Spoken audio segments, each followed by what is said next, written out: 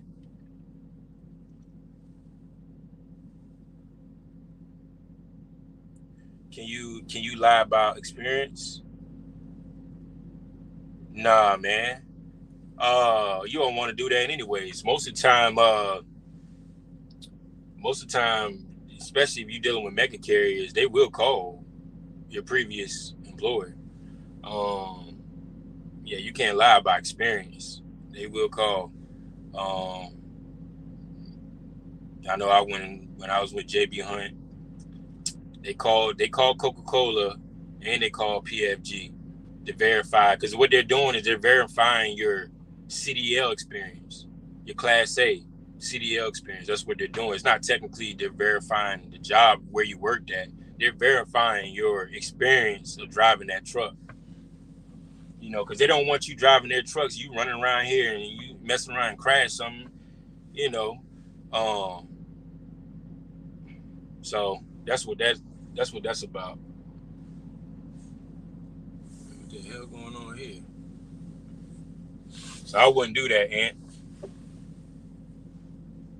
These dudes.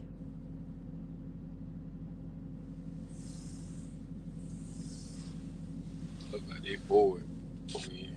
But yeah, if y'all got any questions, drop them in the chat. If you want to hop into this chat, go ahead and hit the link. You should see at the top, man. I got some time today. I'm just getting loaded right now, so let's get it. We like I said, I'm still like I talked to T Hill about the other day. I'm still looking at Amazon a little bit, trying to see something. You know, I got my eyes on them. You know, because I got a situation I do want to start, but it has to make sense. Numbers. That's one scary thing about, you know, having all these drivers and, you know, trucks. It's numbers. It's a number game. It got to make sense. You know what I'm saying? Got to make sense. You know, a lot of thinking, a lot of putting things together. We got 18 people in the building. What's up? T Hill, what's up? Jerome Jones out here in Ohio. We got 2 Ohio. No, we might got 3 Ohio in here. T Hill, Jerome Jones, and Eddie. If Eddie's still in here. But yeah, man, that's really all I had to say about that, man. So we out here trying this out, seeing what it is. I have a good feeling this is a good lane though, because like I said, I haven't seen this lane in a minute. So I'm really gonna dive in and see what else they got going on, because I know for a fact they got other lanes. So we just gonna get our foot in the door, pretty much. Get our foot in the door, figure out how it works out. You know, they told me to come here at 8 o'clock. I got here at about 7:30. So trying to wiggle my way in. And of course, I'm in my city, so I know somebody in there. I know. You just got to figure out what's up, you know, figure out who to talk to, who's the man, and figure out what's going on. That's it. You know, you got to open your mouth. I know a lot of you guys, a lot of these owner operators and own authorities, y'all don't like to open your mouth. Y'all want to get on the Convoy app, click, go. You know, you want to get on Uber, click, go. I mean, if that's your business, that's your business, you know. But if you really want to get out here and make some money and get what you really want without the hassle of other drivers, you know, trying to step on toes, you got to speak up and talk to somebody, man. That's it, man. And you probably don't even got to do too much for real. It's actually guys, believe it or not, it's actually like shippers looking for owner operators. You know, it's just a lot of them don't talk. You know what I'm saying? They think you don't have to go through the broker all the time. You know, most of the places do, you know, they deal with brokers or whatever. All right. Well, there's one way to resolve that. If they tell you we only deal with brokers, well, go get your broker's authority. It ain't much to start it, and then come back be like, hey, I got a broker's authority. Now will you work with me? What they gonna say? It is what it is. Still Curtin, what up? How's the reefer lanes in NC? I'm in Raleigh. I don't know, man. NC, I don't know. We don't really go down NC like that anymore this time around. Most of the drivers are going up like PA. I got some going to PA. I got some going to Ohio, Jersey, and just come back down to VA. Really, we kind of stay away from going down south because it's always like so hard to come out of there right now. You'll make some decent money going in, but coming out, man, you might find. I'm gonna put you on a lane. This is a freebie right here. If you have a reefer and you near Raleigh, I'm gonna just say the city and state, and I'll let y'all do the rest. Go to Halifax, North Carolina. That's all I'm gonna say. Go to Halifax, North Carolina.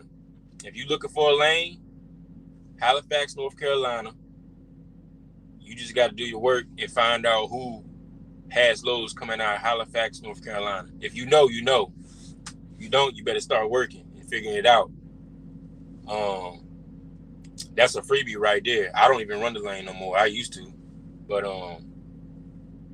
I'm not interested in what they got to offer. But they do got a lot of loads coming out of Halifax, North Carolina, and not only is seasonal, it's all year round. So there go Jewel right there. Dwayne Harbor had a chance to lock in a lane from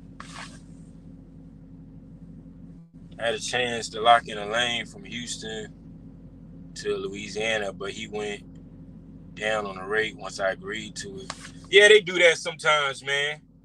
You know, you gotta weigh your options. There's been lanes that I won't mess with either. There's been lanes where they dropped the rate. I had a dedicated lane doing beer. He dropped the rate for $50. I'm like, this dude. He was like, yeah, man, what'd he say? He said, yeah, man, there was other drivers trying to get the lane. So if you can't go below what I got right now, then, man, I'm gonna have to go with another driver. I'm like, man, some of these guys ain't loyal, man. You know, they'd rather take a $50 pay cut than find a guy that's dedicated to a lane that'll be there on time every single day. That's how shicey it is out here. So you gotta weigh your options. It is what it is. You can't control everything. Like I said, you got a lot of new drivers coming in this game, stepping on toes. You know, they messing the game up. But let me take this call right quick.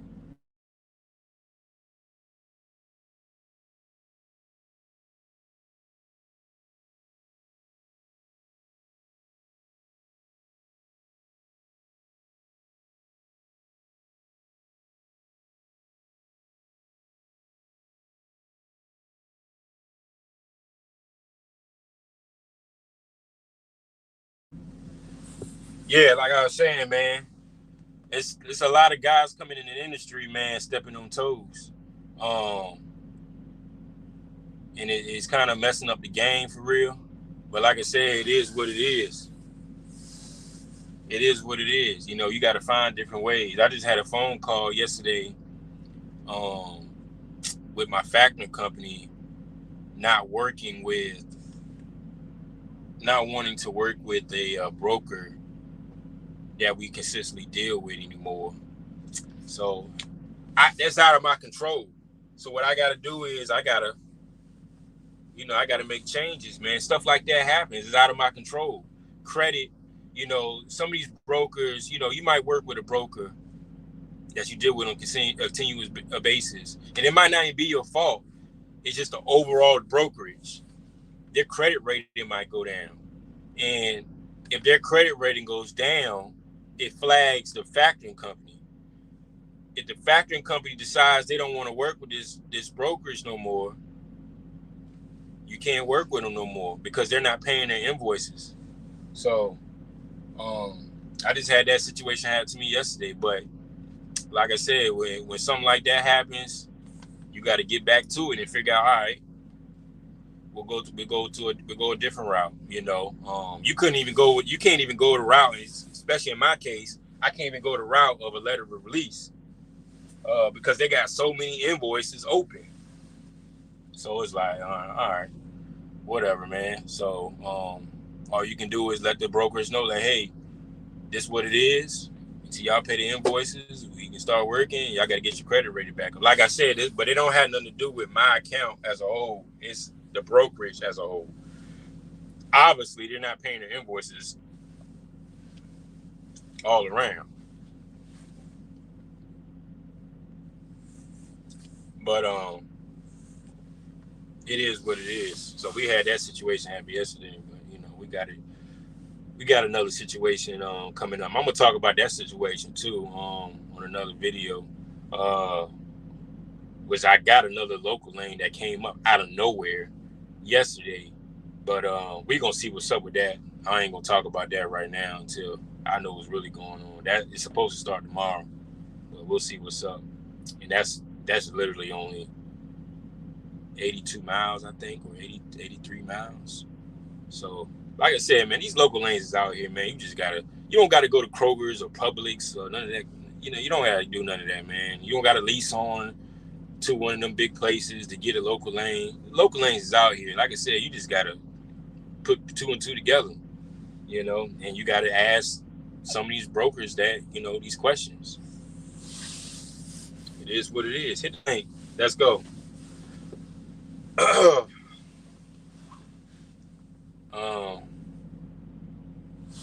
We got 30 people in the building now. That's a lot of people in here and nobody's really saying nothing. That's crazy.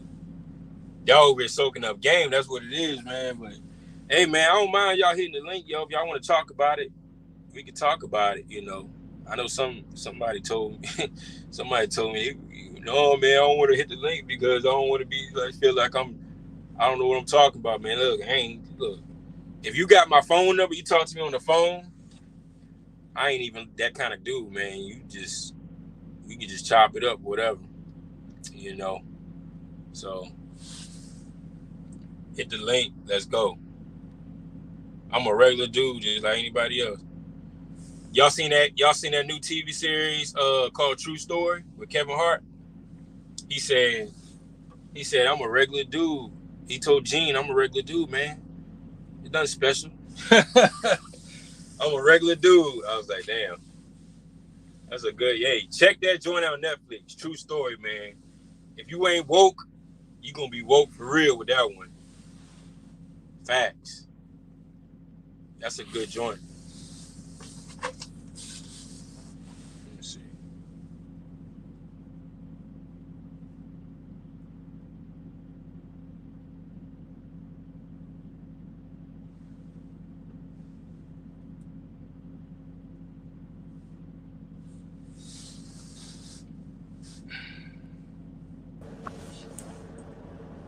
Yo, what up, man? Oh, you got the jacket. Yo, what's going on? Let me take this headset off.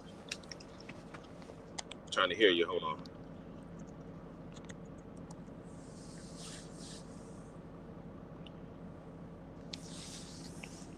Can you hear me? Yeah, I can hear you. A little low. Can I hear you? I'm coming. It might be with my jump. Yeah, it's coming through my It's coming through that little small speaker. How I get it where I can hear you all the way? Let me see. Hold on.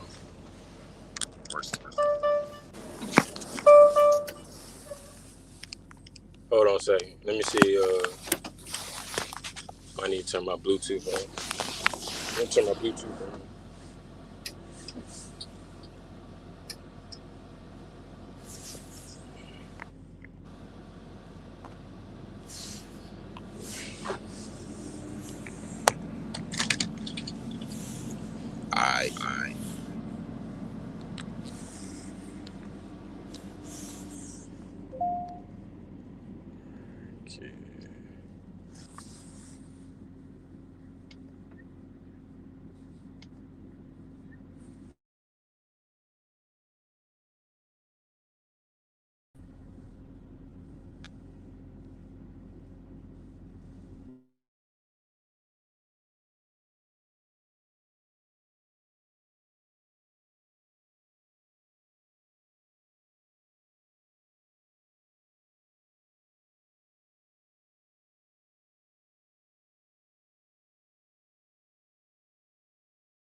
Let me know if y'all can hear me.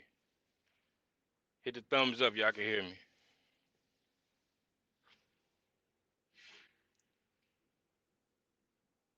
Old school right here, yeah. What else, C Green?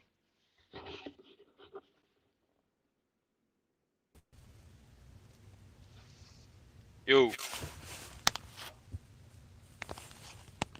You can hear me now? Yeah, I can hear you through my little small speaker, but I'll go ahead on and talk. Hey, what it do, man? What's going on with you? Yeah, I can't hear you. Can you hear me? All right. C Green, hit the link, buddy. Let's go. See here where you at.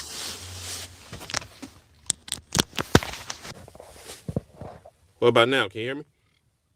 Nah, we can't hear you. Something sound All right. crazy.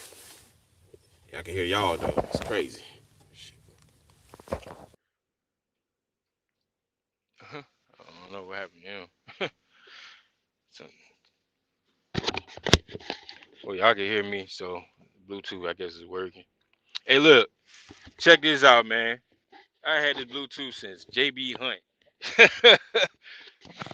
Oh, piece fell off. That's crazy. I need to get another one. Emmanuel Foster, what up, man? But yeah, man, there's a lot of money to be made out here, pretty much. Networking. Just gotta open your mouth. Like I said, me and T Hill talk all the time about that, you know. Um,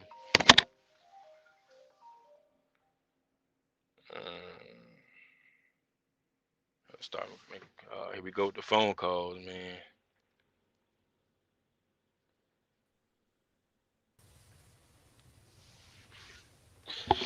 Peace Hello? up. Yo. A-Town down. What's What up up, now? fellas? Can y'all hear me now? Oh, it must be my John song. This John sound crazy. Let me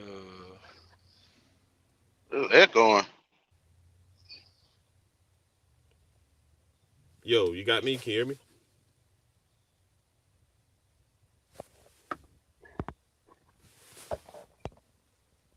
yo, Yeah, you good now. I don't know what's going on with the audio. Yeah, thumbs up. Can you hear me? This don't Yo, can you hear me? Hey, Cooley, go to your cam and mic and hit change it from default to your headset piece.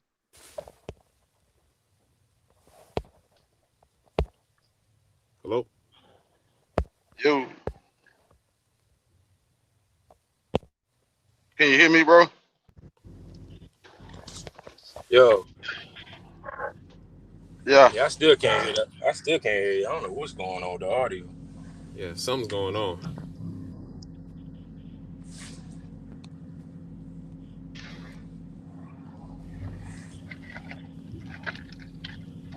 T Hill.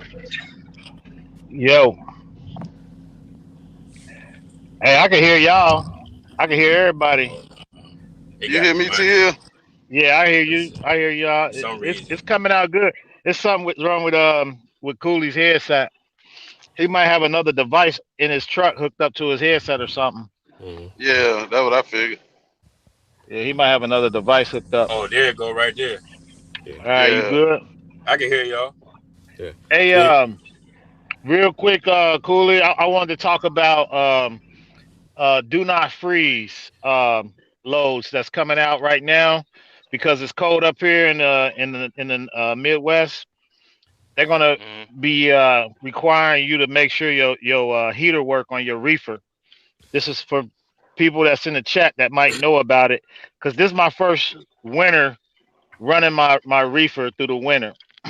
I bought it last year, but I didn't pull no freight with it until the springtime. So if anybody have any experience with the no freeze where you got to set it to like the heated settings on your reefer, can they give us some game on that? I Well, mean, really, oh, oh, go go ahead. ahead, Cool. Oh, I was just No, gonna say, if it's cold outside before you go get a load, just turn it on and put it at, say if it's 30 degrees outside, turn it on and put it at 65, 70. And, if it get down to that, your heater working. It maintain that 70, you good. Okay. You see what I'm saying? But very rarely, very rarely you pull like heater ones. I mean, I'm 55, around this time. I mean, like this one right here is 35. I didn't even have to cut the reefer on because right, it but was already. I'm just saying it's about to get cold. Like it was Oh, 20 degrees today when I started my truck up this morning. So oh yeah, I wanted to make sure because I do a lot of P&G stuff, and I yeah. know when I go in there, they had that big sign that say, heater, make sure it's the do not freeze load. Oh yeah, I keep forgetting y'all up there. I mean, it do get cold up there. Yeah, you right. Yeah, yeah. I don't have any. Yeah, my joint. Yeah, I don't have any problem with none of the joints. But well, as far as the heating part, Okay. they all work from my I my. I know my heater, the light came on and it went through a sequence. When you turn it on, if you have any uh codes or something don't work, it'll throw the code. Yeah. So mine didn't do that, but I had it set at 0 and it got down to 0 today. So I ain't worried about that. I just wanted to make sure that if anybody had any tips or anything like that on where to set it, you know, or something like that for I heated mean, freight. I guess it's kind of similar to like say like in the wintertime and you need to get it down to -10. Okay. So vice versa, if it's like 20 degrees outside and you need to be at 55, you got to Just not set it. not Just set it and pre-warm it. forget it. Okay. Yeah, The let heater it. the heater should come on. It'll come on and start Yeah, working then that yeah. way. The orange light will come on, which Right. means heat. Which means heat. Okay. So, yeah, that's all that is. It's the same thing, just on the other side. You know what I'm saying? Okay. Cool. Is there a special price for that? You know what I mean? Like when you take a heated freight, because I'm the cheap freight king out here, and I ain't trying to give away no no free freight. I ain't trying to haul no Nah, free freight. nah, they don't work like that on the cooler loads. But like what I'm saying, produce and like groceries and stuff like that. I mean that's all just standard stuff. It's just commodity wise. When you get down to the negatives, that's when you want to, because that really puts a lot of wear and tear on your motor. Them negative Mhm. loads. But when it's cold outside already, it really doesn't really hurt as bad. But I mean, I can see putting on heat. Yeah, that could put some wear and tear on it too, because you got to turn it up. The motor Yeah. works harder, but it's not like you can get more money. I mean, you can try, but I mean, you can always try. I always say it like this: just throw out a number. You never know. Oh, I do. I do. You I never just know. I just wanted to keep be consistent. I'm A plus Auto is in the chat. Salute to you, A plus. He called me the sweepstakes carrier over here. Because I run that Amazon, and that I've been trying to get that Amazon you know uh Amazon gift card for $1,000 if you run a load. Buy one get one. That's crazy. Yeah, yeah. Sweepstakes carriers over here. What's the freight looking like in Ohio though? Is it all right? It look good to me. Coming into Ohio, look paying damn good. Yeah, I Hey, got a that's where driver. I'm at. I got a driver in Cincinnati again today. Oh man, you killing them. He went to Cincinnati again. So yeah. Yeah, he like going across that mountain. Tell him, baby, be careful though, because at nighttime, man, the mountains, if they ain't came out and cleared 64, it'll be hell. You have to sit and wait. You know what I'm saying? You might have to sit and wait a couple of hours before they can clear it. Yeah, yeah. I don't know. He just like going to Ohio. I mean, it's the same load he ran like last week, but I think it was a pork load, so he got pretty good money on that. Oh yeah, yeah. If you hauling pork, yeah, you better get your money. Yeah, most definitely. That's the money right there. Pork, Yeah. right under ice cream. Yeah, I ain't never hauled no ice cream. I don't know if I ain't that courageous just yet, man. Nah, I ain't doing that. That I ice just cream gonna let you know what that reefer hitting on T Hill. Hey, man. Hey, that I got faith in it, but I ain't a reefer guy, man. I'm gonna be honest. I ain't a reefer guy. It ain't as complicated as people think, man. You know what I mean? A lot of people think, Hmm. you know, it has its faults to it now, you know, but you know, that's just with anything, man. It ain't as complicated. Right, but yeah. I need to get my people to figure it out. Yeah, it ain't. It is what it is, man. Every division got its issues. You know, Hmm. driving. I mean, driving. It is what it Hmm. is. Less work, less. You gonna make less money. I mean, that's just what it is. I mean, Oh yeah, oh yeah. but it is not. I mean, there is some driving loads paying. Sometimes you can get more driving loads paying more than Reefer. Sometimes, depending on what the commodity is. Sometimes, You yeah. talking about like computers, automotive, or, auto parts or whatever the case. Them pay good Pharmaceuticals, money. yeah. Pharmaceuticals, they pay good money. Hmm. You know, Hmm. but it's hard to come by with them. Um, but it is what it is. But you just pick what you want to do for real. Flatbed got this thing, man. You gonna be flatbed's cool during the spring, summertime, but come that wintertime, you gonna be breaking ice off them chains. Yeah, yeah. You Yeah, go you gonna buddy. work. Hmm. Yeah, you gonna work, but it is what it is. You know what I'm saying? Everybody got their preference. Hey, You know. hey, Cooley and T Hill. Let me ask y'all a question real quick. Well, really, it's really an opinion. And I know personally a lot of guys in the same situation. Um, you know, you driving, you like me, I work for a company and whatnot, and got aspirations of getting your own truck, whether you lease on or authority. And you ain't doing it just for money, just cause the market hot. This is what I do. I've been doing it 13 years. Started out with Swift my first year, and been with Pepsi 13. But looking to grow, looking to expand. Been doing the research, saved the money, got the LLC about 8 months ago. Built the business credit up, personal credit good. You got a little bit of cash in the bank, ready to go. That guy, which is me. And this is strictly opinion. 'Cause I know y'all done got this question before, but strictly opinion.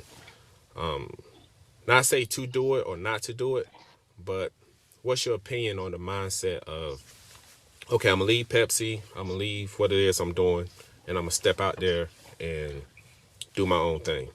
Do y'all look at it like, hey, young pup, kind of sit tight, see what happens, or I'm in the right mind space and just go ahead on out there, go for broke? What do y'all think? Especially with you, T Hill, doing Amazon, you Cooley, got your own authority and stuff like that. So, what's your opinion on that? Would you want to go first, T Hill? Or Yeah, I can go first.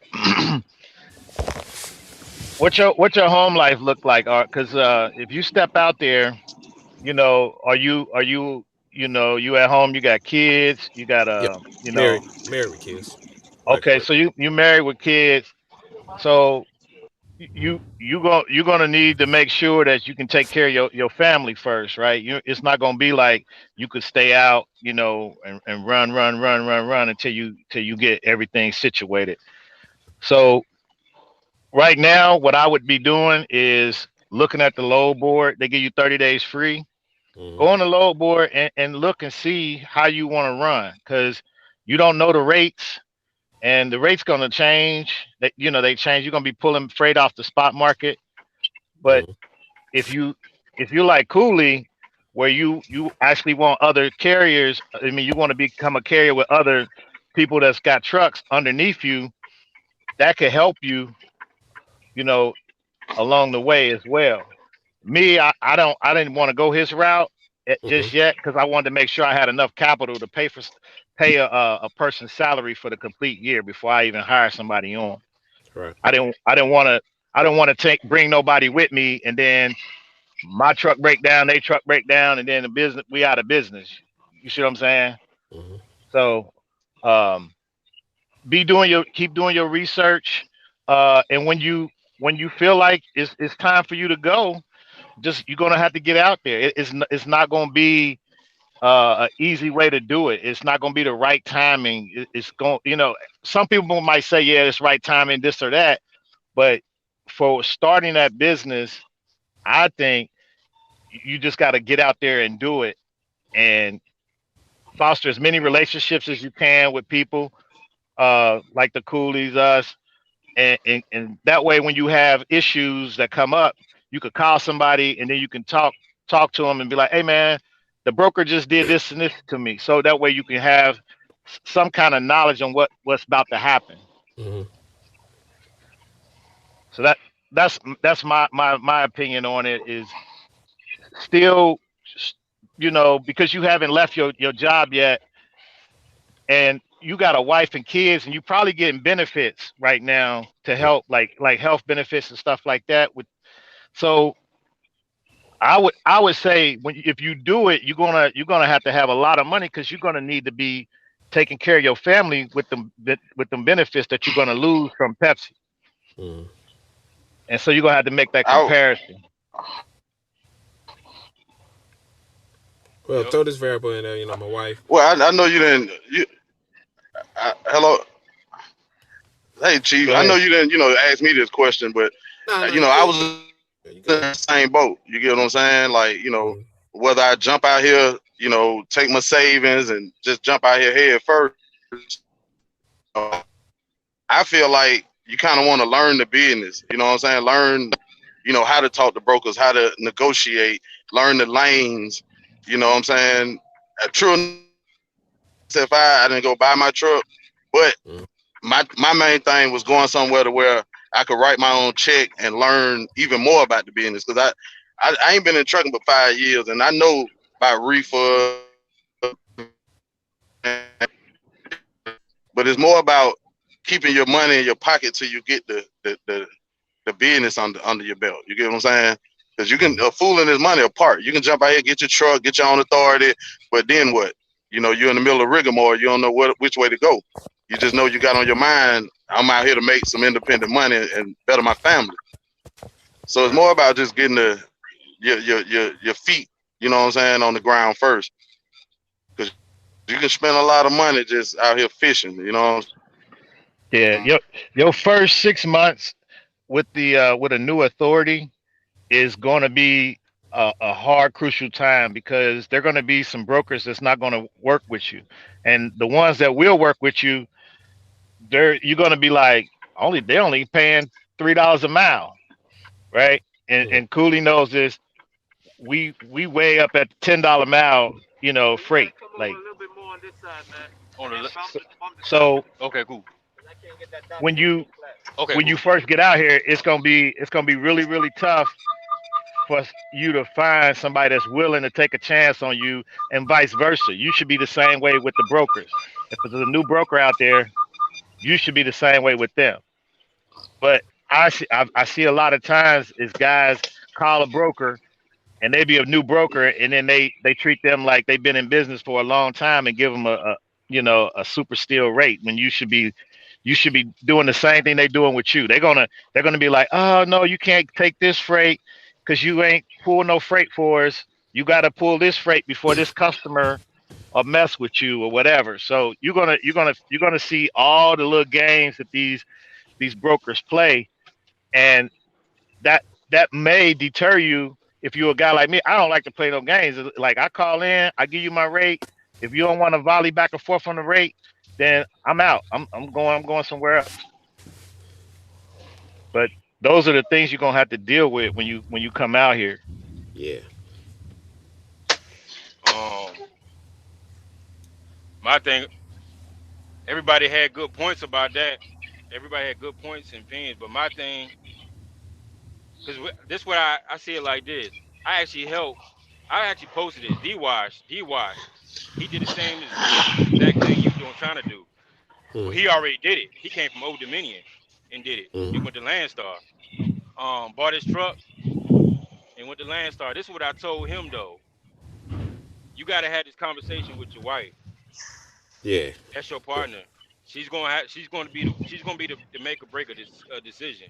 Because if she Cooley, says no, yeah, it ain't gonna fly. yeah. She's on board. She's a counselor with the school system, so I can get on her Blue Cross Blue Shield. Um, we the finances and all that. Like I said, been saving and all that. She's on board. She's even on board with me. Especially in the beginning. Being out a while. Yeah, week and a half, however long she. I got yeah, her support. so you got a good support system. That's your first thing, and then once you got that figured out, now you got to Facts. figure out your funds, and you can take the route. Everybody took a different route. The route I took was I just did it. You know what I'm Yeah, saying? I just did it. I got tired of the company telling me, X, Y, Z that I can't do this, that. And I was like, enough is enough, and did it. yeah. Well, Uh, let me give y'all my situation and just opinion, and I just give you straight flat numbers. Hmm. And I know this is live and national, but hell, I don't give a damn. Say 20K cash on the personal side, as far as credit go, 60K on the business side. I think right there about 35 I built up so far. Got a home equity in that. So so you got if y'all okay. had those variables, what would I y'all wouldn't opinion be? don't include your home Mm, in what you're trying to do. One thing you don't want to do is tie your home up with a business because it's something you don't want. You know what I'm saying? You don't want to tie it up and then something happens and you lost your home. You know what I'm saying? right, Try to do it without including your home. You know what I'm saying? right. Um, you say you got 35K cash. No, no, no. 35K on the business side as far as business credit. Cash Oh, is 20K, oh, so but you okay? So like, so you mean like buying power? we're buying power on the business side as far as the American Express, the damn Core Play, and the little ADB joint. That's 35K. On the personal side, it's 60K, but only like 1,500 in debt. But cash, like in the bank, that I can scrape up between accounts. I say right there about say 20K. So what do you want to do? Do you want to go out there buy a truck and get your authority, or you want to buy a truck, lease it on? Do you want to do a lease purchase, a lease? Oh What do you no, do? no lease purchase, no lease purchase. To be honest with you, man, I've been watching all you guys, you, T Hill, Dirty, Leak, DIY, everybody for almost a year, and I've been, I comment here and there, but I just been sitting in the background, just taking notes. And the reason why I asked for your opinion because it ain't just me. You got those ones that want to get in here. Oh, the trucking market's hot. Let me go in here and get the money. Nah, I'm speaking for the ones that's really about what it is that they're doing. They got families. They actually want to actually do the right thing once they get out there. Um, right now, I'm looking to be a one truck operation, but of course, I'm will be open to growing. Um, I'm mainly leaning towards the authority route, but I would be willing to lease on. Cooley, if you see an application come through, look out for me, man. But Yeah, I mean that's a good start though. Get a truck and lease on. That way you can figure out okay. But my thing is, I will find a company that will allow you to book your own freight. Um, that way you got an idea, especially if you're trying to get your authority. You're already 10 steps ahead. If you got somebody telling you where to go, you know, that'll help you somewhat. But if you really want to take it to the next level, find a company that let Mhm. you, you know, book your own freight. Like I said, D-Wash, he did it. I, I was surprised he did it. He sent me a text message say, "I got my truck, man. I'm headed to Landstar." I was like, "Damn, man, that's what's up, man." So he did it. He left Old Yeah. Dominion, which is a very reputable company, you know, and he did it. You know what I'm saying? He Mhm. bought that brand new freight. I don't know. I think he got it from SFI or something. I can't remember, but he did it to though. yeah, to be honest, bro, I'll be honest with you, no lie, no bullshit. Your yeah, life is like it was like mine, bro. I had good money saved, business, and arrogantly say, hey, I'm gonna go buy this truck. I'm gonna, go get my authority. But I kind of put myself in this situation over here at Landstar because I wanted to really get in the grits of talking to brokers, booking my own load. And then the thing is, with you being a family man, you write your own check. You go where you want to go. You do what you want to do, providing you just work by the rules. You get what I'm saying? So it's more about, like Cooley said, being able to control your destiny out here. Because you lease on, you got a dispatcher. They telling you where to go, what you can't do, what you can do. You know what loads are good. But as opposed to Landstar, which I'm not saying they the best in the world, you have way better options. You know what I'm saying? You know the lanes. You deal with agents and brokers. You're a little more. You're a little more. You're two steps from away from your authority that way. You get what I'm Right. saying? You're gonna learn how, about your own insurance. You're gonna 2290s, and you know That's they that's gonna the yeah, that's the most person part right there. yeah. The deductions. Learning about them deductions that coming out your check are very critical. A lot of people fail to understand about deductions and what's coming out. They don't even know what NTL is. They don't know what bobtail is. They don't even know what physical damage is. You just say you just the carrier just tell you, hey, hey, you gotta have it or whatever. You know what I'm saying? You can get your own, Yeah. but a lot of people don't take the time to understand what's coming out their check. And then they be like, oh, well, this carrier's taking XYZ for my check, and I don't know what's going on because you didn't educate yourself about it. That's why I say, leasing on to a carrier, it can help you a lot because you can Mm-hmm. understand deductions, and breakdowns and stuff like that. So when you get your own authority, you know what you're talking about. You're not letting Blow Joe tell you, oh, you need this, you need that, because they will do that. You need this for insurance, you need that. No, you don't. You don't. You got some guys that tell you, yeah, you need general liability. I had a guy tell me I needed general liability. Yeah, it might be good to have, but I don't need it to get Mm-hmm. going. I don't need general liability, but stuff like that, you know what I'm saying? So that might be a good route for you to go. Get a truck, lease it on to a Yeah. carrier, and just take your time. Don't rush it. This ain't this ain't going nowhere. Right. You know, like I said, I've been doing this for a while now. You got HT in here, you got T Hill and C Green, Dirty. Like I said, I'm not the only one doing it. Just the way I did it was, I did the long way. You see what I'm saying? I did a Yeah. lease. I did a lease purchase. It didn't work out for me. I ain't like it. So I said I'm gonna get my own truck. You know what I'm saying? Yeah. Finance it. Some people like cash, pay cash for a truck. I ain't want to do that. I wanted to finance a truck. You know what I'm saying? This Yeah. truck, I'm still in the same truck I'm financing. This truck be paid off next year or before the end of next year. Right. So it is what it is. You know what I'm saying? I took good care of the truck. We still Yeah. here. But in the meantime, we was growing. But You didn't take the long way, Cooley. You soaked up all the game through the process. That was your process. That wasn't a I long way because you I learned had it. You learned along that route.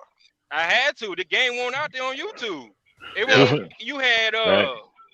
It Yeah. won't out there. I had to figure it out. Yeah. Right. You know what I'm saying? Listen, It won't out there. listen. The game I've gotten from all those names I just called out, plus more. Um, I know for a fact I would have had to pay thousands of dollars. Like the business side, the dude that helped me was the get business credit guy, Josh Finn or whatever his name is. But yeah, he helped me on the business side. Starting the LLC, I just I googled a whole lot of stuff, but at the same time, like I said, for right about a year now, I just been sitting back, comment here and there, but I just sit back, just soaking up game. Um, Slide the T tandem. Hill. Um, I was watching you and Dirty's All right. live with SoCal and somebody else. I watched that whole 5 6 hour. Man, I be sitting back watching 5 6 hour lives, man. Supposed to be working right now, but the trainee, she's in there, unloading truck or whatnot. But man, all day. I say from 4 in the morning, damn near all day. 30 minutes here, 20 minutes here, 3 hours here, just sitting back soaking up game. And like I said, this ain't no money grab or somebody just trying to get in and Right. It's something you get in want for to all the do. wrong reasons. Like Yeah. Yeah. like I try to really soak all up that I can and make that move when it's right for me. And the reason why I'm asking you this question now because I had the timeline of say right around New Year's. And I didn't know what nobody knew. Inflation was just gonna keep going up, and trailers was gonna be hard to cop, and trucks. I mean, you can get trucks, but you gotta, you know, needle and thread through that. So, however, Right. like I said, I've done all the right things. We're doing all the right things. The money's right. I got the family support as far as my wife go. That's Um, perfect. my kids are small. The days of staying out there on the road 3-4 weeks at a time, like it was when I was with Swift, you don't necessarily have to do that these days. So, however, I know you guys are out there actually doing it like right now. And I know there's several options between getting your authority going to Amazon, Cooley's route, leasing on. But I just wanted to know y'all opinion. And I hear people talking about it. I actually heard y'all talking about it. But you got I say a select few that's actually, not everybody, you got a select few that's actually doing it right, that's building up their company, that's taking care of their financial stuff, and, just really trying to get out here and, just do the right thing. And even me, I've helped people, financially, and you would think I'm a businessman, but I'm not, but I work for a company. But I know my worth, man. Like I said, 13 years, you know, I'm way bigger than, this company I work for. I ain't gonna say their name, y'all just see it. I'm just way bigger than them. you I know. know Hey, what you I good. know what you're going through. I know what you're thinking because you got. I'm pretty sure you got guys that you work with that been out here, had been owner operators, now they back at where Yeah, you at right now, and yeah. they tell Sob you stuff story. and how they failed. Cause that's what I got. Yeah. It was people that came back from being an owner operator and they tell me how they failed. So I already knew like, oh, that's how you failed. Okay, so I know not to do that then. You know what I'm saying? But that's people in your ear. You just got to be Hmm. that. You just got to be. You'll know when you're ready. You're gonna get tired of certain things that a company's telling you to do. You're gonna get tired of certain things where they tell you you can't take this time off Man, because what you somebody talking else got about, man? seniority over you. You're gonna get tired of Man, certain things. And you're gonna be like, man, enough Yeah. is enough, man. I'm about to go do this. Hey, already there, man. You look just at you just look hit in it the on. private chat. Look in the private chat, man, and lock my number in, bro, and 10-4. go from there. 10-4. All right. Wait, But I gotta get out of here, fellas. I'm tired. I'm gonna keep listening in. I'm gonna listen in, but let somebody else jump in here. Anybody in the chat H want to get up H in here? Hey HT T, and I'm sure they're Dirty, gonna hit you up HT and about the Dirty hit Amazon the thing link, too, man. man. Just questions on the Amazon thing. I'm sure they're gonna hit you up soon and ask you a few Oh, okay. questions about that. Yeah, you can hit me up. Yeah, I'll But tell you whatever I know. the real question is, can you get a truck right now? You me. can. Hmm. I just tell people, just know that the truck is high. It is Yeah. what it is. Like I said, I bought in a high market. I bought in this truck in 2018. The market was high. Mm. The truck was overpriced. I knew that, but I knew what I had to do to, you know, stay ahead of the game, make my payments on time, and level up or whatever you want to call it. You got to stay out here. Like I said, I was out here two Mm. weeks. When I was leased on with Suntech, I was out there 2 weeks, home on the weekends, and then I started to figure things out. Out for a whole week, home on the weekends. Then I said, all right, I got this down. All right, let me see if I can be home every other day or something like that. A couple days throughout the Mm. week. Got that, boom. Then I locked in the home every day. It was over. After that, hold on a second.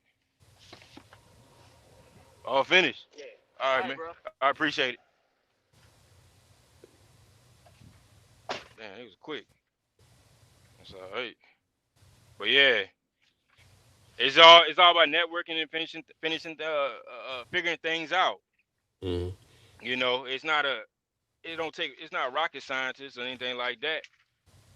You know, it's just putting two and two together. You don't gotta be a genius out here. You just gotta have some type of hustle in you. Yeah. You know, some people just don't got it. It is what it is. But if you want to get away from where you at right now, man, you gotta take that step. You can be like, all right, man, I'm gonna go do this. All right, what's the first step I need to do? First thing you gotta do is figure out, okay, if you do get a truck, where you taking that truck at? You see Right. what I'm saying? So you got to figure out a company first. You got the experience. Well, the thing you might run into is, do you have OTR experience? Yeah, about 10 months. See, that's probably not gonna cut it. Mm-hmm. So you need like a year OTR experience. Some companies will take you with like 6 months. A lot of them Russian companies do. But a place like Landstar, I think Mm-hmm. is Seagreen ain't it a year OTR experience? Oh, he froze. Yeah, I think he froze up. Yeah. But I think Landstar is a year OTR experience. I'm just speaking on Landstar. They are like the number one owner operator company, but there are other companies out here. Mm-hmm. Uh, like I said, I've been to a Russian company before, didn't like it, but it is what it is. You got to do your research as far as companies because it's different from when I did it to now. Right. So you just got to do your research. I take on people. You know, I got guys that came from FedEx over here where I'm Mm-hmm. at. I got two guys that came from FedEx. Right. They don't got no owner operator experience. I had to teach them a few things, especially about the reefer and stuff like that. But it worked out because I'm not afraid to take on people that you know uh, don't necessarily got owner operator experience, but they do got the CDL Class A experience. You know what I'm Mm-hmm. saying? You just got to teach a few things here and there, but they'll be okay. Just don't hit nothing. Oh Just yeah. don't hit nothing. Oh yeah. Oh yeah. I'll say this about it. You've been in it longer than me, twice longer than me, but you know, I never went for the percentage thing. A lot of people they jump out here and this is gonna pay you this more, this is gonna pay you that more. You know, you gotta kind of see what's inclusive of all that. You know what I'm saying? Yeah, Mm-hmm. you might be 90-10. You know what I'm saying? But they got $400 worth of occupational insurance. They got $300 worth of cargo insurance a week. You know what I'm saying? A little miscellaneous. So that percentage, you ain't getting all that. You get what I'm saying? It's digging into it. So and you have you worked your numbers? Your CPM just at Well, a I playing did. with it. I did mock what you would call mock, Yeah, yeah, yeah, mock yeah. numbers. And to be honest with you, I say ones I keep playing around with, and that's you know truck, trailer, semi insurance, not count fuel, just the basics. Your 2290s, all your yearly, stuff. I did like a chart of that and just kind of broke it down. I say right there, like every time I play with it, somewhere between like 13 and 1500 a month. No, No, 13 to 1500 a week. My fault. well, yeah, bringing the cent per mile down. Basically, Mm, it's a rough number as to what you need. To move that truck. yeah, You know that and you have to base that off of how many miles you plan on running, right? Like exactly. 2,000 divided by whatever. Okay.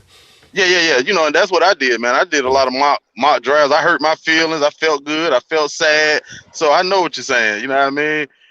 It's just once you get to that point to yeah, where I can maintain that whatever number it is, whether it be a lease truck, cash truck.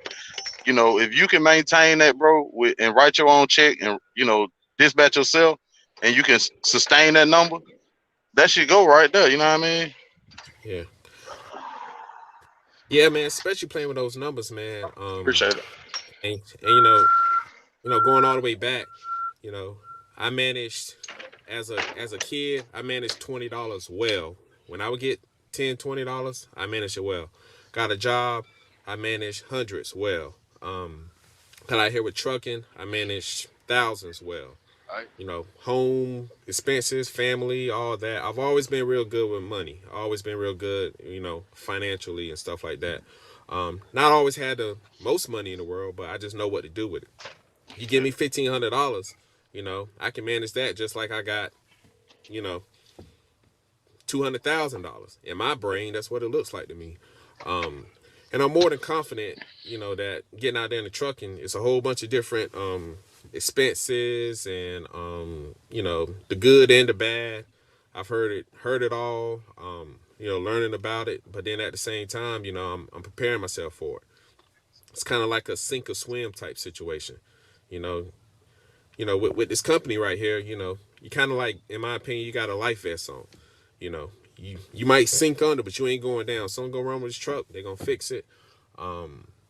You got a problem, whatever the situation is, they take on all the responsibility. When you get out there on your own, owner operator, own authority or whatnot, it's all on you. It's no life vest. Nobody's coming out there to save you. No Coast Guard, no nothing. You kind of like on your own. So Yeah. I've been preparing myself for that, and I think I'm gonna be all right. You sound like you good, bro. It sounds like you got discipline. I speak a lot on being disciplined. I don't Yeah, care how much money you make. You got to be disciplined with it. You know what I mean? Because right. you can smile now and cry Yeah, can y'all a hear me? second later. Yeah, yeah. Okay, I just want to make sure you can hear me. Go ahead. What up, HT? No, the other gentleman, you were saying something. I just want to make sure they can hear me because I was gonna say something after that. Oh no, go ahead. I just was just speaking on the discipline. Sound like you got good discipline. That's what it's Okay. about. Okay, for the gentleman that asked the questions, I didn't get your name, but Compton. okay, Compton. Okay, I guess the question I got for you is how you said you had 20,000. How long would it take you to save another 20,000? Honestly, shit.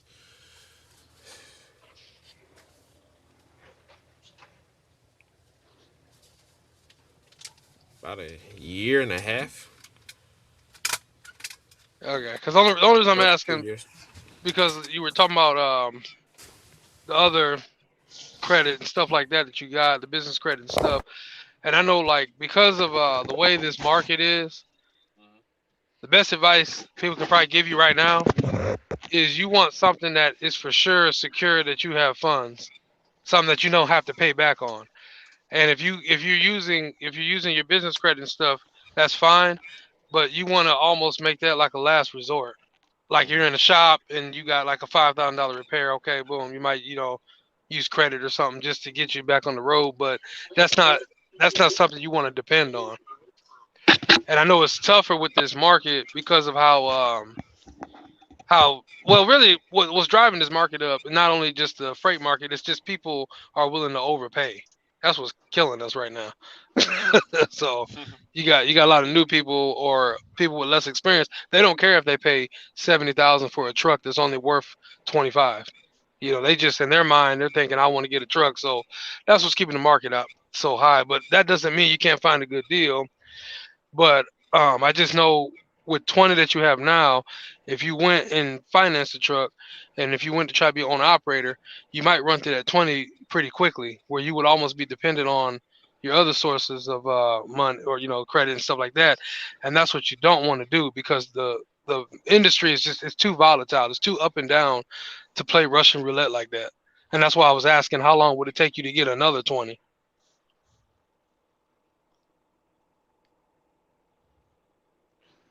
Oh, he's still there? Yeah. Yeah. You gotta change your mic settings, bro. You gotta hit your cam mic and put it on your Bluetooth. You put a headset on. Because it's definitely like I said, it's a definitely different beast back then to now. Mm. Coming in this game, it's a lot. Like I said, it's probably more people that came in this game that's not even in trucking. And I agree with that. And Crazy. that's what I was saying earlier in the chat. You got to have more cash now than before. Because it used to be if you had 20, 25,000, it used to be you could make things happen quick in trucking. I'm talking about truck and trailer. You can either buy one of those two cash and the other one you can finance. But now you might be spending almost $80,000 for a truck and trailer right now, and that would be considered a good deal. And that's how crazy it is. So, Yeah, that is crazy. 80,000 just to get started. Truck and trailer authority. I mean, that's not even including authority. exactly. But I think you said something key earlier from what you said, and that's something I talked about before with people. I do believe this would be the best time to be a owner operator first, and then go get your authority because all the money you're going to spend to try to become an owner operator, you can recoup that back by being leased on to somebody. Right. Then go on your own, and then because the best way, if for anybody that's interested in getting their own authority, the best way that you want to do this, you don't want any debt on your assets. I don't know about like fleet owners, that's different. Like your situation, Cooley, all that stuff's different. But I'm talking about if you want one truck, one trailer, and then you want to build off that, you don't want no debt on any of that equipment. You just want to pay your insurance payment, and then that's it. Yeah, it was. It's cause like my situation though. Not when I first bought my first truck and trailer, it was financed, but I wasn't making these crazy payments. We ain't talking about like no $2,500, $3,000 a month on truck and trailers. You know what I'm saying? That's why I speak heavily about credit. But we got it down to a reasonable. So when COVID hit, I was good. I had to run out a little bit more, but I was still good. I wasn't suffering. I wasn't out back or nothing like that. But we just had to run a little bit more. But I was not paying like these ridiculous things you see now. People paying like $3,000, $4,000 a month for a truck. Nah. Say it, The thing Cooley. is, Like me, say it. I was saying, I don't take no offense. I don't take no offense because that's what a lot of people get at Mr. Screw when they hear, "Oh, I went cash, you leasing." But my situation different. You get what I'm saying? I work my numbers. I put myself in a different situation. You know what I mean? I'm real big on backing. You get what I'm saying? I like backing, stability and structure. You know what I mean? And my thing is, people always holler they want to be rich. I want wealth. You know what I'm saying? And wealth comes in time. It don't come overnight like riches. So my pal, I don't take no offense to it. You know what I mean? It's just so whatever works, floats your boat. So my thing that's is, I want freedom, and I know that sounds cliche, but it's just the truth. It ain't that I got a problem with somebody telling me what to do, because I know DOT and regulations, and at some point, it's never Yeah. gonna be a situation where you can do exactly what you want to do it all the time. That ain't my point, or my reasoning or motivation. My motivation is freedom, like actually doing my own thing, actually, just out here flying and soaring and all that other stuff. That's my motivation. Um, like I the said, only man, I way. appreciate that game. How about to say? Because the only way that you're gonna have true freedom, you're gonna have to have low cost of operation. That's the best. That's the only way you'll have true freedom in trucking. And this ain't people that have high costs and all that. If it's working for you, you're doing what you're doing. That's working for you. But I know if you want true freedom to where you don't want to work when you don't want to, you want to whatever you spend time with your family, vacation, whatever. I'm talking about you call the shots. You do everything the way you want to do it. You got to have low cost of operation, because when that market decides, hey, we don't want to pay $3 a mile, we want to pay you $2 a mile, is that going to affect you and your freedom? If it Right. doesn't, that's true freedom. Right. I tell people, if you experience COVID crisis, I always tell them prepare for that, because that was like, I'm talking about like, yo, we talking about like on the reefer side, $1.80, $1.75. If you ain't never seen that, that was a crazy time. So if you can't withstand that, you might be you're gonna be upside. You're gonna be in and out. That's why I Yeah. say a lot of people haven't experienced that. A lot of people just now coming in the game. You know what I'm saying? So it's like, till you feel that first rough, you That know. that's that's one of the main reasons why the big argument is always the lease versus owner op, because we're in the same market.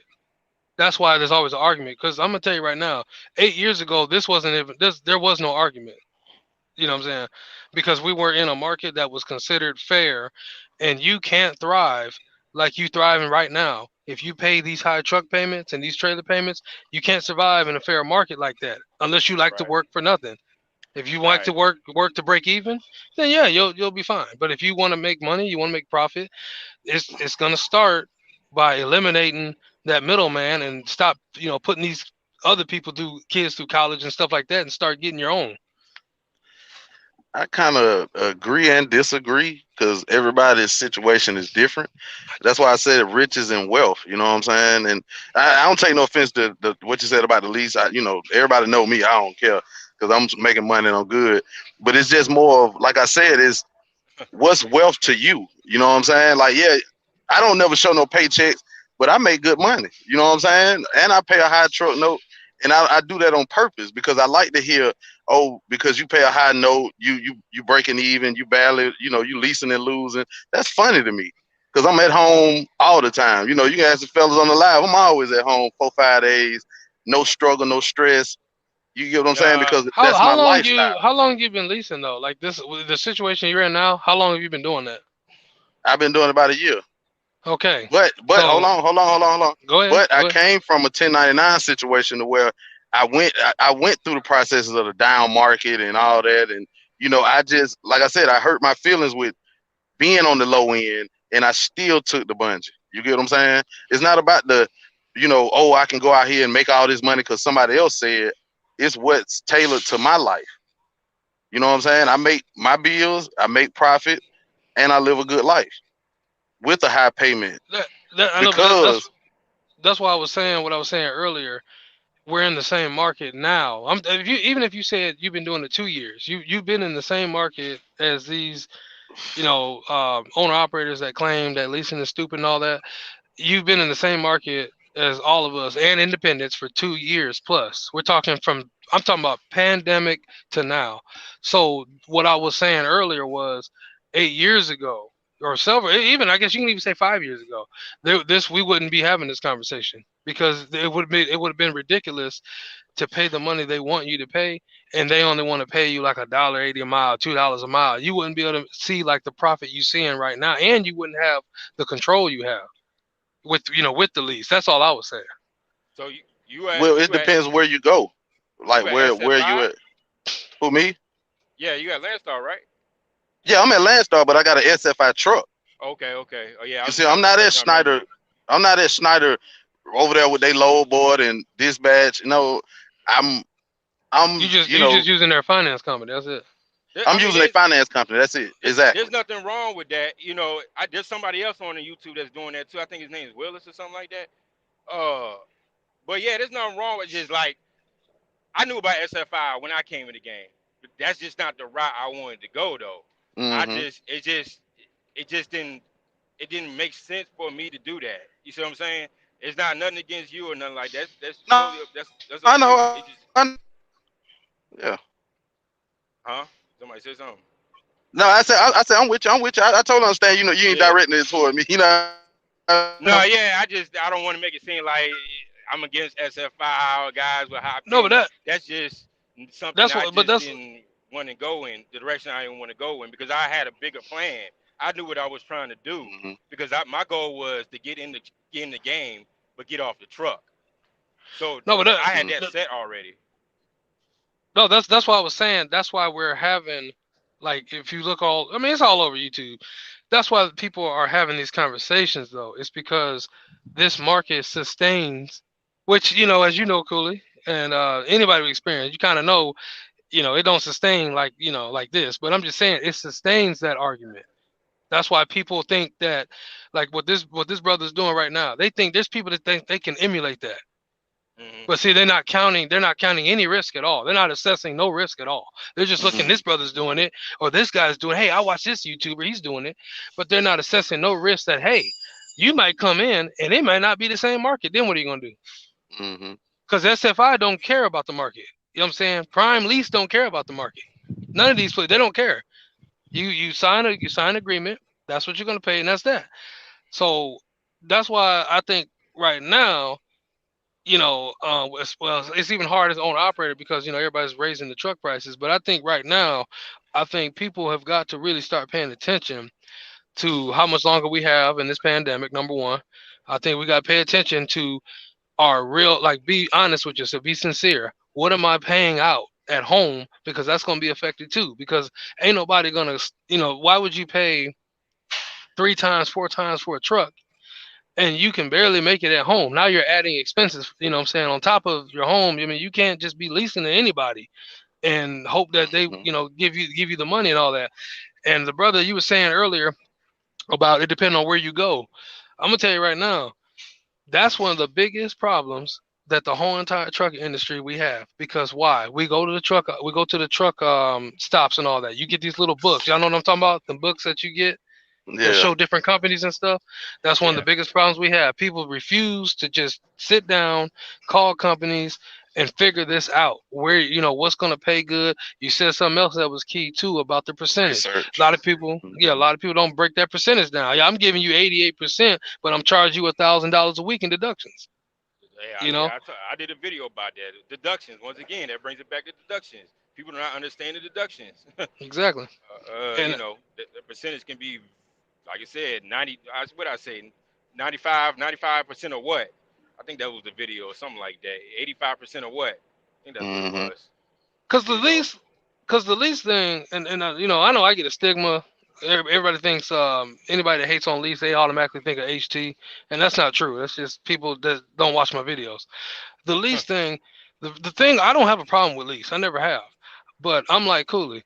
I wanted to go a different route. I know he did the lease thing, but I was thinking from the very beginning, I don't want to do that because I don't like the idea of paying somebody to be in business. That's what it was, a pride thing. It's just a pride thing. But one thing that I would do right now, if people feel like I don't have $50,000 to go buy a truck. Some of these lease programs ain't bad right now, but I would have an exit plan.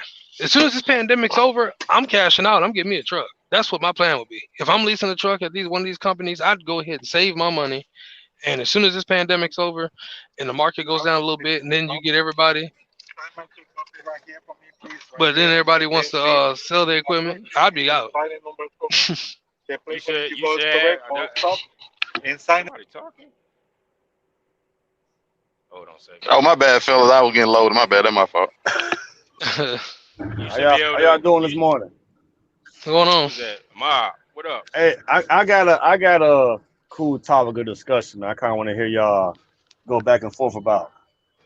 But how do y'all see the market in the next 5 years? Do y'all believe we're going to go back to a under $2 a mile average, or do you believe that everything is going to cost so much more that all the bigger numbers really don't mean nothing? It's all really the same thing. The It's second part. going back. I, It's going back. I don't know. I see this is the new normal, but I think everything's going up. I don't know. Inflation That's how I though, see it. inflation's been going on for so long, and these, like for example, the low. If you get on the low board and you start looking at some of this freight, they've been paying identical to this freight even back in the early 2000s. Like you can get $4,000 to go to Florida. People have been doing that. That Yeah. hasn't changed. So in my opinion, this is a secondary opinion. I mean, Cooley, you could be just as right as you could be just as right. But I think you're gonna get these brokers, man. They're gonna try to get you to run that $2 mile freight. Yeah, I mean, there's Hmm. people doing it now that It's, I don't that, understand why, but that, whatever. it's a lot of new people coming in the game, stepping on toes. Yeah, Like I told you, it's a lot of guys that never did trucking before. Just went out here, bought a truck, got their authority, and just running stuff for the 500 a day, and saying Yeah. that, oh, that's good for me. I'm good with that. That's That's yeah, stepping on that toes. They that's the messing up the game. that right there. What you just said. That's what I be trying to tell people. That's why you got to know the market. That's why when you were saying it's best to be an owner operator first, I agree with that 1,000% because then you'll know these rates. But see, when you brand new, you just go from company driver or 1099 to bam. I got money now. I'm buying my equipment. I'm getting out here. You don't even know what lanes pay. So Mm-mm. these brokers, man, they gonna see a greenhorn coming a mile away. It's like, hey, this dude said he'll go down to Florida for They, 2,500. they'll be able to spot it just by how you open the conversation. Exactly, exactly. And unfortunately, this is a hard business, man. It's a hard business when you don't know nothing. When you're ignorant in this business, you're gonna lose a lot of money. So how do y'all feel about all these new dispatch services that's coming out all of a sudden? Do you feel like somebody that's just getting into the industry, just got a truck, whatever, whatever, do you think that they should deal with any of these dispatch services y'all be seeing everywhere? Hold on, let me say one thing real quick in regards to what you just said. If you've been doing your homework and you've been doing your research, like I said, for a year, I've been watching everybody, Cooley, HT, everybody, you name it, I watched them. If you just done that minimum, when you hear about these dispatch services, which I've heard about, and also that other stuff that's going on with Stingley and all that, Jeffers, I knew better than that, y'all, and I'm not an owner operator, and I knew better than that. So that's all I You was got saying. common sense. It's funny. It's funny you say that, right? Because I'm independent myself, and I'm just giving out questions for the audience. But when you look on Facebook, Instagram, all this other stuff, right? You have somebody be like, "Oh, I guys got my authority. Where can I book loads from?" Huh. You get them type of questions. That goes You know what I'm saying? that goes Yeah. back into people just not taking the time, to really understand what they're getting into, and that's why unfortunately they get. I mean, you come like that, man. These brokers are shaking their hands like Birdman. They rubbing their hands like Birdman. They can't wait to do business with you. You know. Yeah. You gotta understand that trucking is the top three of choices of starting a business. I guarantee it's top. Mhm. I put top five. That's what people come to trucking. They got some money. They're going to invest in trucking, the trucking industry, Yeah. because they know that you can make money, but they're not knowing the backside of it. They're just doing it because they know they can get a truck and make money. They don't care about not having a CDL. They just got money in the bank just sitting. A lot of people get money, don't know what to do with it. You Yeah. get somebody $1 million, I guarantee you, majority of those people you give $1 million to, they don't know what to do with it. They out there just blowing it. You know what I'm saying? They don't know how It's to been invest. They don't know proven. what to do with it properly. You You know what I'm seen saying? people win 10 million, 30 million, 100 million on a lottery and be broke in a year. You see YouTube truckers. It's people on YouTube. You know what I'm saying? Doing it. I'm not. You know what I'm saying? I'm just. It is Yeah, what it is. Do you? You know what I'm saying? You get you get money and you just do Because your thing. that go back to what I was saying. Most people do not assess their risk at all. They don't assess not no at all. risk. They just see people. They see people what they say. For me, it was not so much YouTube. It was me talking to other owner operators. For some reason, owner operators got a small man syndrome. Every time you talk to one, they want to talk about how much money they're making. Like that's cool, but you're not telling me how much I'm about to spend either. And that's always been the problem with a lot of people. You know what's funny? Because like on the internet, I be hearing that conversation about how much money people make, but when I talk to people like in person, like in my city, the conversation is completely different. It's only seems like it's only the internet where I get that from.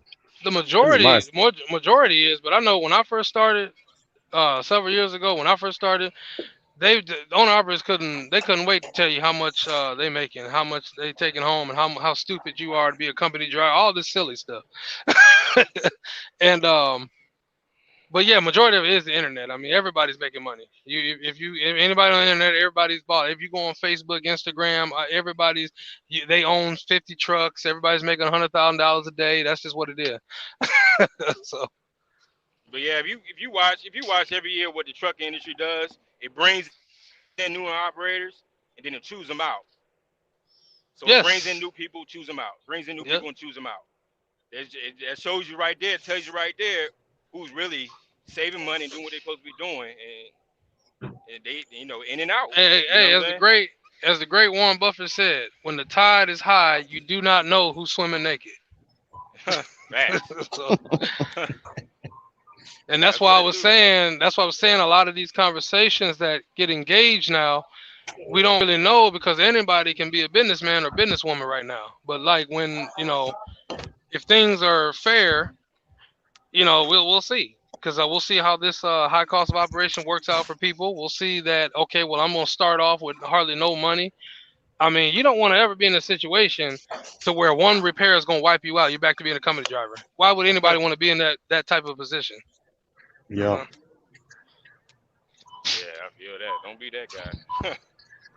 Don't be that But guy. HC, what do you think about like I was saying about my situation? You got somebody that got a little cash and still trying to save up.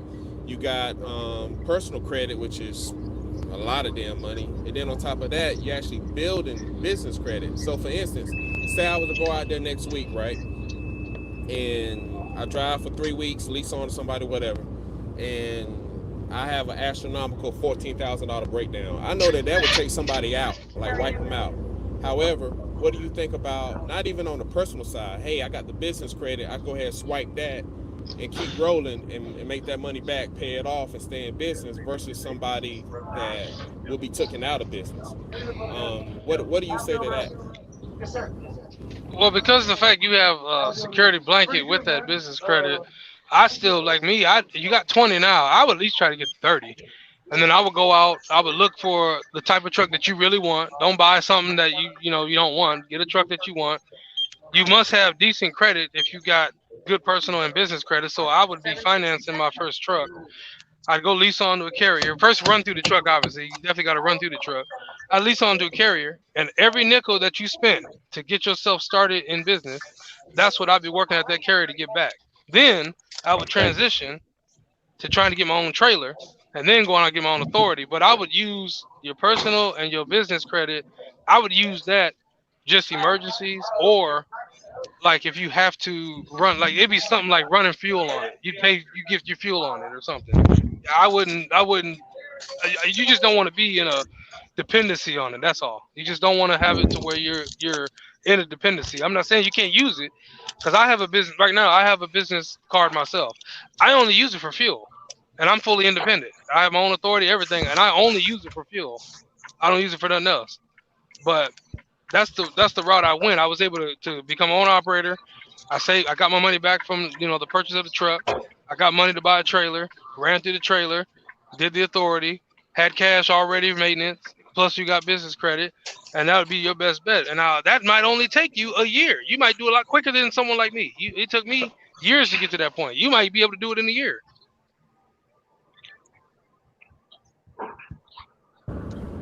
Has he figured out what division he thinking about Tenfold. going into?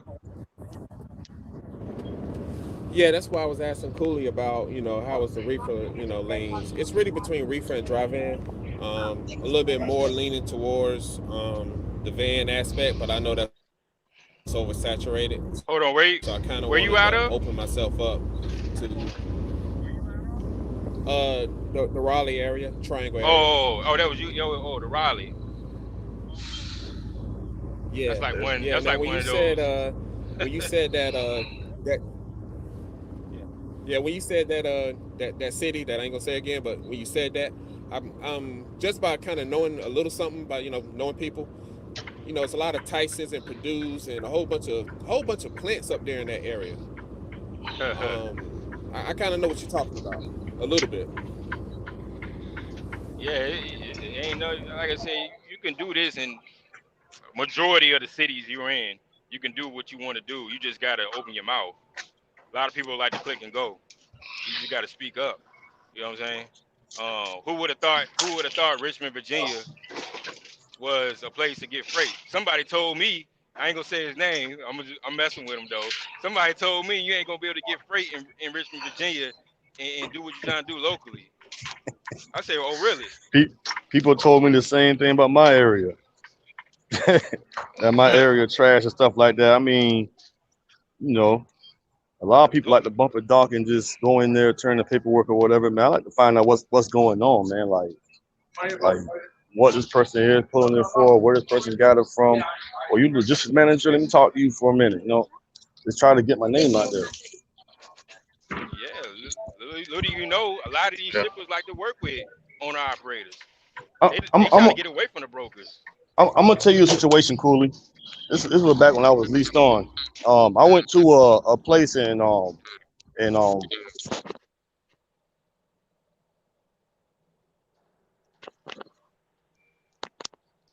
You went out, Mark. Yeah, I think you went out.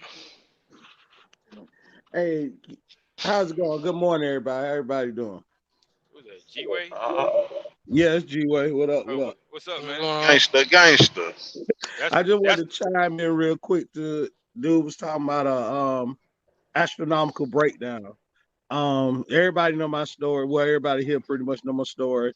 Um, I was that dude with that breakdown.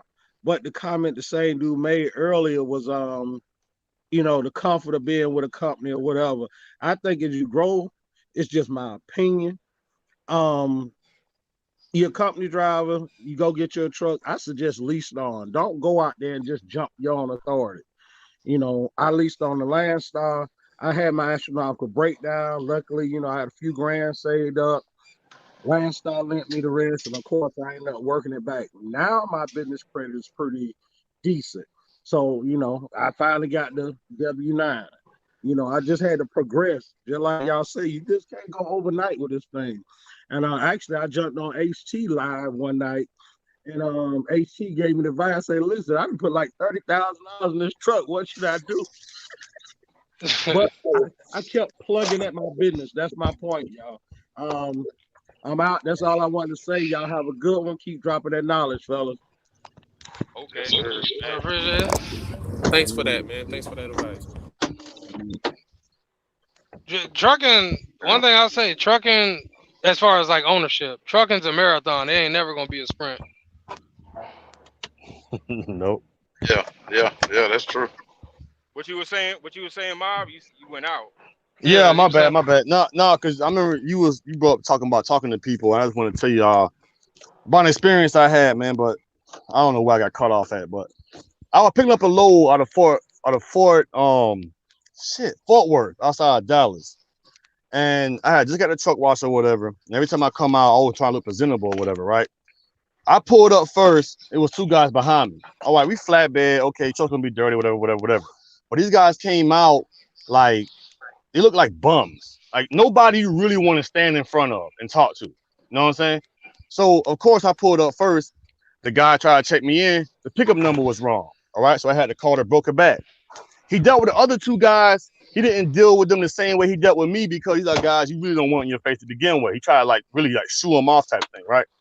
So they both hop in their truck. They go in the back. I'm still in the office with the guy waiting for the broker to call me back. So we started talking. Ended up finding out this guy was the owner of the whole yard. He owned this motherfucker. And he was just telling me how he's tired of dealing with brokers. Dealing with this shit. There's always the misinformation, so on and so on and so forth, right? So back then I was leased on with a company with 45 trucks. We had a terminal in Fort Hood. You know what I'm saying?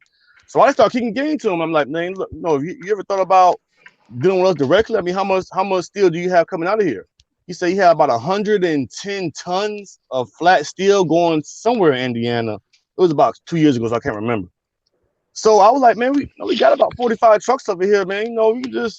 I'll give you the number to the owner or whatever. You give him a call and stuff, and you try to work something out with us or whatever. Bim, give him the car. He called the owner about a week later and ended up getting a direct contract with him. Know what I'm saying? It's little shit like that. Oh yeah.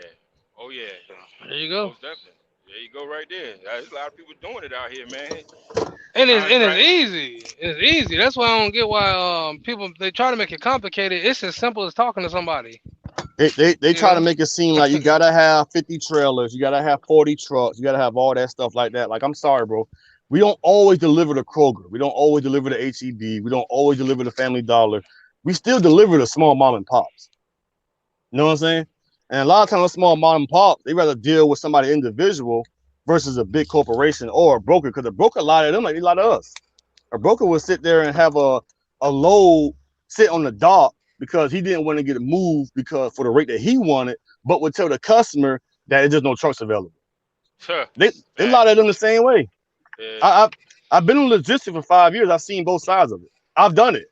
You know what I'm saying? Yeah, I know what you're talking about. Yeah, I know you're talking about some experience. Mm-hmm. Hey, my favorite part. Oh. I was say my favorite part is when the broker first you're gonna get the load, and then the broker calls you and said it got canceled because he got somebody cheaper to do it. Yeah. Yeah. But back to what you were saying, Ma, it's about that rapport, man. Like, we were talking earlier about the down market and stuff like that.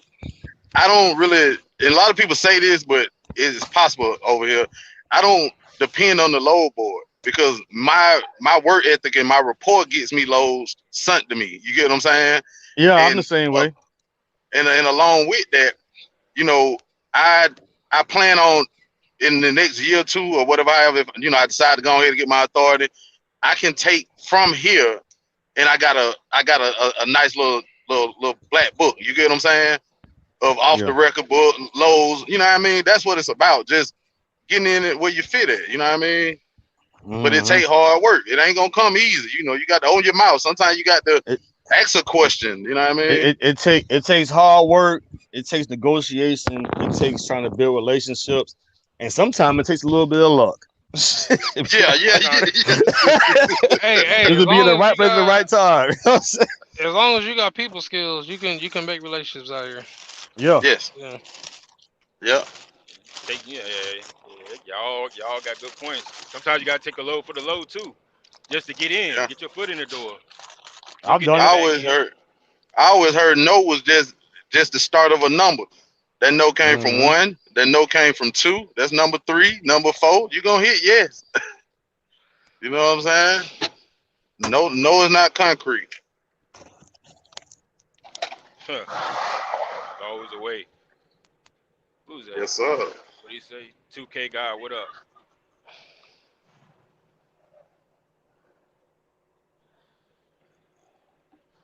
Who's this? C Green? Yeah. I'm trying to see who else is in here. HT and somebody else. And Mob, I think. Compton left out, didn't he? Nah, I think he went out for a second. But It yeah, was out. man. Like I said, the market, nobody really knows. We all got opinions. We just gotta wait and see. But like, I'll tell you one thing, I'm ready for whatever. Huh. You Yeah. know, for whatever. As I said, COVID, could it get any worse than COVID? I don't know.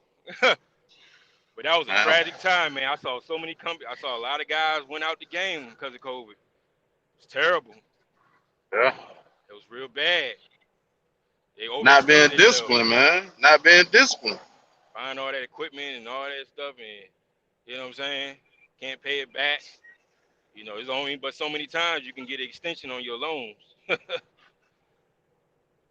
And they're gonna be like, nah, that's it. Pay up. And You what know, you said earlier, cool. Oh, go ahead, AC. no, you go ahead, you go ahead. I was gonna say what you said earlier, Cooley, about the rates. You know, supply and demand. They can't ship this stuff for super cheap when they charging high. Look at a loaf of bread or a gallon of milk now, man. Like a But bag of potato chips used to be $1 and some change. Now they two and some change. but it's not. It's not the brokers. It's the new people coming in that's doing it though. Oh yeah, driving So it down, taking it for yeah, nothing because they that's what jumped out there with their that's what twin. yeah, that's what's going Yeah, on. They killing it. They like I said, I already know I see it all the time, man. I talk to other drivers sometimes. I was like, hey, what you did that load for? Oh, I did it for 500. I said, oh, okay. Yeah, I mean, you just ask another driver, he'll tell you. Unless yeah. he blowing smoke, you know. But yeah, I'm not gonna say that's all of it, but it's some guys that's comfortable with that. You know, their profit margin might be $500 a day. They cool with that, but that hurts it for the guys that's trying to actually make some money out here. You know what I'm saying? That's why I was gonna Um, speak on it, like the dispatch services and stuff. It seemed like from what I've seen over the years, it seemed like everybody can have a spot in this trucking industry. And one thing I noticed about dispatch services, they do well because there are a lot of carriers out here that's just lazy to get their own freight. you know, they rather yeah, just have some, but they want to kind of keep the same formula that they had when they released on to another carrier, where you just had a dispatcher hit you up with loads and give you different options. You say yes or no, and that's it. And that's one thing I noticed about the dispatch service. They've realized that, and I don't know if y'all have noticed over the last couple of years, I've seen more dispatch service ads than probably anything on Facebook as far as trucking. oh I yeah, mean, obviously, beside the mentorship stuff, like people always want to get you to sign up for the program and they can help you get a truck, stuff like. Beside that, I see more dispatch service not advertisements than anything. not only that, you got dispatch services saying they got loads, but they're not even a broker. Talking about some yeah, go ahead, you know what I'm saying? They got contracts. Yeah, yeah, Technically, and that's illegal. You don't have the authority to go get to do that. You got to get your brokers. It's a lot of scamming going on, foolishness. I had my share of dispatch services, man, and I did a video about that a while ago. I'm not even because I had some guy blowing my phone up, talking about why you do us like that. And, all right, They man. leeches, man. They leeches, not sucking blood, but sucking percentages. They just stuck on to some sucking percentages, and they might have a customer, but they going out getting, independent drivers, 7, 8 of them, and they acting like they got that direct connect, man. But they ain't I don't got nothing got but a few loads. I don't got a problem with dispatcher, but when you start charging 10% of the revenue, like yo, I seen one dude talking about 15%. I'm like, huh? Yeah, Like I could do that See, on they my they own. they they doing it different now though. What they're trying to do is they're lowering their percentage because what they want you to do is sign up for the factoring. So they think that okay, well, we only charge 3.5%. Oh, but we yeah, charge another percentage. another 5% for the factoring. Now you're at 8.5%. Like I mean, they must. I don't know if they just think we can't count, but they're trying to. I noticed they're doing that now because there's a place out of Michigan. They keep hitting me up wanting to anybody that's got like either reinstated authority or just started back, you're gonna get these calls all the time or emails. There's constant dispatch services. They just look up DOT numbers, new, active, everything. They're trying to get you. Simple as that. And that's what they try to feed you with. Oh, we only charge 5% or 3.5%. Oh, did you hear about our factoring coming? Oh, now they're even doing insurances. They're saying they can help you get insurance now. That's how that's So, that's how they do it. Cause this is what I do. Cause I'm when I'm doing my broker thing, there's a way for you to go on the FMCSA platform to look at new authorities that just apply for authorities, and it just has a long list, and it has the phone numbers, and all you do is just call each one, figure out what's going on. You know what I'm saying? That's what dispatch services do. Brokers do that too. New brokerages do that. To figure out because we already know new authorities they need to move. They're trying to move some freight. They just started. They paid all this money. Got a truck. Got trailers. Got authority. They need to start making money ASAP. So they target the new authorities. That's That's why you that's get just that them. virtual address. Go ahead and send all them mailings and all that garbage to there. it's the same with that what you were saying earlier about those brokers. That's what I'm talking about these new brokerages. That's what they're going after. They're going after the ignorance of new carriers because I'm telling you right now, I didn't got emails, and I'm sure Cooley, because you Calvin, the rest of y'all probably get the same emails I get. You get these emails from these brokerages you've never heard of, and they'll say they're asking you for your rate, and that's how they're tested fishing. So they'll say, hey, we got a load. This is 262 miles. What can you do it for? Please send MC number, blah blah blah, and all that. Give us your rate. They fishing. Yeah, they don't know. That's a little jewel for y'all right there. That's what they do. To be Oh, you honest, gonna say you gonna they say don't know that? what the Say hell it they again. doing. They don't know how to quote. You can. Yeah, 'cause They're trying to see what a driver will run it for, so they can go back to their customer to quote them. okay, okay. You know what I'm saying? That's what they're doing because they don't know Mm. how to quote a lane. You can go off the DAT or broken go off the DAT or the truck stop and do the little lane quote thing, but that's not accurate. You know what I'm saying? It's not really accurate. It's okay, but it's not accurate. You go to a driver and be like, oh, hey, I got this load for this. Driver be like, huh? Nah, I'm good. No thanks. Yeah, Because they because you already don't know know it's not. you might be sitting at that shipper every time 4 5 hours. That's just what they do. So you got to factor that in. That time, Yeah. man. That's why I say when you become a broker, stick to it's better if you already a driver and then you're a broker. That way, stick to what you already know. That way you ain't out here doing whatever and trying to figure out things. You know what I'm saying? So I stick to what I know. I'm not gonna be a broker and do West Coast freight because I don't know the hell. I gotta do my research on it. You know what I'm Okay. saying? So I'm gonna stick to what I know. But that's what they do. That's what new brokers do. Dispatchers, they out here telling lies too. They go out here and tell people they got contracts. Don't have customers pretty much told them, you get this driver, I give you the, you can run this lane. You They're you just know taking where the they cut come out of from it. though, They ain't Cooley? did nothing. You know where they come from? I just thought of is old shipping clerks and processors at these shippers and receivers that are close up with the buyers and stuff like that. And those are the ones that are branching out because they've been doing their job with that person for 10 years. and they done mentioned to them, hey man, you know, you can get your own thing, get us some trucks, you can do your own thing, and that's how they getting out here. You get what I'm saying? Yeah, They ain't that's never true. drove no truck. That's I true just too. know the best brokers are the ones that drove before, because those seem to be the easiest to work with. I know I'm talking about, like, if you're not doing like the apps, or nothing like that, because I've been doing a lot of my freight on the app lately. I ain't been talking to a lot of brokers, but the personal brokers that I do know, they actually drove before, so it's a little easier to work with them. The email come faster. Yeah, yeah, Them other ones, yeah. hold on. They emailed 3, 4 times. What time you gonna get? Look, bro. But the good ones, okay, no problem. That load good. Here, email, bam, 5 minutes. That's This how the you know problem it. too. This the problem too. It's too many shady ones. Like, what they're doing is they got. I'm just using an example. Cooley's a carrier. I'm a carrier. They'll put this load up, and I'll call on this load, and they'll be like, "Okay, yeah. We can get it. How much you do it for?" Okay, well, let me check first. No, they're on the phone with Cooley to see what he'll do it for. You know what I'm saying? And they sitting there holding just holding you along. And say, so if Cooley say, okay, let's just say 250 miles, he want 1,500. I'll do it for 13. Boom, I'm getting it. He's not getting it. Hmm. And instead of just like, and I don't know if they think we just plum fools out here, but I can't stand when they sit up there. Oh well, you're not gonna check with the customer, or I gotta check with this. We gotta see if no. I mean, just if you looking for another carrier that's cheaper, that's just what it is. Just say, hey, we can't do the rate. Can you come down? I'll say no, and I'll move on. But they always want to play these little games for no reason. They got classes on it. Like they got actual broker classes that teach you these tactics, these little games. They like to play. They teach you these stuff in these classes, these $1,000 classes. Whatever they're charging now for broker classes. They teach you these tactics. You know what I'm saying? Yeah, Uh, to get people. I mean, it's a hustle, whatever. But if you don't catch it, then that's your loss.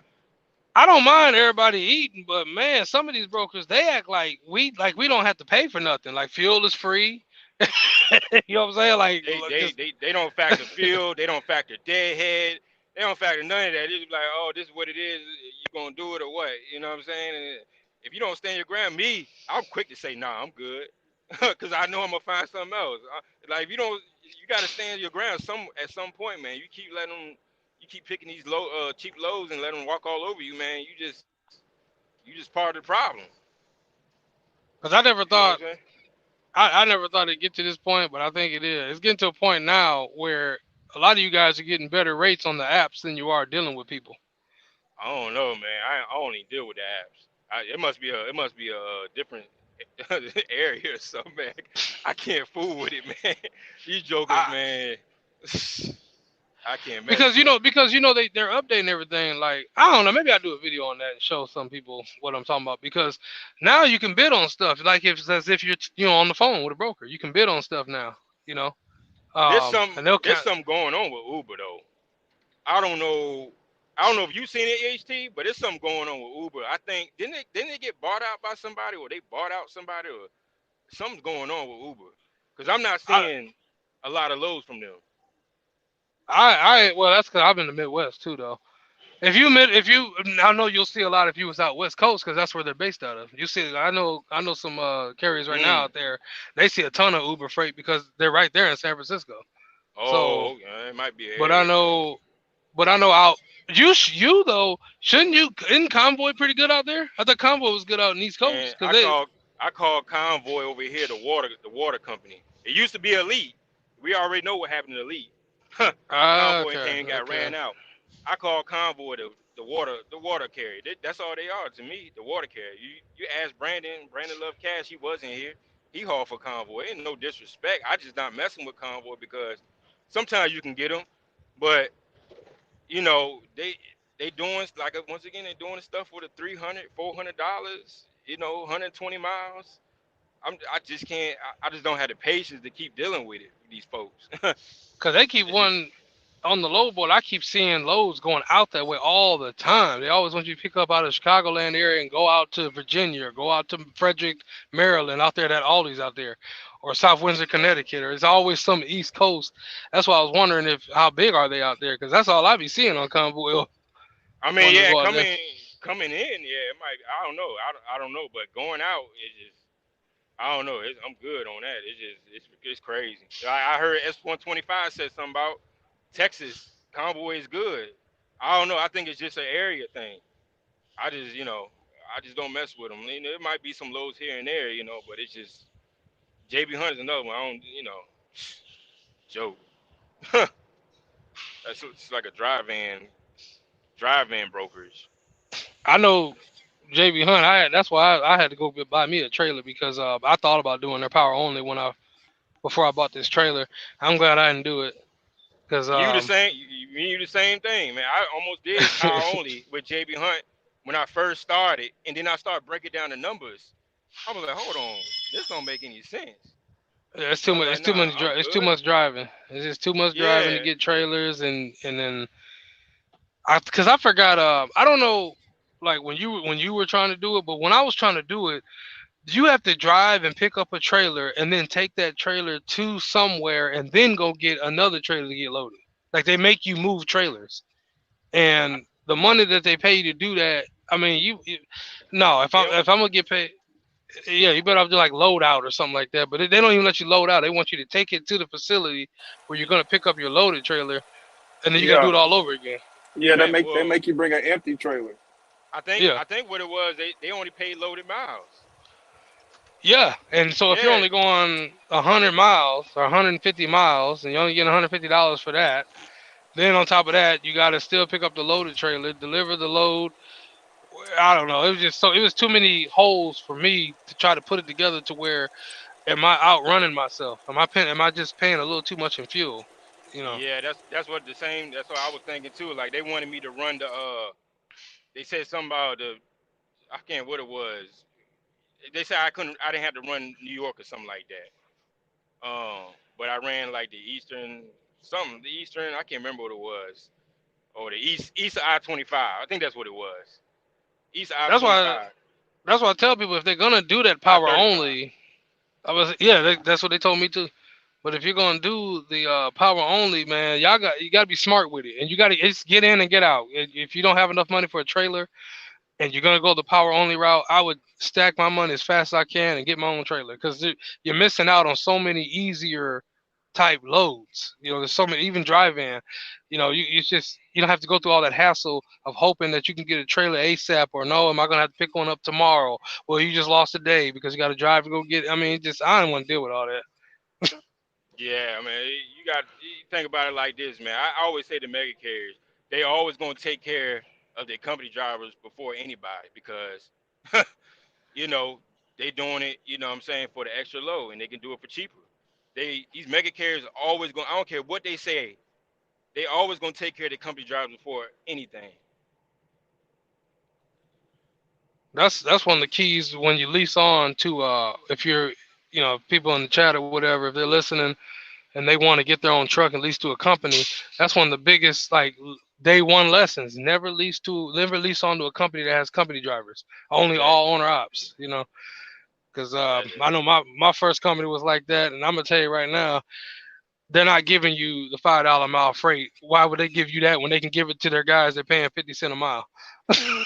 So Yeah, yeah, that rule still applies. Huh. That rule still applies. You got guys leasing on the JB Hunt, guys leasing on the Warner, guys leasing on the Swift. Guys leasing on the U Express. The list goes on.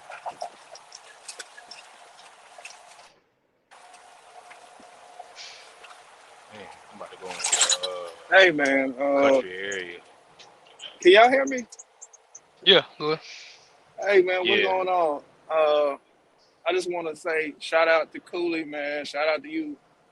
Uh, this platform, man. All this information.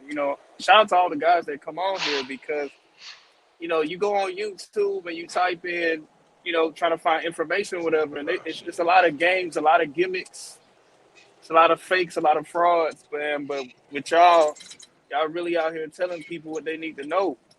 And it's only up to us to take the information or whatever the case may be, man. And I don't know if you remember me, man, but my name on YouTube is ATL Sean. And I remember probably like a year ago, when the pandemic been happening for a minute now, but the pandemic basically pushed me into trucking because I was doing electrical work or whatever, and then the pandemic came. I was like, damn, I got to do something. So I ended up getting my CDL, and I've been in the game for a year now, and I've just been trying to like figure everything out, figure out all the ins and outs, how the miles work, basically just trying to get a better understanding of the trucking industry. Because obviously, for me personally, I'm trying to get my own, my own truck, my own business. Because I ain't trying to wake up every day working for somebody else. That just ain't my thing. But I just appreciate y'all for even sharing. Just sharing. What I'm saying, it's just the small stuff like that, just sharing the information, man. But I guess what I'm trying to get to, I ain't gonna talk too much. But what I'm trying to get to is like see like how the industry is changing. Inflation has happened. If you was trying to get a truck and you ain't get a truck, like I guess at the beginning of the pandemic, when everything was cheap, everybody was scared. Car dealership, they were trying to get rid of the car. They was begging you, please come buy a car, please. You know what I'm saying? 4 months, no payment. You know what I'm saying? Even with the trucks. But if you didn't have the money to jump on it, or the credit to do that, or shit, even the knowledge. If you didn't have the knowledge to do that, you missed out pretty much. Nobody knew what was going to happen, like that, the world was going to go back to being somewhat normal. Nobody knew Right. that. So if there was an opportunity, you pretty much missed out on it. And if you didn't, if you didn't have everything lined up the right way, you pretty much was out of luck. But I guess for me, pretty much being fresh in the game, only having a year of experience, I went through 3 companies. I I got a funny story. I actually started doing flatbed first. For some reason, call me stupid, call me whatever, naive. I just figured flatbed drivers made more money. And I was wrong. I was wrong as a company driver. This is all as a company driver. But for some reason, when I was in CDL school, I was like, man, they doing all that hard work. Shit, they got to get paid good, right? So I went and did flatbed for Snyder. Now, that was a big fucking mistake. Why the hell did I do that? Now that I have like some experience and I kind of know how companies are a little bit more, I ain't gonna say I know how they are 100%, but doing flatbed for Snyder, yeah, that don't even make sense. So I was basically supposed to work 5 days out the week, be home on the weekends. Man, I was making $500 a week. 500. So Damn. when they did that, they kept telling me they were sending me loads to like Ohio. I live in Atlanta, so I would take loads from Ohio. No, not from Ohio, but from Atlanta to Ohio, Tennessee, stuff like that. Not too far. And I was making $500 a week, man. And shit, I remember they gave me a sign-on bonus, and my check was like $800. So I'm like, what the fuck is this? You know what I'm saying? If I wanted to do that, no disrespect, I could go work at Wendy's, McDonald's, you know what I'm saying? I could go do this somewhere else with less risk, with less liability. You know what I'm saying? So long story short, I went to Oklahoma. They started paying me like $1,000 or $1,200 a week. So I'm like, all right, well that's a little bit better.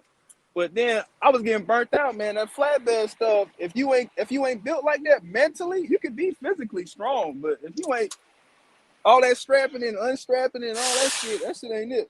But anyway, to get to my point, I'm trying to get my truck, man. I'm at JB Hunt now. I'm a company driver. I'm making about $1,000 to $1,100 a week, and I'm regional. So obviously I am in because people hear trucks and it sounds good. It got a nice ring to it, but they don't understand if that truck has like a major issue, like how you were talking about earlier, you pretty much screwed. So if you had 20,000 and you just got your truck and it break down and you need to put something major in it, you about to lose everything pretty much. That's why you gotta always remember that it's all about lowering your risk of that. You want to lower your risk. That's why I was telling the gentleman Compton earlier. That's why he would need more capital, so that when you do lease on to someone and something like that happens, you're going to be more covered. You know what I'm saying? But the key that most people make with the mistake is, well, actually, let me say this real quick because you were talking about the pandemic. I want to give you this advice right now. I would not be looking so hard right now. I don't know how much capital you have or anything, but I wouldn't be looking so hard for a truck right now. What you want to do is you want to try to get back in that same position you feel you missed out on. It was pre-pandemic. So what you need to do is wait for the post-pandemic. And that's when you go and start really looking hard for a truck. Because I'm telling you right now, when things settle back down, the reason why the freight market is high, because nobody wants Yeah. to work. So it's hard to Right. get these loads to be shipped out because nobody wants to show up at the warehouse. So when Right. everything starts operating better again, what you want to do Yeah. is you want to start looking for a truck because it ain't gonna be this sky high market no more as far as trucks Okay. and stuff. So Okay, so for the ones that don't know, like me, I don't know a good truck from a bad truck. I mean, we all know the different makes and models and all this, but we don't know like I'm talking about from a inexperienced driver. Nobody that's never okay. owned nothing. Yeah, That's okay because look, you just said earlier you only got 1 year in this 1 game. year, Man, you barely got just made it. man, anybody on this chat would tell you, you got Yeah, years to learn start about. researching on engines. If you're gonna Yes, you know what I'm research on saying? engines, know what engines, what to buy. Don't try go work out for pre-emissions engines. Anything 2006 and older. It may sound like it's a pain in the neck, because it's an older truck, but it'd be a Yeah, lot less headaches because these newer engines, they're no good. They got a lot of emissions and cause a lot of sensor issues. That's the problem with newer model trucks. So try to find something older. Anybody can work on it. Get like a Freightliner, something that's right, easy to work on, and then just right. stack your money up and buy something else later on down the line. That's what I'm doing right now. I bought this Gotcha. truck 2 years ago, back in 2019. Put Hmm. $15,000 for the truck. It's a sleeper. What year is that truck? It's a 2006 Columbia, What, got 14 Okay. liter? 14 liter. Yeah. And thank you so much, AC Logistics. You really helped me out with a lot of things. Listen to see the whole schooling that you got on your show. I watch it. I put a lot of likes on it. It really helped me out. So 15,000 for the truck, had to put another 20,000 in it. So this thing Wow. is real out here, man. So you don't think when you buy a truck that, all Yeah. right, I'm going to make $1 million. No, you acquired a Nah. new expense. That's what it is Right. now. Right. So I But put another 20. I was about to say, if you add all that up though, you still like light years ahead of what the market is. So that means you put all together, you got $35,000 investment. You can't even find a good truck for 35 right now. True. Nope. That's true. Yeah, you're right. And I'll run how I want to run. I'm in the Philadelphia area. I'm pulling containers, so you know how funny that is. I see a lot of guys with these brand new trucks, Ryder trucks, leasing them, and I'm like, how are they making money? Because when it comes to the port work, you don't get no Yeah. front haul, no back hauls, or anything like that. It's only one run. You get that run, and you got to bring her back to the port, so that kills the money right there. So you might get a load that's say $1,000 going one way, but you got to calculate both trips. So, is whenever you working in this type of industry, it's best to have something that's paid off, not having any type of, expense. I'm home every day. I probably do like no more between 1,000 to 1,200 miles a week, and I Get still out of bring here. home. But yeah, I still bring home after expenses between $1,500 to $2,000 a week, and that's home every Oh day. wow. Wow. Yeah, Yeah. I'm not. See, I I'm mean, a it's good enough for me. I got a family and word, stuff like word, that, so. It's word, good for me, and I just keep an eye on things that need to get fixed. But you got to have word. a big safety net. Have some money saved up. All that business credit stuff, man.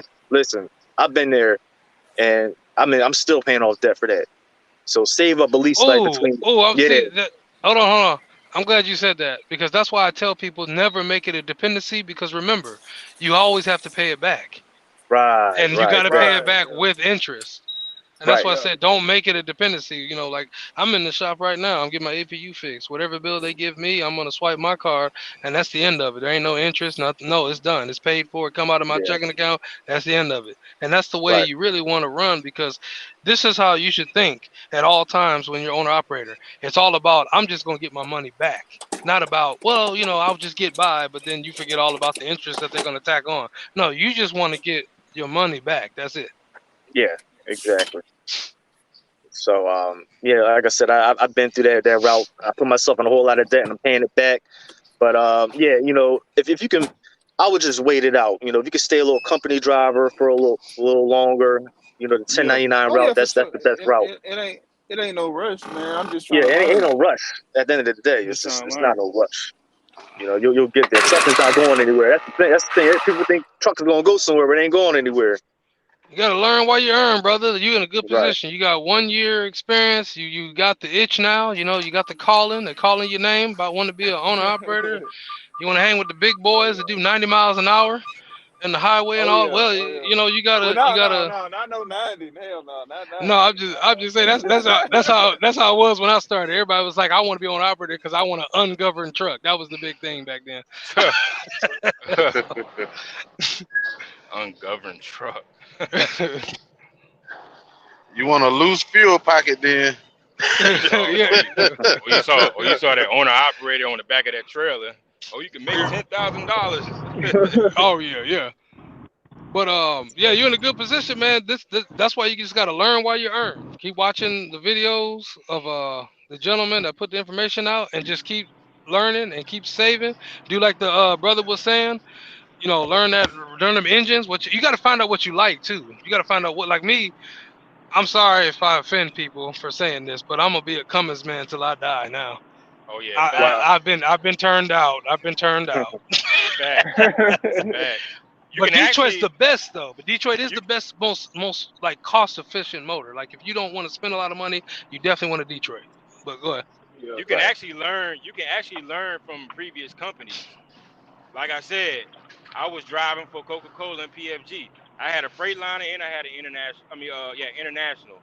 I, Yeah. I already knew I didn't want an international. The Freightliner was cool, but it also had its issues too. I had a brand new Freightliner as a company driver, and then I Right. went to JB Hunt, had an international again. It was cool once again, and then I bought a Kenworth with a Packard in it. I was like, oh no, I'm not dealing with a Packard. And then I finally got that Cummins. I got that Yeah. Cummins. I was like, oh yeah, this is it right here. I'm Cummins forever. Right. Everything Right. Cummins. Right. You know what I'm saying? So Yeah, I'm a Kenworth. this starting out. You gotta look at it like how a lot of these like you said, Coca-Cola. I see a lot of Freightliner trucks that they ride around in old Freightliner trucks, and they still running up and down the highway. You know, you Hmm. got those Mack trucks, the older ones, those older engines, they hold up. You know, like I said, you gotta have that money saved up, man, because That money. you Yeah, know, that's the big part. anything can happen. It's all on you at the end of the day. But just Word. go through it.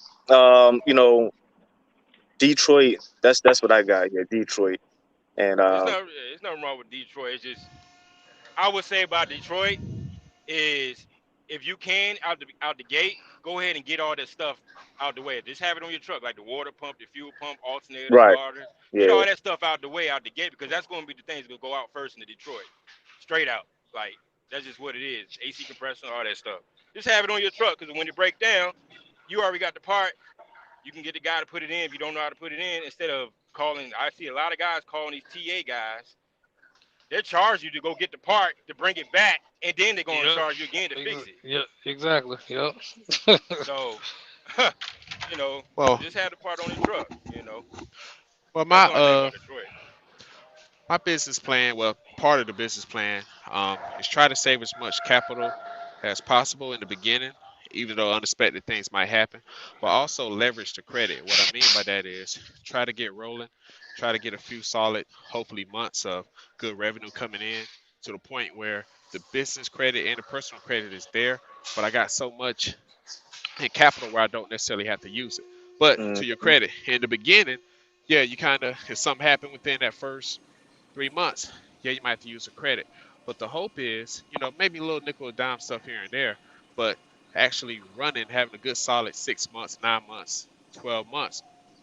Like you say, Cooley, don't go out there buying Ferraris and BMWs and stuff. But at the same time, you know, just stacking your money, investing in your I business. will, let me That let way, me let go me ahead. speak on something just real quick because I don't want people to get confused by this. Yeah. I'm telling y'all right now, and that's why I made that low ready series. That's why I made that. I'm telling you right now, most of you guys are not gonna probably deal with anything catastrophic, okay, if you run through your truck in the beginning.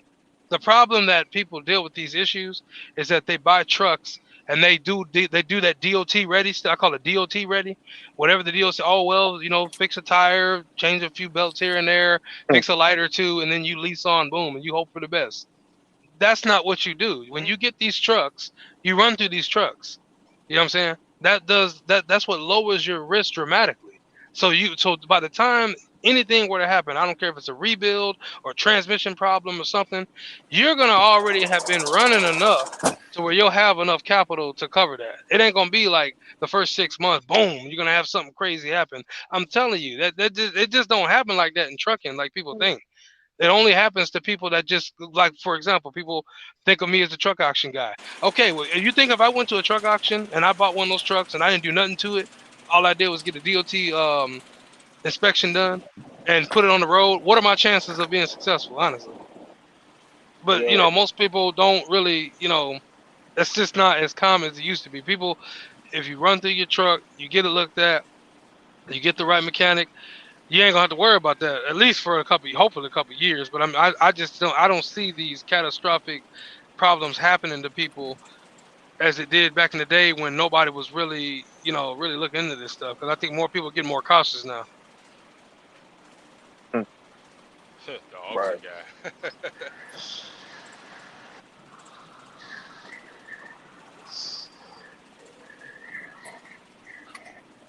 Oh, look at this there, bro. My God, livestock. What the hell?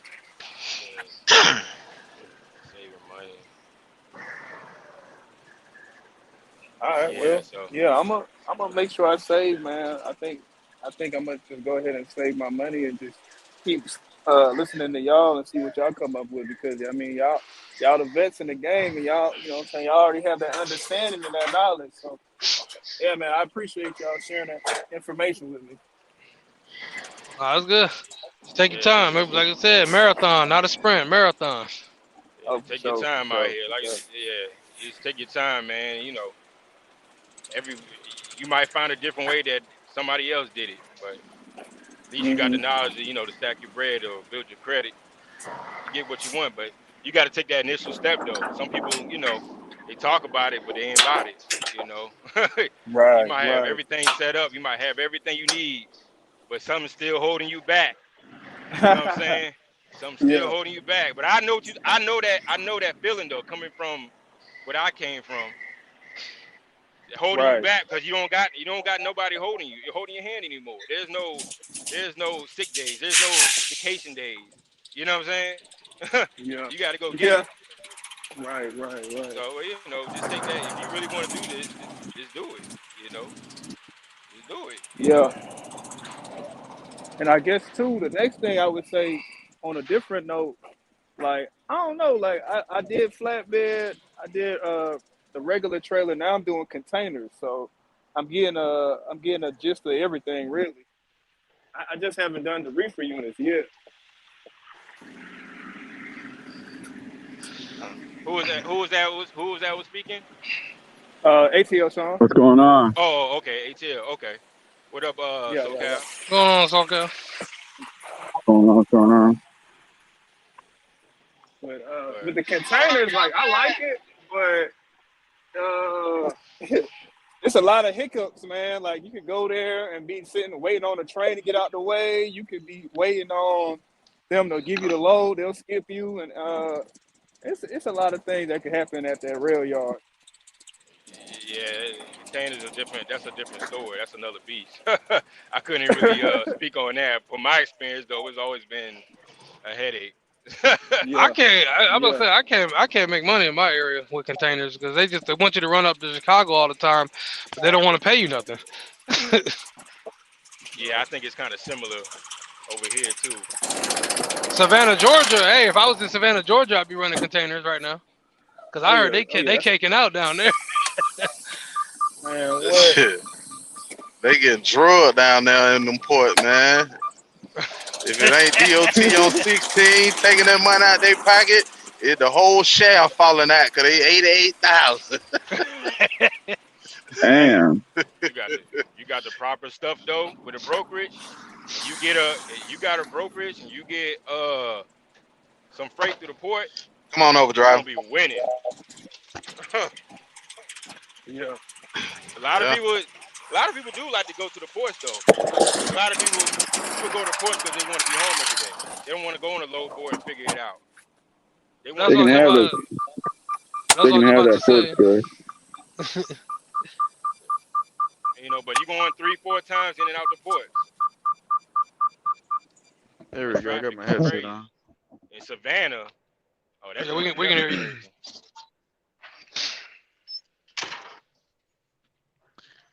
Let me see. Yeah, anybody go inside the ports, man? That's just crazy, man. Because it's just too much time if people want to go inside the ports. You froze. You froze. Okay, we ain't hear you. I said if anybody's going inside the ports, they're crazy as hell. Any ports. And why it 2 take so hours in the long? line. I'm about to say why it takes so long to get in there. Like, man. So Your Because your chassis ain't ready. you got to get checked because in it's unionized in there, man, federal. and I know Long Beach and LA, they're doing all that autonomous computer shit and getting rid of all these people in the ports. Computers are starting to do everything, and it pisses them off, so they just work slow. Mm. And they making 80, 90,000 to run those cranes, man. Moving Oh, that or slow. more than that, bro, more than that. Yeah. So I just remember I did the last time I did containers was JB Hunt Intermodal, and I remember having to go to a lot of them yards up there, and it would take me almost an hour just to get in, and that was back in 2012. So I can't imagine now. Yeah. Sure. shit, all I've been doing, man, is doing Landau stuff, RGN stuff, step deck, and doing commercials and shit like that. You know what I'm saying? I'm on the set right now on a Super Bowl commercial. Yeah, I seen you post that in your what you call it, in your community. I saw that. Yeah, we'll be done Friday. Making the big Yeah. dollars. The You big know, money. you already know I ain't cheap. Yeah, I know. Hey, it's either right now people fighting over the rail yard or Amazon. I'm like, man, just do Amazon. I ain't no just go ahead and do the Amazon. Yeah, save yourself a headache. They put a hub right by me, so I'm gonna go check it out just so I can put some drivers on it. What, San But Bernardino? nah, shit, damn Palmdale. Oh shit.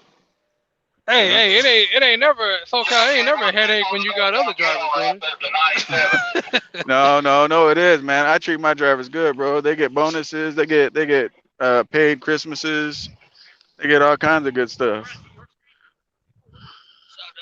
How you That's doing, what it bro? is. Only 2 days, set holidays we get off at the company I'm with now is Thanksgiving and Christmas. You work Black Friday, you Hey, bro. work you work Christmas Eve, you work Labor Day, you work Independence Day. Cooley, you remember with Coke and PFG? You work, you know, that's just what they do. They don't care about none of them holidays. Oh no, you working 14, 16 hours. Whatever. Whew. Hey, shout out to all the Reefer people. How many people had turkeys in their trailer waiting to get Turkeys. delivered when they was when they? I'm serious. I came home, right? I came home and I had turkeys. I came home with turkeys and they didn't let me deliver it until Friday morning. But I thought that was funny. You know, um, I know there was. I guess there was a lot of loads like candy, turkey. Right now, what is it? Ham. They got a lot of them loads right now. I'm gonna tell y'all one thing every year. If you do reefer and around Thanksgiving, give it about a week or two before Thanksgiving, go to these local stores and ask do any of their customers take turkeys. A lot of these customers do turkey giveaways. They do turkey giveaways to their employees. They get the turkeys to their employees for the holidays, free turkeys. Go to Huh. these grocery stores like like a Kroger or like a I don't know, Safeway, Food Line, places like that, and talk to the meat department and ask them, hey, do any of your customers do the turkey giveaways, however you want to word it, and they'll tell you. I've been doing this for the past 2 years. This is my second year did it. I did it this year with a customer. They held my trailer for 3 days. I got $8,000, $8,000 to take the load 30 miles to hold my trailer for 3 days, $8,000. Not to say that Were they just that's what you're going storing? to get. Were they storing it? It was only 4 pallets. They just hold it. They just holding your trailer with turkeys so they can give them away to the employees as they come in. Oh So wow. that's Hey, that's a y'all plug can right y'all can there. That's a Yeah. plug right there. y'all can start doing that. You know, I I started doing it last year. You know, and I Just do so it you every guys, year now. just so you guys know, once I get to the window, because they're serving us breakfast, I'm not gonna be rude and be ordering. So for 2 seconds, I'll be muting while I order my food. Now you go. Dang. Hey, Cooley though, I'm gonna have to check that out because we got high V's up here and stuff like that, and I might have to ask them about that because I always see like a random trailer in one of them docks. But see, Why not? they don't Why not let that be my trailer, right? they don't know any they don't know any better. The first person they call is TQL. TQL, yeah, they call TQL because all they do is go on the website and they be like, find a broker, number one broker, and the first person gonna pop up is TQL. They call TQL, and TQL do whatever they do. They have no idea what's going on. And the thing is about it, this is how I found out. When you go in there and you do the load, they give you the receipt, the actual receipt of how much it costs. From Oh. my experience, they gave you Mm. the actual receipt. So all you got to do is, don't you cut out the middleman, cut the middleman out, and you go direct. I wish I had one of them buttons to be like wah wah wah wah. Cooler dropping a gem. But see, That's what I'm talking about right there. Like you would have to go like pay somebody hundreds, thousands of dollars, not hundreds of thousands, but 1,500 for the online courses and stuff like that. When you can sit back and do your research and just listen to somebody that's really trying to help somebody and help people out here in the community, and get the game Right, for free. right, right. And then I think you have a service, or you have a diligence on your own that you need to turn around and give that back to somebody else who needs it. But Cooley Yeah. just said somebody Right. can charge you $800 to go through, you know, an 11 course thing in 6 weeks just to tell you, hey, go in the store, get with the meat department, and see Yeah. about, turkeys Yeah. and turkeys get it for cost free. money. Turkeys is expensive. If you saw the Yeah, numbers, how much they yeah. charge them, and I say I do it for this rate, they gonna jump on it quick. So That I was last like, load. I'm Hams about to say too. that last load. Like I said, the last load for Thanksgiving. I mean, that was almost $4 a mile for me. And that I don't do turkey loads like that normally. I mean, they try to they try to work with you, but no, that last load, they wanted it at the warehouse Friday morning, going into holidays for Christmas and all that. I said, yeah. They said, but you're gonna have to sit on it, because we can't, we're taking on Thanksgiving. But shoot, if they paying like that, yeah. But I want to know. I'm gonna look into what you talk about, Cooley, because we got a lot of stores up here, and I yeah, always see random trailers in they dock, yeah, random check reefer them out. trailers going. Mom and pop joints, local stores, grocery You stores, what's called fresh market. I don't know, you got a fresh market up there. Places like that, they got customers like big companies, like yeah. whether it's like a Dollar General or Family Dollar, just big companies where they give their turkeys to the employees. They just need You to know, hold a trailer to keep it cool or I frozen. just That's thought what. about that, Cooler. I did that like 2 years ago, but it wasn't turkeys. It was those gift baskets with the summer sausage, the crackers, and the cheese, Uh-huh. and we just held them, so they didn't freeze. You get what I'm saying? For McLean, we No, held them like 2 days, bro. I So mean, yeah, It just you're absolutely it, right. yeah, it's other commodities, but I just in Yeah. my experience, I did turkeys. That's how I found out about it and You all could that. And probably I do that. You could probably do that with candy too, because every time I pick up candy loads now, they always want my reefer at 60. Yeah, that's what it was too. It was like those gift baskets, and they were saying they were gonna be handed out throughout the company. But the thing is, Cooler, you thinking outside the box as to what's being held in the box. You know what I'm saying? yeah, having multiple trailers, I can afford to let somebody hold my trailer. I'm gonna Yeah. get paid for it. You know what I'm saying? So it is what it is. But yeah, hey, check it out in y'all's area, man. Hey, I'm quiet pretty as sure I ain't kept. the only one. Quiet as kept. This is why. I don't know where your subs are now, Cooley, but this is like before you blow up.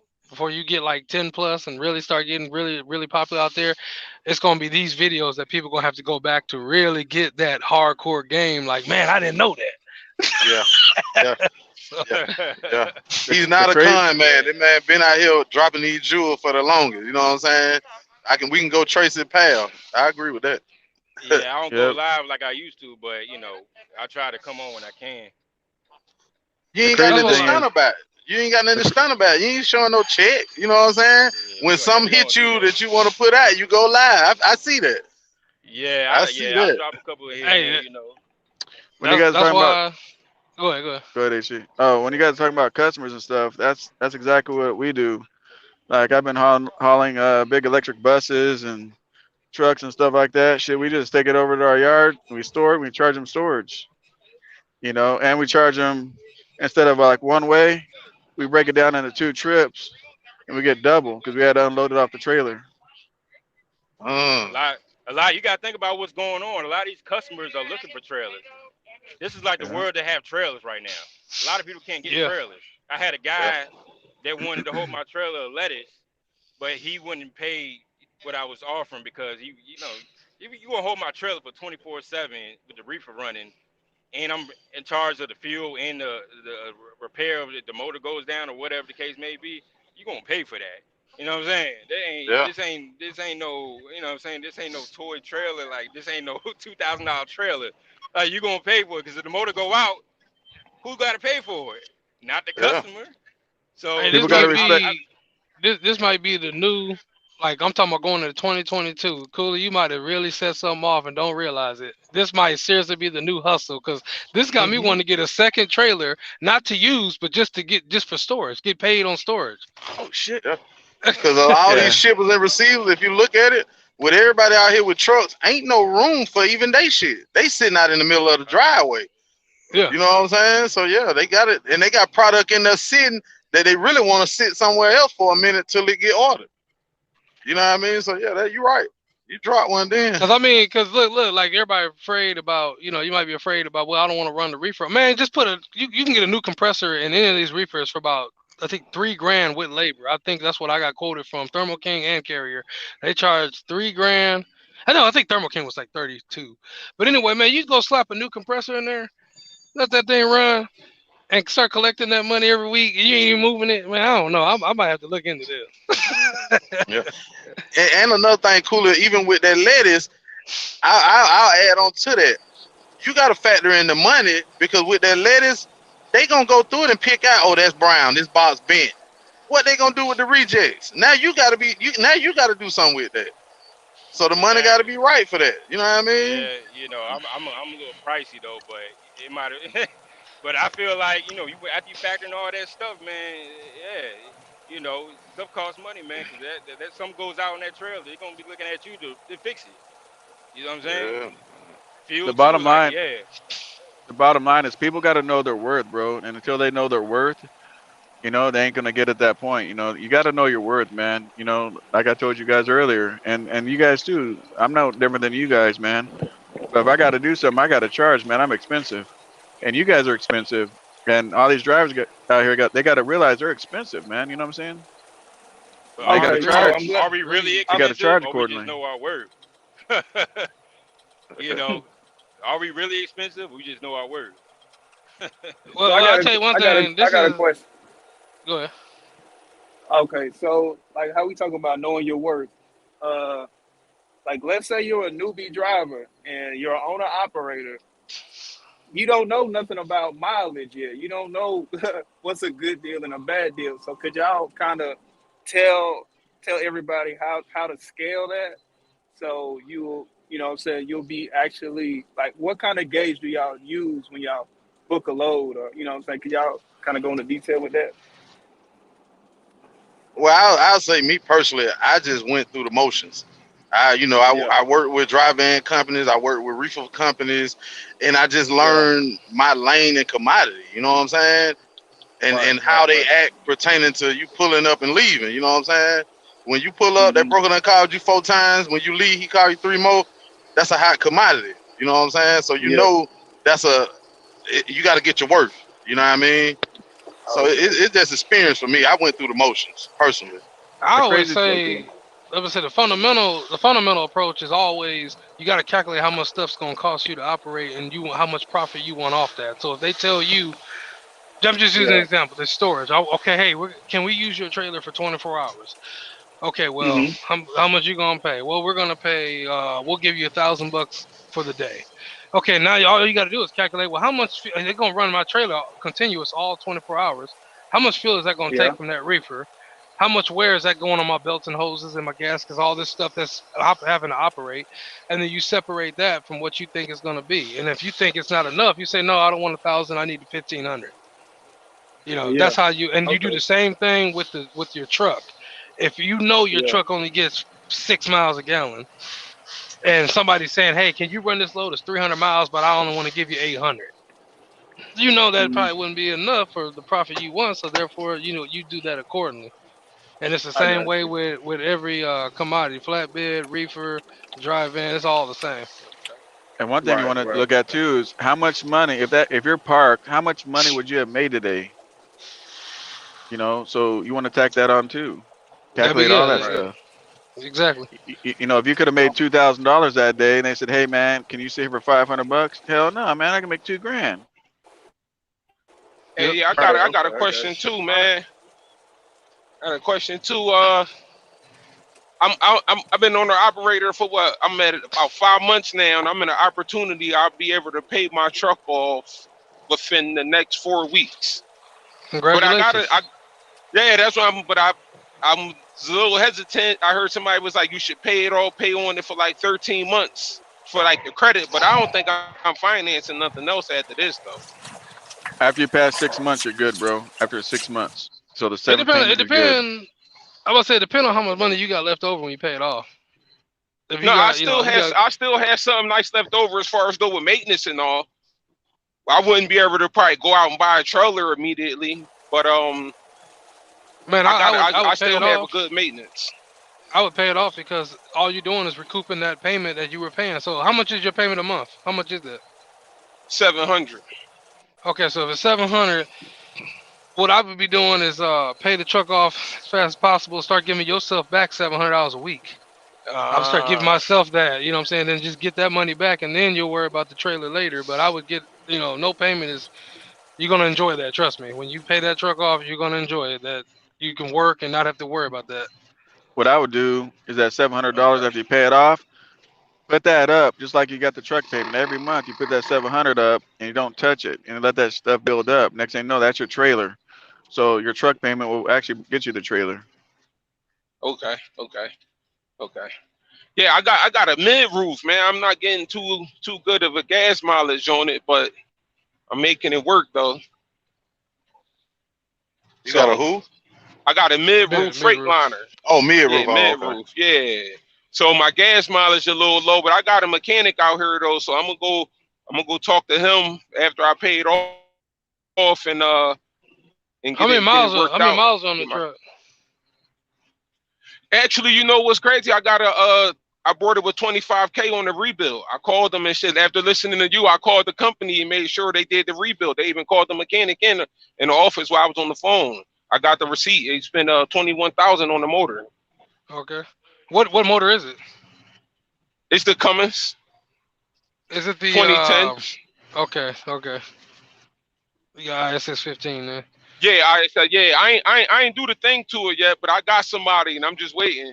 I'm just waiting. I got somebody that's Oh, waiting to brother, go ahead and hook him up. you should have done that from the beginning. Actually, no, I take that back because if you got warranty on that rebuild, you can't do it. I can Yeah, take that back. I got my peoples waiting though. I got my peoples waiting. I got my plug Okay. waiting on me. They just waiting, and I'm waiting to give them the word. That's why I wanted to pay it off. And then soon as I get the first problem from it, is out of here. It just depends on if there's a warranty on it because they I don't know how long ago they rebuilt it, but if they rebuilt it in a short time ago, you're gonna have to wait till that warranty go out before you make that move because if Yeah, I anything think happened, like I said, right. they won't honor that Here, rebuild.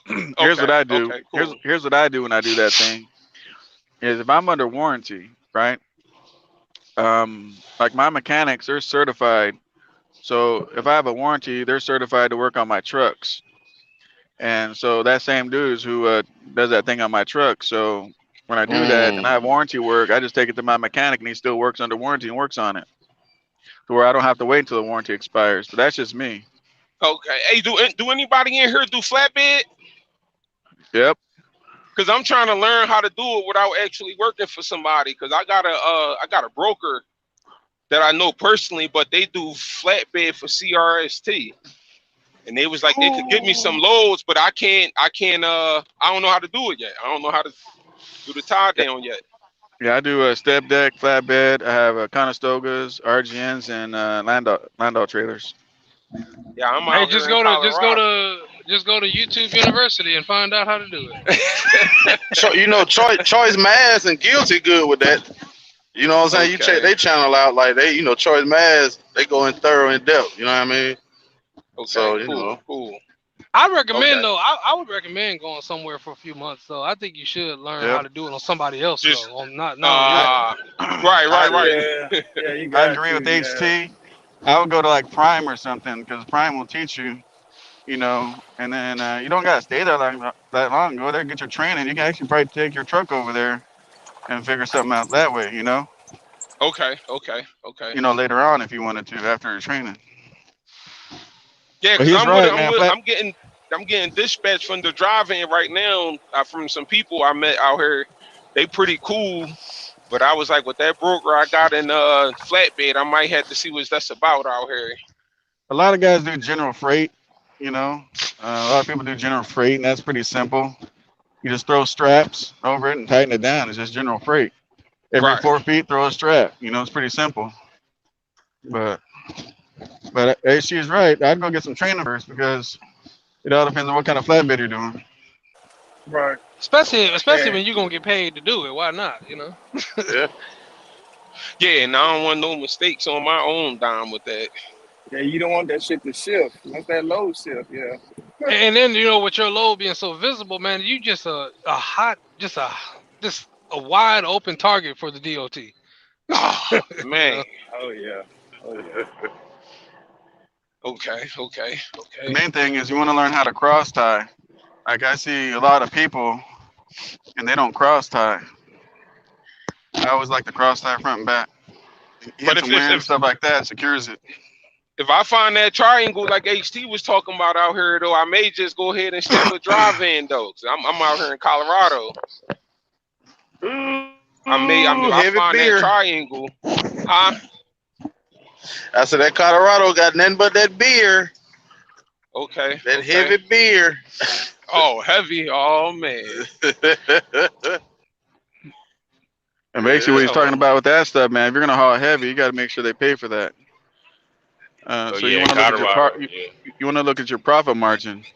So if you can run light and do a little bit more miles, and you can heavy with a little bit less miles, you'll make more money doing light with a little bit more miles.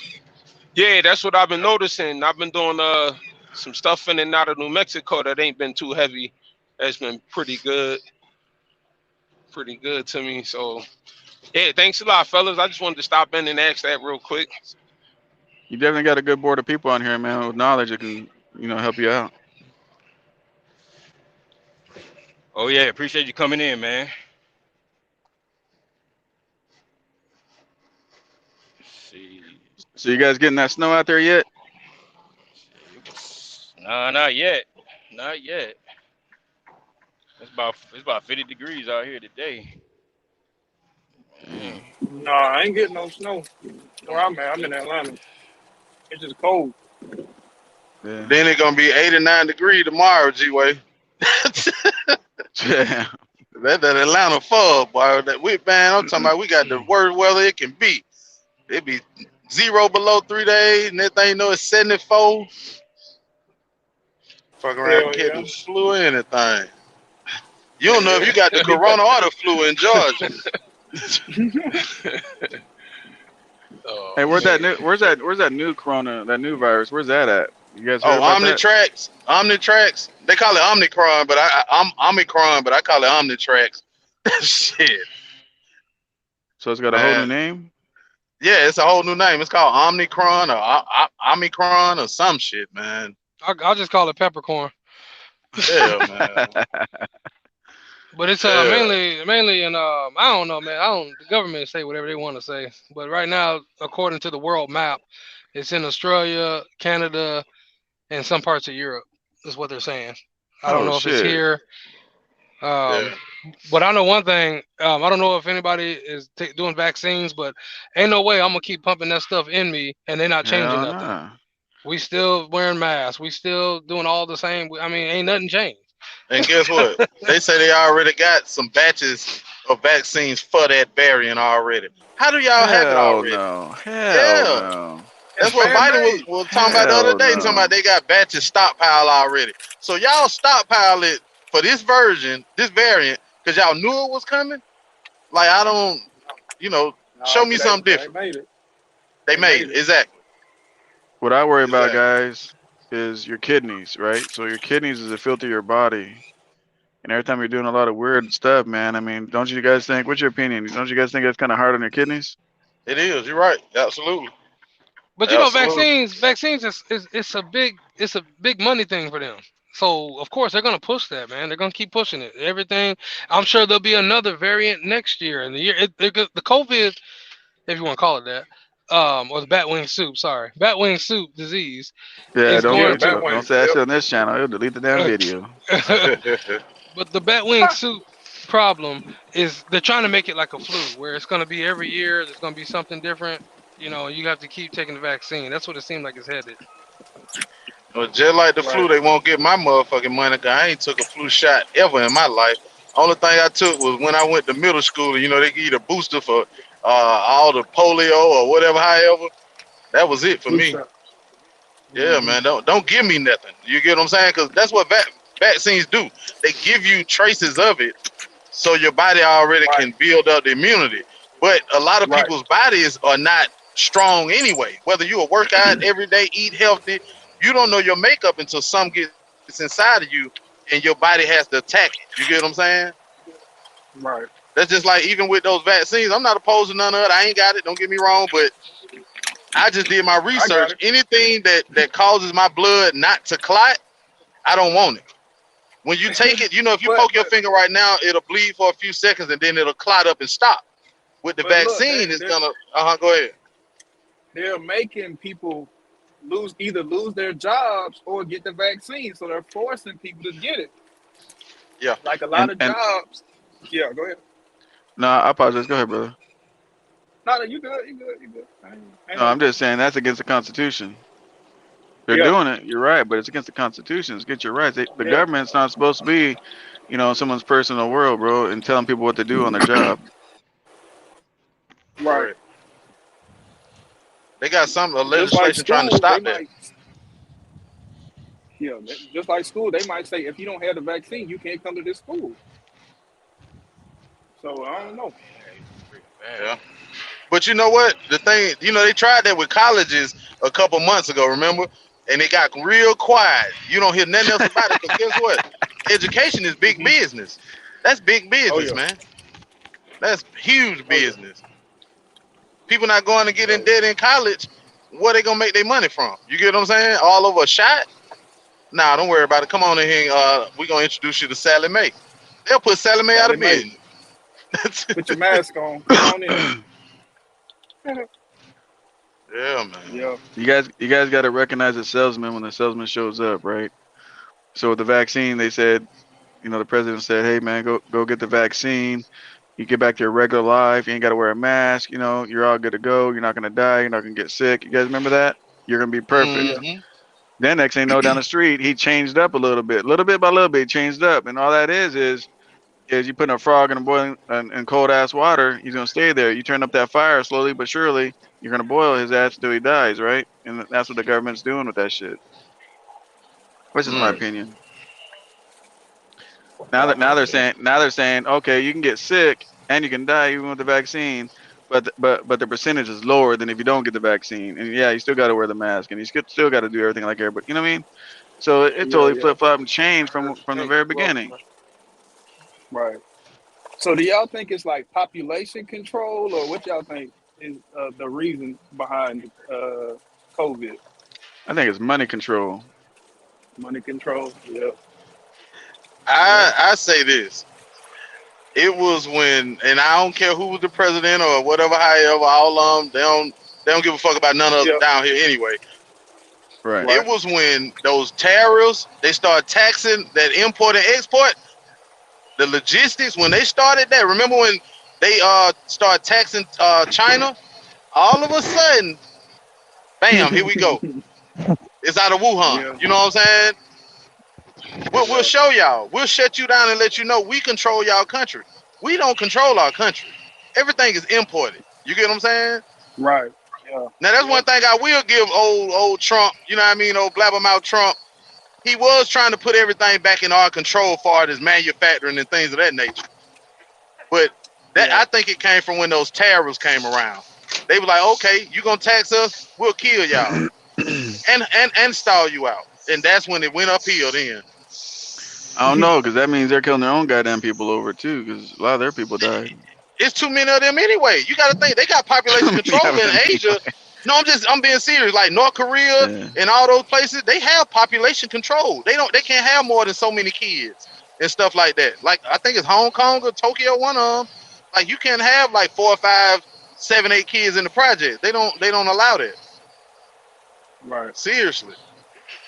And it shocked me. You know what I'm saying? I seen movies like that, but once I really started reading up on it, it's a true thing. They have population control in a lot of countries.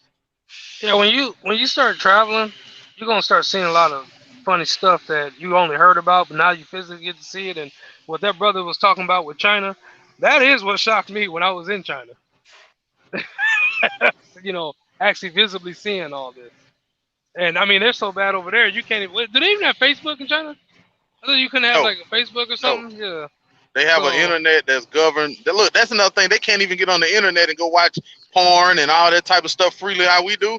It's governed over there. They have I forgot what they call it, but it's their own internet that's associated to the internet. Oh wow.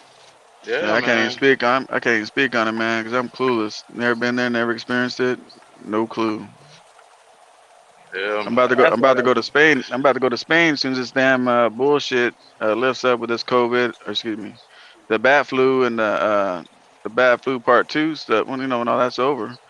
But I ain't flying out of the I don't, country, man, I don't until think that it's stuff's over. I don't think it's ever gonna be over. To be honest, Nah. I don't think it's gonna be over. Ooh. I never seen so many different strands of anything like that before. So I don't know. You want to So know here, why they took this so serious? If you ask me, because we've had Ebola, we had swine flu, N121, uh, anthrax. It didn't. Once it started touching those politicians and those high ups, that's when all of a sudden we got to do something about it. We got a pandemic. Ebola is a Yeah. pandemic by itself throughout Africa. You see what I'm Yeah. saying?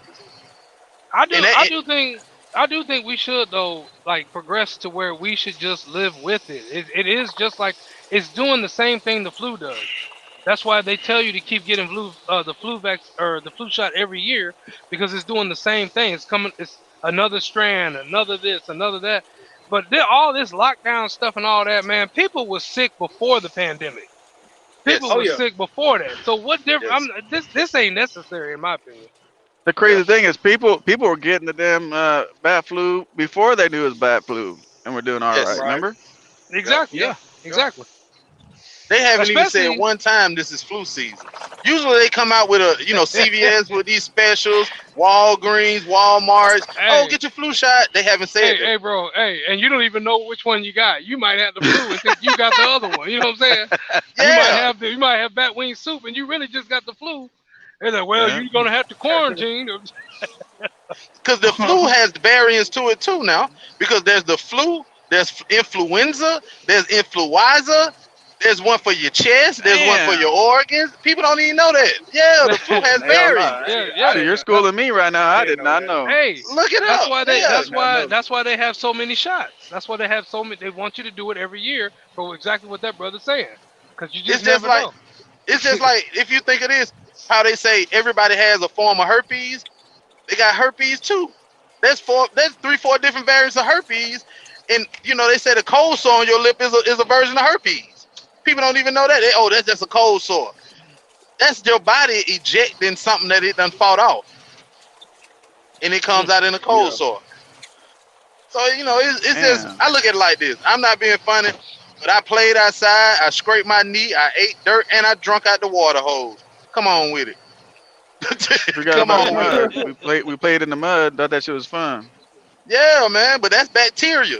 We were getting bacteria in us from farm things we didn't even know about. Think about money. Everybody on this channel has grabbed some money and scratched their ear. You know what I'm saying? Grab 50 cents out their pocket. Wipe their mouth without even thinking about it. That's bacteria right there. Your Hey, body is growing immunity. I just want to answer Mob real quick. He said, "Who finds it odd that shut down travel to South Africa, brother? They did that quick, didn't they? I'm talking about the whole world. Just like, yep, you guys ain't coming here. They did that quick to South Africa, Yeah. and yet China is on people's green list to enter. I don't get that. You know why they did that, HT? And I ain't a conspiracy theorist. This is just my thinking when I heard that a couple days ago. It ain't even about black or white or nothing. You have to think of that region. That region, yeah, they have their own, like I say, Ebola and stuff like that. And what's the one in the water that they can't drink the water?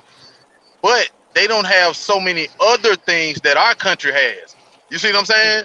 When you think of Africa, you don't hear cancer this or cancer that and all these different old ailments. Over here, you got cancer. You got this form of cancer. This Because their version of diet, it's because their diet's different. exactly. So they're kind of pure. And I'm not saying black or white or anything. It's like staying in the country and not going to the club or Walmart every day the way you're spending all your money, or as staying in Atlanta the way you can go to a club every day of the week if you want to, every hour, and spend all your money. You get what I'm saying? They're gonna go somewhere to where it's kind of pure and shut that out first and use it as test subjects. There's a lady, an African doctor that just did on the news on YouTube. Matter of fact, that she said, why are you cutting off our travel and we have the best doctors in medicine over here? Because guess what? Wow. Africa don't do. America does treatable medicine. That's the difference with people. If people don't understand, we do treatable medicine. You go to the doctor, tell them you got a cold, they'll give you something to treat it. Canada and a lot of other countries like Africa, they do preventative. You get what I'm saying? They're giving you stuff that to prevent these ailments already. So your body chemistry is fighting off these bacteria anyway. That's the big Right. difference. Pharmaceutical companies over here, they're big business over here, big million, trillion, gazillion dollars. Other countries, they're not that big. Resources are their big money makers. You see what I'm saying? What do you They guys think, always man? coming out with something new. You guys Oh, think go this is ahead. all? You guys all think this is a money grab so they can pass more $1 trillion fucking budget things and all the bullshit, and then they put the money in their pocket or where they want to put it? Yeah, it's a P&L. Their profits is what they're trying to get to, and you know what their losses are? Human casualty. They don't care. That's the thing about it, man. They don't care. They treat it like a development, if you ask me. You know how that land surveyor come in and he assess this land with all these trees and wildlife and deers, cut it down, put up $300,000 houses. Now you got deers all over the road getting killed. They don't care. They have no place to go now. You see what I'm saying? It's P&L, man. Profit and loss. Pay that bitch off, man. Shit, that's pretty deep. Shit, 6.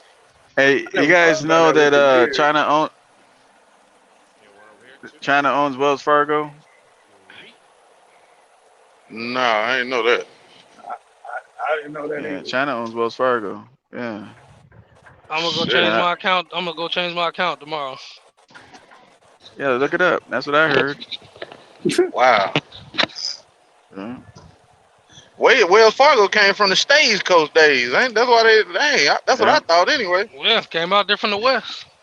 they sure Yeah. did. But you guys got to remember, we keep borrowing from China, and China keeps owning more and more of the country. You're absolutely right. And speaking of Africa, China owns a lot of Africa too. Yeah, they do. A lot Yeah, of it. they do. Wow, it's crazy, man. And they say we truck drivers are just hosts. We just out here. We out here thinking. You know what I'm saying? We out here in the real world. Nah, they think us truck drivers, all we do is go up and down the highway looking at big booty Instagram models and Yeah, That's ar- and crazy as argue, hell. arguing on a CB. You Hey, I ain't gonna lie though, HT. If I see it, I ain't gonna turn away from it. know. I call them guys like that Sean on that. They short a quarter oil. That's why they move different. You feel me? when your oil tank full, you think like that. But when you short a quart, you think a little different. You move a little funny. You Hey, understand? you need to tell that to my buddy, cause I got a buddy who he got $100 going out every month on like 5 different OnlyFans channels. I'm like, dude, you Oh tripping? wow. Damn, Oh, no shit. Damn. Wow. Hey, shit, maybe it might be worth it to him, man. I guess. It's his money. Yeah. Netflix don't even cost that much. Shit. man. I'm from the home of the best strip clubs, and I I can't remember. stand the strip clubs. It's a waste of money to me. I didn't even know I've Magic always City thought, was by the man, bus station. either You know what? I didn't know Magic City was right by the bus station. Years ago when I had quit this company, I had to go through Atlanta, and the Greyhound or whatever the place is right there by Magic City. I didn't even know Right across the street, you come out the back of the Greyhound in the Magic City, and look. If you came down here, if you come to Atlanta want to be something, you better not go out the back door, because you're going to go right back in the bus station and go back home, because you're going to be broke. that. Yeah, that's just like the Blue Flame. It's right yeah, down Bankhead, across from the Petro.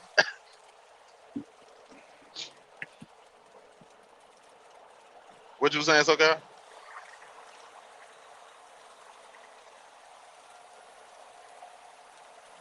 No, we still on. Uh,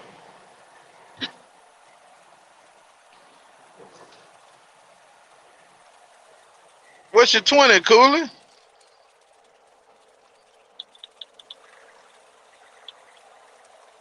Oh, you done stepped out. Yeah, let's see people talking about this distraction that's going on with the peppercorn virus. But I'm curious. I'm just curious to see, how we gonna react this time. Like when the pandemic first started, we just didn't know nothing about it. But now that we know a lot about it, they pushing vaccines. I'm very curious to see, is it gonna be a repeat of what happened in 2019, or are they gonna, is it gonna be handled differently? With what? The new one? Yeah, with the peppercorn. Yeah, man. I don't You think the know, you country know. can survive it. That's just me. I don't think the country can survive another where you gotta do all the stimulus and another crazy shutdown and inflation already crazy where it's at and a whole bunch of other variables. I don't think the country can survive it. That's just me though. What y'all think? You're on the right page, because I thought like that anyway. Because the thing about it is, at first it was this with me. The shutdown, if you think about it, you you could go in a Burger King, 2 years ago, and it'd be 16 people in there. 4 people cleaning up in the lobby, 3 people walking around doing that, 2 cooks, 4 managers. Now, if you think about it from a shareholder perspective, the Democrat, Republican, all the shareholders involved in this company, their labor and their payout is less, because now you go, there's a drive-through window and 1 manager. Nobody can go inside. There's no waste. There's nobody in there tearing up chairs. There's no bags being thrown away full of trash. The profit has went up. But at the same time, people are more scarce about spending their money on things now, to where they got to open it back up. We thought we were winning, with shutting everything down, DoorDash, Uber Eats and all that, because there's no waste involved. You know what I'm saying? That's straight. Hmm. Ain't no taking nothing back. Once you buy it, you got it. If you think about this, Yeah. remember you used to go in the stores at Walmart? There was a favorite store I used to go in just to go to their clearance section. There's no clearance sections anymore. You see what I'm saying? There's no waste. There's no loss. Everything is all profit. So you're right on Right. that. They can't afford it to shut it back down like that. Yeah.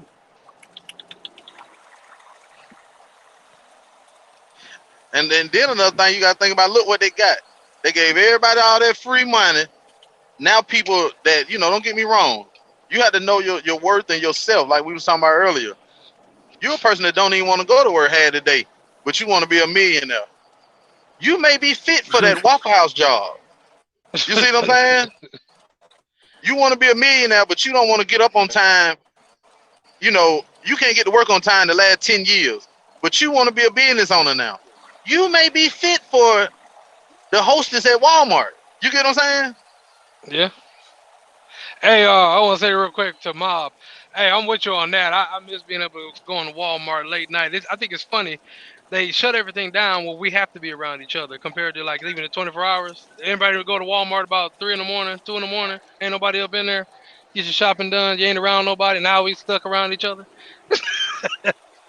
Yeah. That's a good point. That's a good point. Yeah. Man, look at the truck stops. I was in what did I stop in? Antioch, Tennessee. This big truck, this TA, the Popeyes, the Subway, and the Burger King shut down, but they got a sign that say they open on Saturday and Sunday. This is a travel stop. This is supposed to be a 24-hour, rest haven for anybody. Right. Look at I what don't look at know. what is done. That's the question though. Is if things do if they don't shut nothing down, are people gonna start working again though? That's the thing. Because I mean, a lot of people chilling, man. Some people still getting paid on their last little end of their unemployment and stimulus, still getting paid on that. So my question is, when is people really going back to work? Like I'm talking about like it used to be. When they understand, hey, I stay out here on County Road 16. There's a McDonald's, there's a local mom and pop grocery store, and I barely have a car. I got to go to work. I got to go do something. Cause that mailbox, that money ain't coming in that mailbox no more. You see what I'm saying? They gotta get back out here. Us, we've been out here. We still been out here, maneuvering around it, trying to fight through it. But the people who just throw their hands up and sit down and just want to count change, they done for, man. They gonna have to get back out here. Especially when they push those evictions. When people ain't been paying their mortgages, and when they come back, even with the unemployment stuff too, it's gonna force people. And what do y'all think about? Some people get to keep it, but what about the ones that has to pay back the PPP stuff? Um, could that potentially drive some people out of business? Not even if it's trucking, if it's just other businesses. If the government come back and say, no, you don't meet the qualifications, we need that, we need that 150 back, or we need that 300K back. Um, I can see that, throwing a little monkey wrench and a reg in it as well. You know what that's gonna create? For me, y'all might say I'm dirty, but that ain't nothing but a worldwide auction. It's gonna be McLarens, Lamborghini trucks out here half price, trailers out here 3 for 4. I mean 4 for 3. It's just gonna create a world auction, man.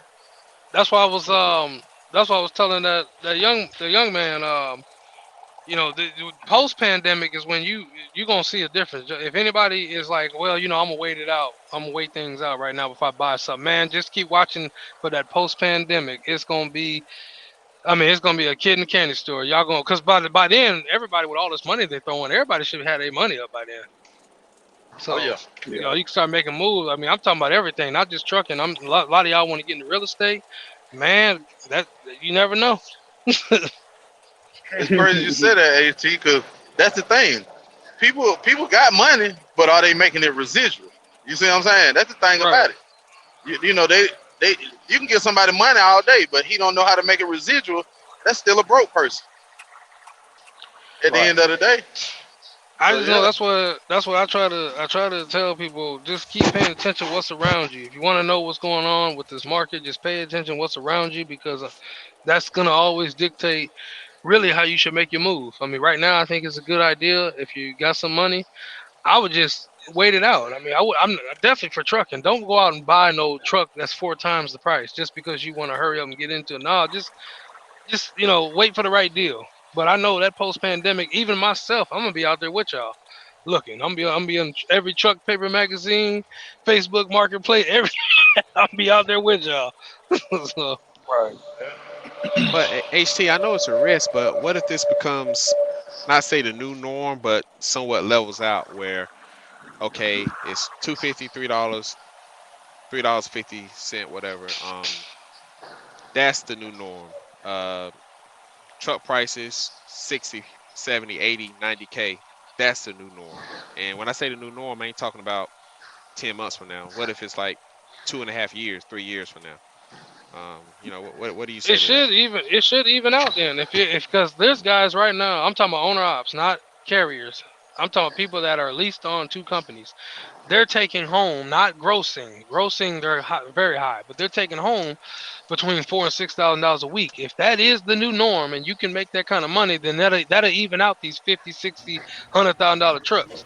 But there's no way that you can make the money you made like 5 years ago and think you can afford like $100,000 truck. That's just that the market's too unfair like that. But I think that I just believe in the old school method that what goes up. I'm about to say what goes up must come down. Hello? Absolutely. Yep. So I think that the truck market, and plus like this, right? As a salesman or a dealer, right? If you got a truck and it's been sitting on your lot, and let's say you want too much money for it, if ain't nobody coming by making you offers, and What is it now? you yeah, you gonna come down. It's gonna come down. So, but we'll see. We'll see. Educated guess, HT. How long before you think things correct themselves? Whenever the pandemic's over. So that could be a year, that could be two All right. years, that could be 6 months. Whenever the pandemic, when people like this is the thing. This is what I was talking to a Okay. couple of I don't want to call them gurus, but a couple of investment guys. They were thinking that okay, when people start producing again, Yeah. that's when things are going to level back out. So that's what we're waiting on. That's why I was saying how long you think it's going to be before people go back to work. Because when people go back to work, then you don't got to worry about a chip shortage. You ain't got to worry about new trailers ain't getting built. It's not because they don't have the equipment. Ain't nobody there building. That's why the trailers are so high. You can't. There's no manufacturer that can keep up the demand because ain't nobody coming to work to build them. You're So right. so How when much are that they when that going for now, brand new? How much they going for? Like It, brand new. it depends. Like Reefer, it's still between 75, 80 grand, brand new. And you're gonna laugh at this. People are paying that at a truck auction. Can you believe that? Man. They want Wow. 100. They want 125 brand new nowadays. Oh It might yeah, be. It might be up there. But I know yeah. back at a decent one, a decent brand new one was like so it used to be 75 to like 80 grand. If it's up there over 100 now, then I mean there you go. But I know used trailers, Reefer refrigerated trailers. You used to be able to get a used trailer, a good one for 20 grand. And it only had like 10,000 hours on it or 8,000 hours on. Now, good luck. Man, I just tried to buy a trailer. It was a 2015 triaxle with a four flip axle low boy. They wanted $100,000 for a 2015 trailer. Goodness gracious. Man. Did I they left ask it you was you right there. trying to move your house? Then you must trying to. I'm trying to move my other $200,000-300,000 property on this 100,000. Good God Okay. Almighty, man! But Hey, it's people miss the word that they said back when they started with this pandemic fund, relief fund, influx. When the government says influx, they don't care how high things get. You get what I'm saying? You just gotta try to climb that ladder behind it. We're still in the influx stage. You know what I'm saying? Once they realize, okay, we pumped too much in, we got to let some water out now. oh yeah. And we don't know when that'll be. You get what I'm saying? And once they let that water out, guess what happens? Okay, we can't keep, charging and upcharging everything now because we done leveled out the influx. We don't have an abundance of everything and money and stuff, so we got to kind of even it out. So when they let the water out the influx, I don't know. That's when I feel like things are kind of even out Yeah. when we get over that influx. Everything just too outrageously priced right now. It's ridiculous, and a It is. part shortage don't help either.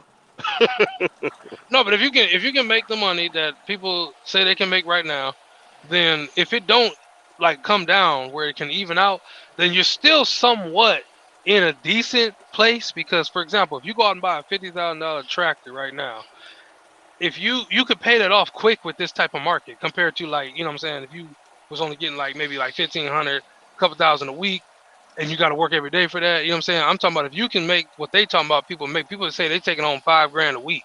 Man, that wouldn't take that long to pay off 50 grand right now. Then not right Nah. now. But if you don't you just don't want to be. This is the key. It's all about timing. You don't want to be that guy that you anticipate. Man, these guys got a great market. You can make a lot of money. Then you go out and buy that truck, and then now you're on the tail end of a good market going back into a fair market. That's what you don't want. So if you're gonna do it, you got to have the right timing, and you got to kind of assess.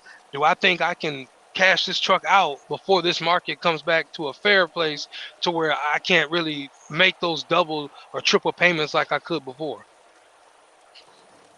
Right. Right on that. Yeah, because these guys out here got 34, $3,500 a month truck notes. I saw a guy the other day. I think I was in Arkansas. I'm in the fuel island. He looking at my truck. I'm looking at his. Of course, he come and talk. And what year yours is? I told him, I say mine is 17. Here's a 2020. I said, well, how much you paid? $225,000. Man, I oh had to, man. I had to hold my breath on that one. What'd you say? He had a new truck, $225,000. Wow. Yeah, I'm I, getting a house before that. I got to have a house before that. yeah, I don't see how they gonna make them notes, man. You got to literally live on the road when it go back right. Mm-mm-mm. The way the market is right now. If you can get truck and trailer cash, like if, I'm talking about, I don't care if you finance it or not, but just the total cost of it. If you're about 60,000 or less, you're doing okay in this market. I'm talking about truck and trailer though, not just truck and trailer.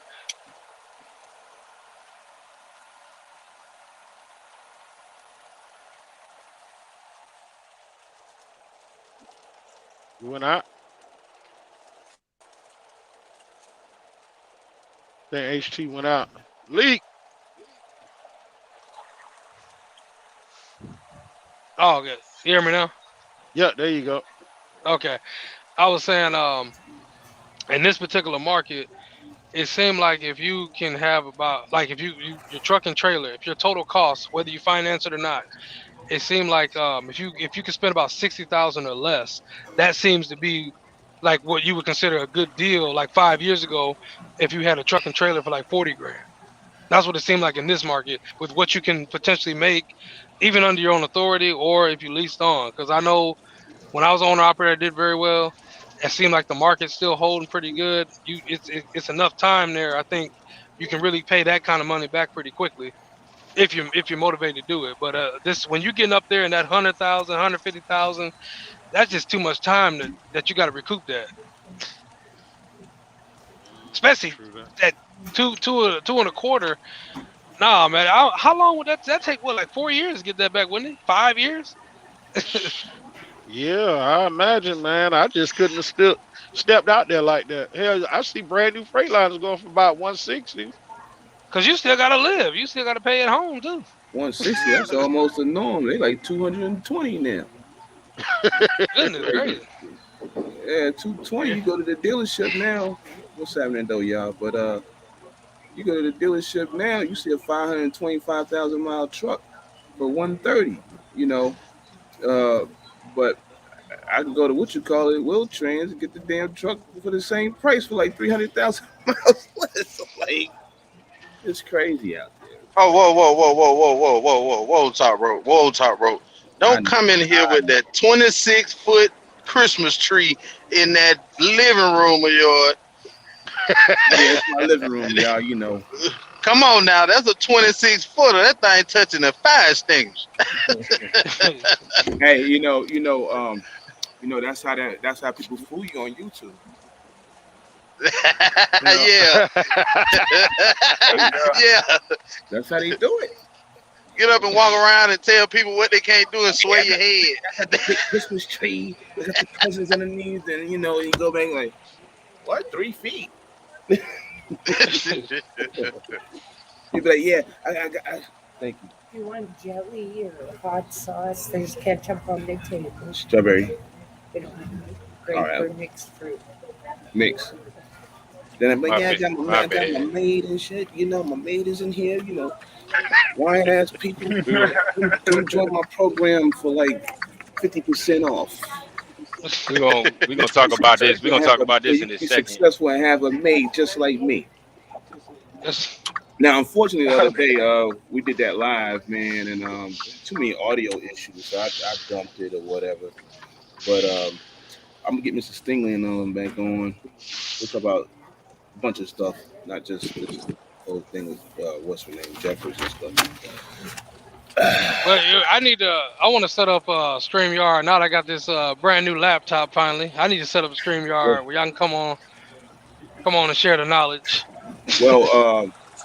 well, I think I don't know about y'all. Um, I don't know. My phone this morning, I was trying to get in. It won't let you put the Bluetooth option on. I know my phone did an update the other day, so I was like, well, I guess I better do it from my laptop. So You got to go in your settings and change it. I did. It won't let me do nothing. So I'm just like, I had I'll go in the I settings had the again, same play issue. around with it. Me and I had the Dirty was same trying to issue get when I on. first came in.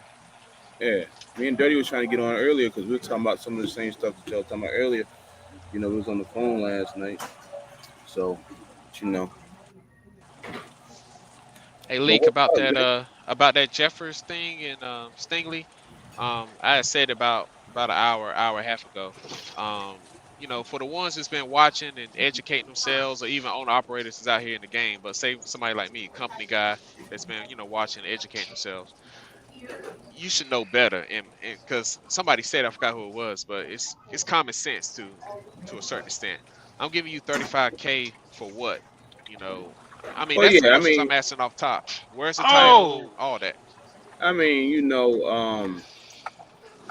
somebody had told me that she made a video, and the way they made it sound like she was talking about me or something, but then she wasn't talking about me. But because I really didn't say anything actually about her anyway, other than have them on. But I mean, you're gonna help somebody. I don't think you top booking for $35,000 or whatever it is. I know she said something about $15,000. There's numbers all over the place. I mean, you gotta sit back and hear it. I heard it. I mean, it sounds like she got a plan there, but still, though, the thing is, people was trying to question is why are you hitting people uh, with bad credit and all this other crazy? You making them pay up all this money. I mean, banks do it to a certain extent, but it's just like I don't know, man. And then sometimes you got to wait 5 months for a tractor or whatever she was saying. It's just I don't know, man. If you're gonna help somebody like we doing right now, man, you tell them how to get your credit straight or whatever, and you could take that $35,000 and use 1,000 of it to get your credit straight or whatever. Maybe 5,000 of it to get your credit straight, and then by the time the market rolls back around, if you can hold on, if possible, who knows when it's gonna come back around? Then you can go somewhere and get you a truck, man. You know, and be good. She said the trucks had factory warranty on them. I kind of don't believe that, but maybe one of them do. But you gotta worry about a whole bunch of stuff. There's a whole bunch of stuff you gotta think about when you call yourself investing into something like that, man. You know, She trying to reinvent the saying highway robbery, literally.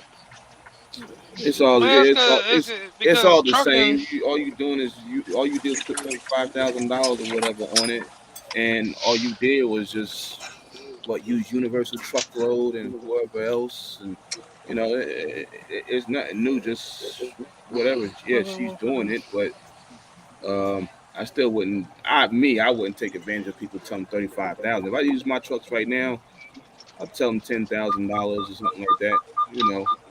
Let them get But in or whatever. but Leak, you wanna know the funny thing is? Somebody These are the radar same going people. off. These are the same people that, you know, the Breakfast Club or Oh, when to somebody speak up. bring on, and I'm that one that made that comment that I'd rather see you and Cooley on the Breakfast Club. That was me. I made that Okay. comment. Yeah, Yeah, yeah, I'd yeah. rather see you and Cooley. I'd rather see HT.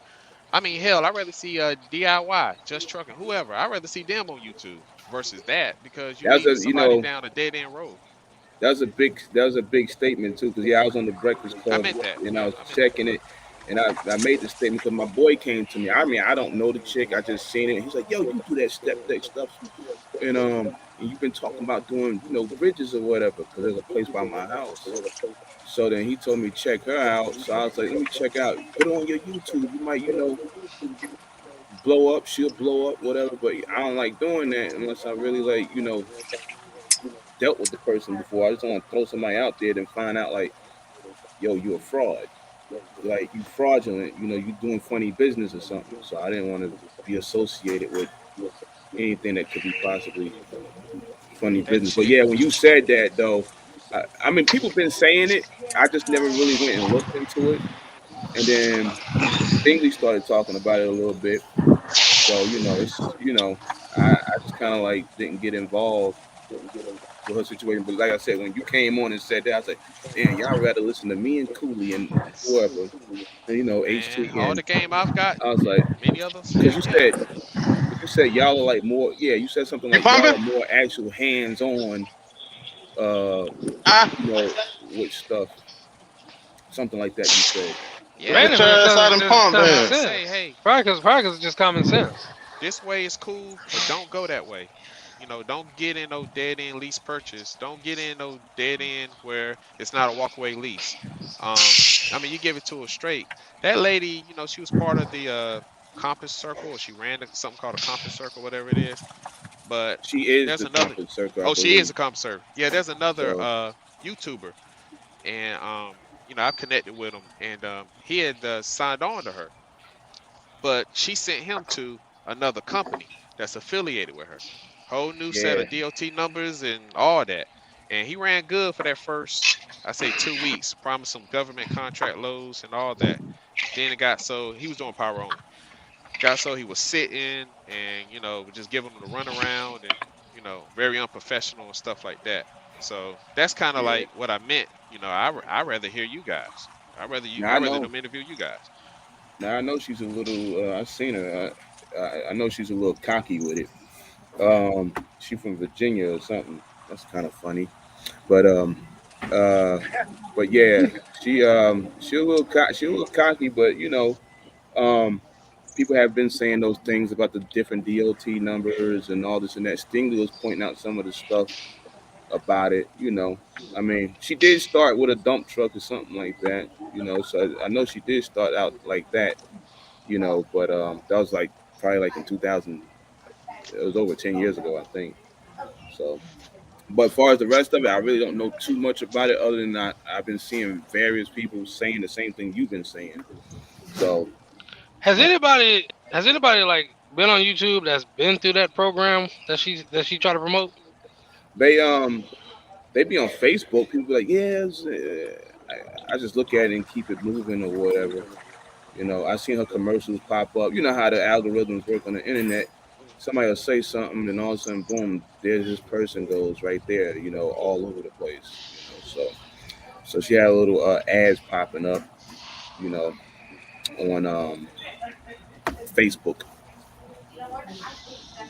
But I thought I about trying to catch her and get her on, but like I said, I didn't really look all the way into it and kick no tires like that or anything. You know. Oh, really? Because I keep seeing people complaining about it, but I'm trying to figure out what I'm not. When I say complain, I'm talking about people that haven't done it. I'm talking about. I like to see. Yeah. Has anybody went through the program, got a truck through her, paid that money? What's your experience? You know what I'm saying? What's going on? Hold on for a You know, minute. Yeah, go ahead. I'm gonna see can I get Stingley to pop in. Maybe he can give some rundown or whatever. But oh shit, I ain't even seen my driver to load yet.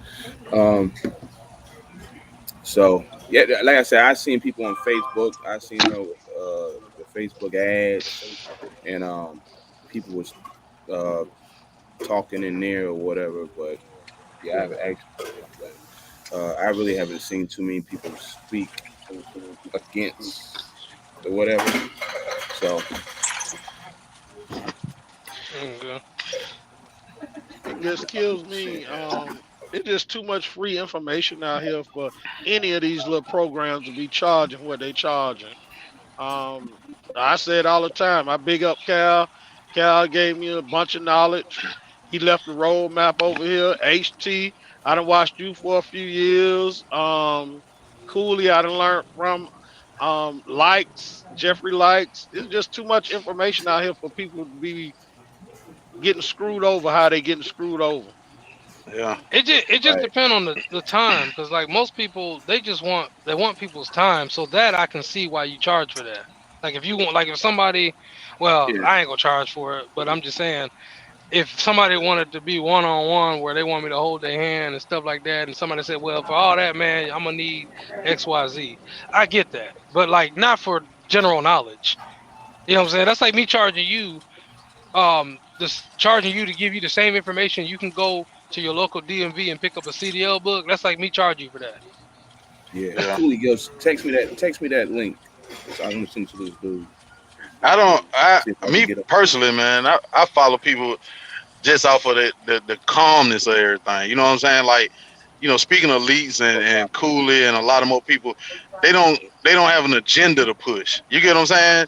People out here nowadays in society, they want to be a part and be that person, so they follow agendas as opposed to just knowledge, man. That's where they miss it at. They miss free game because they don't see an agenda. Like, what is he trying to get? Like, or how can I get some? He ain't gave me nothing I can go get. He ain't showed me nothing that I can hurry up and get 40,000. He ain't showed me no big money, and they just overlook stuff like that. Not seeing it, that's the realness right there. When somebody always got some agenda every time they come on, I ain't following that. You get what I'm saying? It, Yeah. it don't it don't work. It don't translate to me. You know what I'm saying? It may to somebody else who want to hurry up and become something, but like I always say, I'm an Indian out here, man. People think they could pay their way to. I mean, you can get something from paying somebody, but they think if I pay somebody $1,500, bang, I got it. I got the. Now I'm gonna know everything when I walk out there. Nah, you're gonna have to put your Nah, hands on nah. it, man. The Nah, You're you gonna best have don't to know put your shit. hands on the it. best the best teacher is experience. I don't care nobody's, because there's things that I've talked to some people offline. There's things that I'm never going to be able to talk about with you that you're going to go out and experience, and you're going to learn from that more than what you hear me talking about owner ops and cash trucks. There's things you're going to, like with the mechanic situation. Everybody's always complaining about, well, it's hard to get a mechanic. No, trust me. When you start hemorrhaging money, you start bleeding out money, you're going to find a mechanic. Because these TAs and Petros, man, that, ooh, man. Oh yeah, I stay away from them. You know. It's crazy you say that because that's evolving. You got people out here that, man, I don't want to talk to nobody. I ain't social, but you gonna have to evolve because you gonna have to open your mouth and talk to somebody, more than one person, when you run into an issue. So it's all about evolving, man. Everybody's gonna have to start with a foundation. Everybody's got a foundation, and that's Hmm. your foundation could just be YouTube trucking. I know a lot of people that got interested in this because they watch YouTube trucking, but that's not the end all be all. You still got to grow in real life. I mean, you got YouTube trucking, but you got real life too. And I don't care how many times somebody get on social media saying How that this is everything the, looking. yeah, but you still gonna have to physically get out here, work, save money, do what you gotta do, learn what you gotta learn. So you're not out here like the typical people that make the videos trucking ain't worth it because they don't lost they truck and house and all this stuff behind them just following somebody. It's still real life. Hmm. I just take a little piece from everybody. That's Leak, UHT, Cooley, everybody, and I still learn. Every day. Like I said, I teach myself and educate myself every day, and I think that just gives you the best odds for success.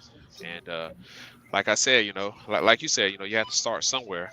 I don't know if I'm gonna have a YouTube channel. I don't know if I'm how far I'm gonna grow. But like you If said, you're gonna you be got to if start you're gonna be somewhere. an owner op, you should do a Hello. channel because there's not enough. I don't think there's not enough owner ops out there that can kind of be in this particular sector of the trucking part, because you got a lot of lease guys, but you don't have a lot of owner ops that really talk about, hey, you can just be patient. You don't have to get on board with something just because everybody's getting on board with it. You can be patient, and there's just not enough of it. That's why so many people. I get a lot of emails, and people always ask the same question. Man, do I need to hurry up and get a truck, man? What's going on with the market? I'm like, that ain't got. Trust me, you don't want to hurry up and get a truck just to fall in your face. you Yeah. know. Well, you don't even know about the market. It ain't the supermarket. You know what I'm saying? It ain't the Facebook marketplace. You got to learn the market first. Exactly. Yeah. I had a dude call me the other day, and you want to drive with me? He said, "The people I drive for, man, it just look like they got a bunch of PPP money or something, and they got a couple of trucks. And actually, I picked the loads for them on my truck just to make money." And he said just the other day, man, they paid somebody $1,500 to show them the ropes. I was like, Jesus. I was like, so you already? I'm like, what are y'all doing, man? Like, but there's a lot of that going on, man. A lot of that going on out there. Like I That's think you why. said earlier, they run up. These guys coming out here, they don't care. The trucks will cost 40, 50,000. Y'all paying 110. Like, you know. I'm like I said. I'm not against. Ain't nothing wrong with it. If you want to show somebody one-on-one and you get a little money off that, that's fine if it's time. But if it's common sense, general knowledge, nah, man, you shouldn't be charging for that. I Yeah. mean, if I'm telling you that, why I'm gonna charge you $5,000 to tell you, hey man, you need to save more money? That'd be $5,000. Yeah. Come on, It's man. definitely happening. I All mean, right. people can pay for the info all day and still go out there and fall on their face, which a lot of them do. Cause they priorities. People got to get their priorities in order. What are you trying to do? What are you trying to become? You know what I'm saying? And you got to See, deal with yourself on that. that's why I would never want to charge like that, because you feel like you're obligated to that. And what you just said, brother, Doing fine. I'm you gonna use it can't like you this. can't predict what somebody gonna do with your knowledge. No, I'm Because if thinking they like that go right out and now. mess it up, what they gonna do? Well, it didn't work, and I'm gonna slander you and all this, and then they not telling their side. That's why I don't get into that. Yeah. Yeah. Yep. Nah, I just needed it just for now. That was all.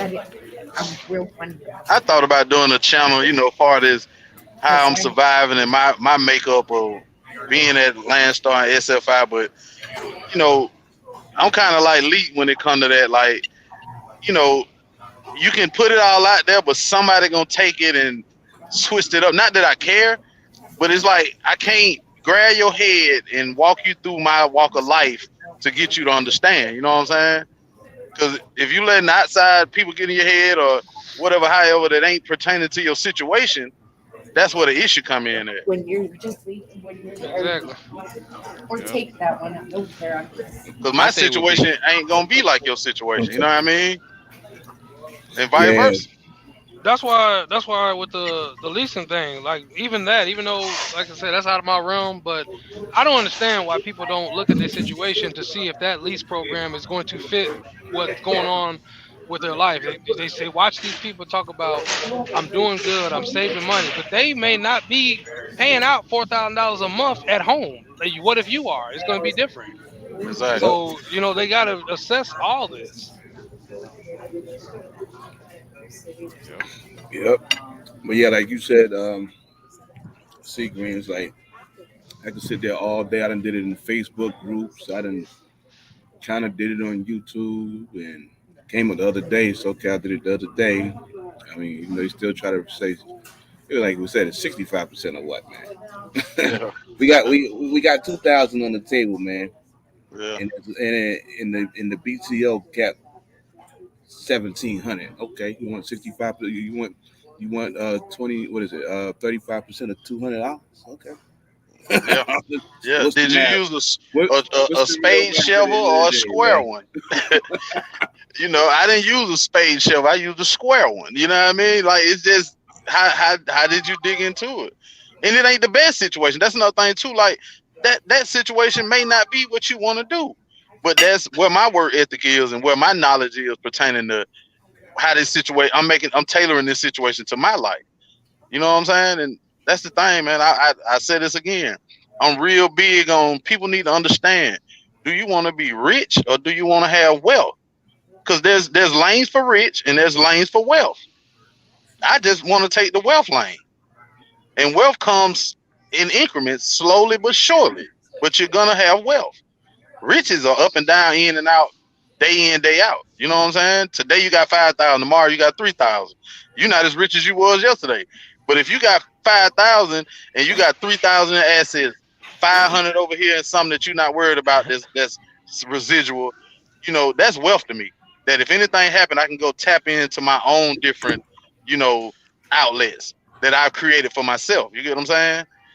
I ain't gonna look back and be like, damn, I ain't got 5,000 no more. What am I supposed to do? How I'm gonna get rich again? That's where it's at, man. People just gotta understand who they are, man. Know who you are. Know if you like to drink and you got vices and you like to trick off, that you're not trying to be wealthy. You know what I'm saying? You need to be rich to do that, because that's I money that can't. goes in and out I quick. can't. I can't. I can't put the tricking in the plan. No, that ain't business. That's somebody else business. You buying into Tricking. somebody else business. What if I'm Can't do getting it? what? What if I'm getting it as a write off though? I'm tricking getting write offs. Ooh, I don't think that poop on got no serial number on it. You can't put that on the paper. Hey, Got enter- I'm doing it as charity. entertainment. Oh, entertainment. There we go. Look, we just You found out of know, nothing. Hey, shit, you asked me earlier how long did it take me to get to that number, and Hey, I said a year and a half. Man, hmm that's just, I could have done better, could have got there quicker, but at the same time, real life happens, family, whatever stuff happens. Like I said, I'm a company driver by day. I officiate sports, you know, on the evenings and stuff like that. 1099, which lets me write off other stuff, but at the same time, it's just grinding and just starting up. And that's one of the things I would love to put out there if I was to get a channel. You can be exactly where I'm at now, but you got visions and goals and just dreams of actually doing something. But what I want to put out there is just making sure you have it for the right reason.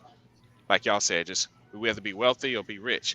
Me personally, I'd rather be wealthy, and wealthy might be just 100K in the bank.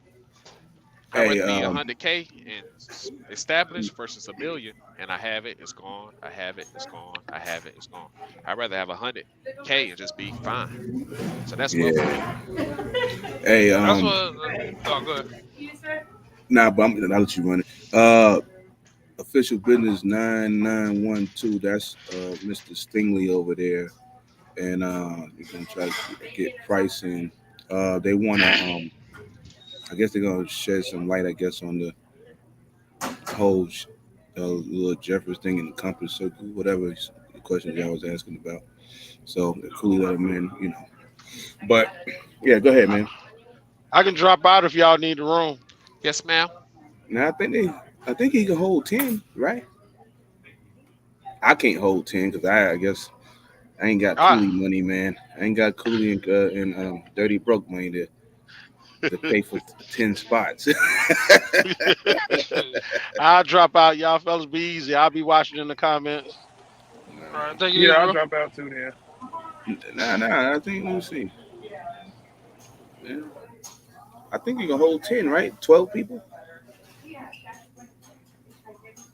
What was it, 6 of us Oh, now? yeah.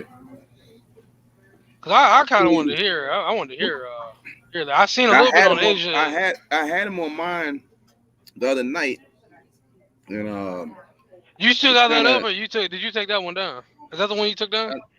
yeah, I took it down because it had like all this like noise and the microphone stopped working, and I don't know. It's just Cause I just seen a jacked up. clip on the Asian Mod channel. I just seen a clip. I don't know if he has a full interview or not, but I wanted to give. I want to I'm gonna know a little tell bit him. more about that. Let me. Cooley must be eating a steak or something. He ain't even paying attention. What is he doing? let me text him, man. Cooley number at, man. There you go. This man got like 20 numbers, man.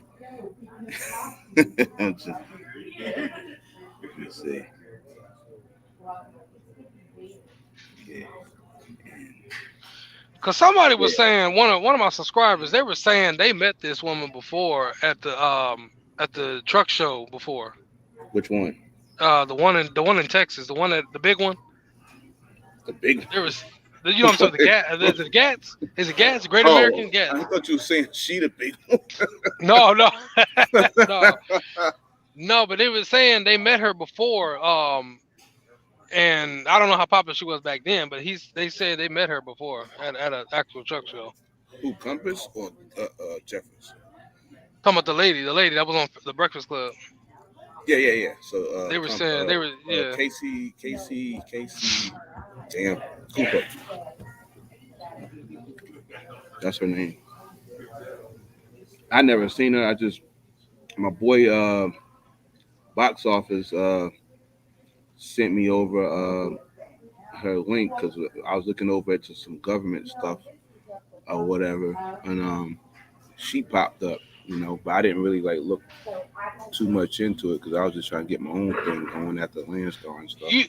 You know how I don't know if y'all watched the full interview with her on there on the Breakfast Club, but you know how you can listen to people and they sound knowledgeable on the whatever they're talking about, like on the industry. Like when we talk about trucking, you can tell okay these guys have experience.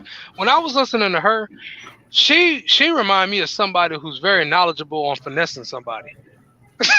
Well, that's That's what why I got out of it. what's his name? I think he stepped out because he saw me on there. I said, "Oh snap!" So then all of a sudden I started getting these comments. It's like, "Yo, this that boom boom boom about it." I'd rather listen to you and Cooley because y'all actually be hands on.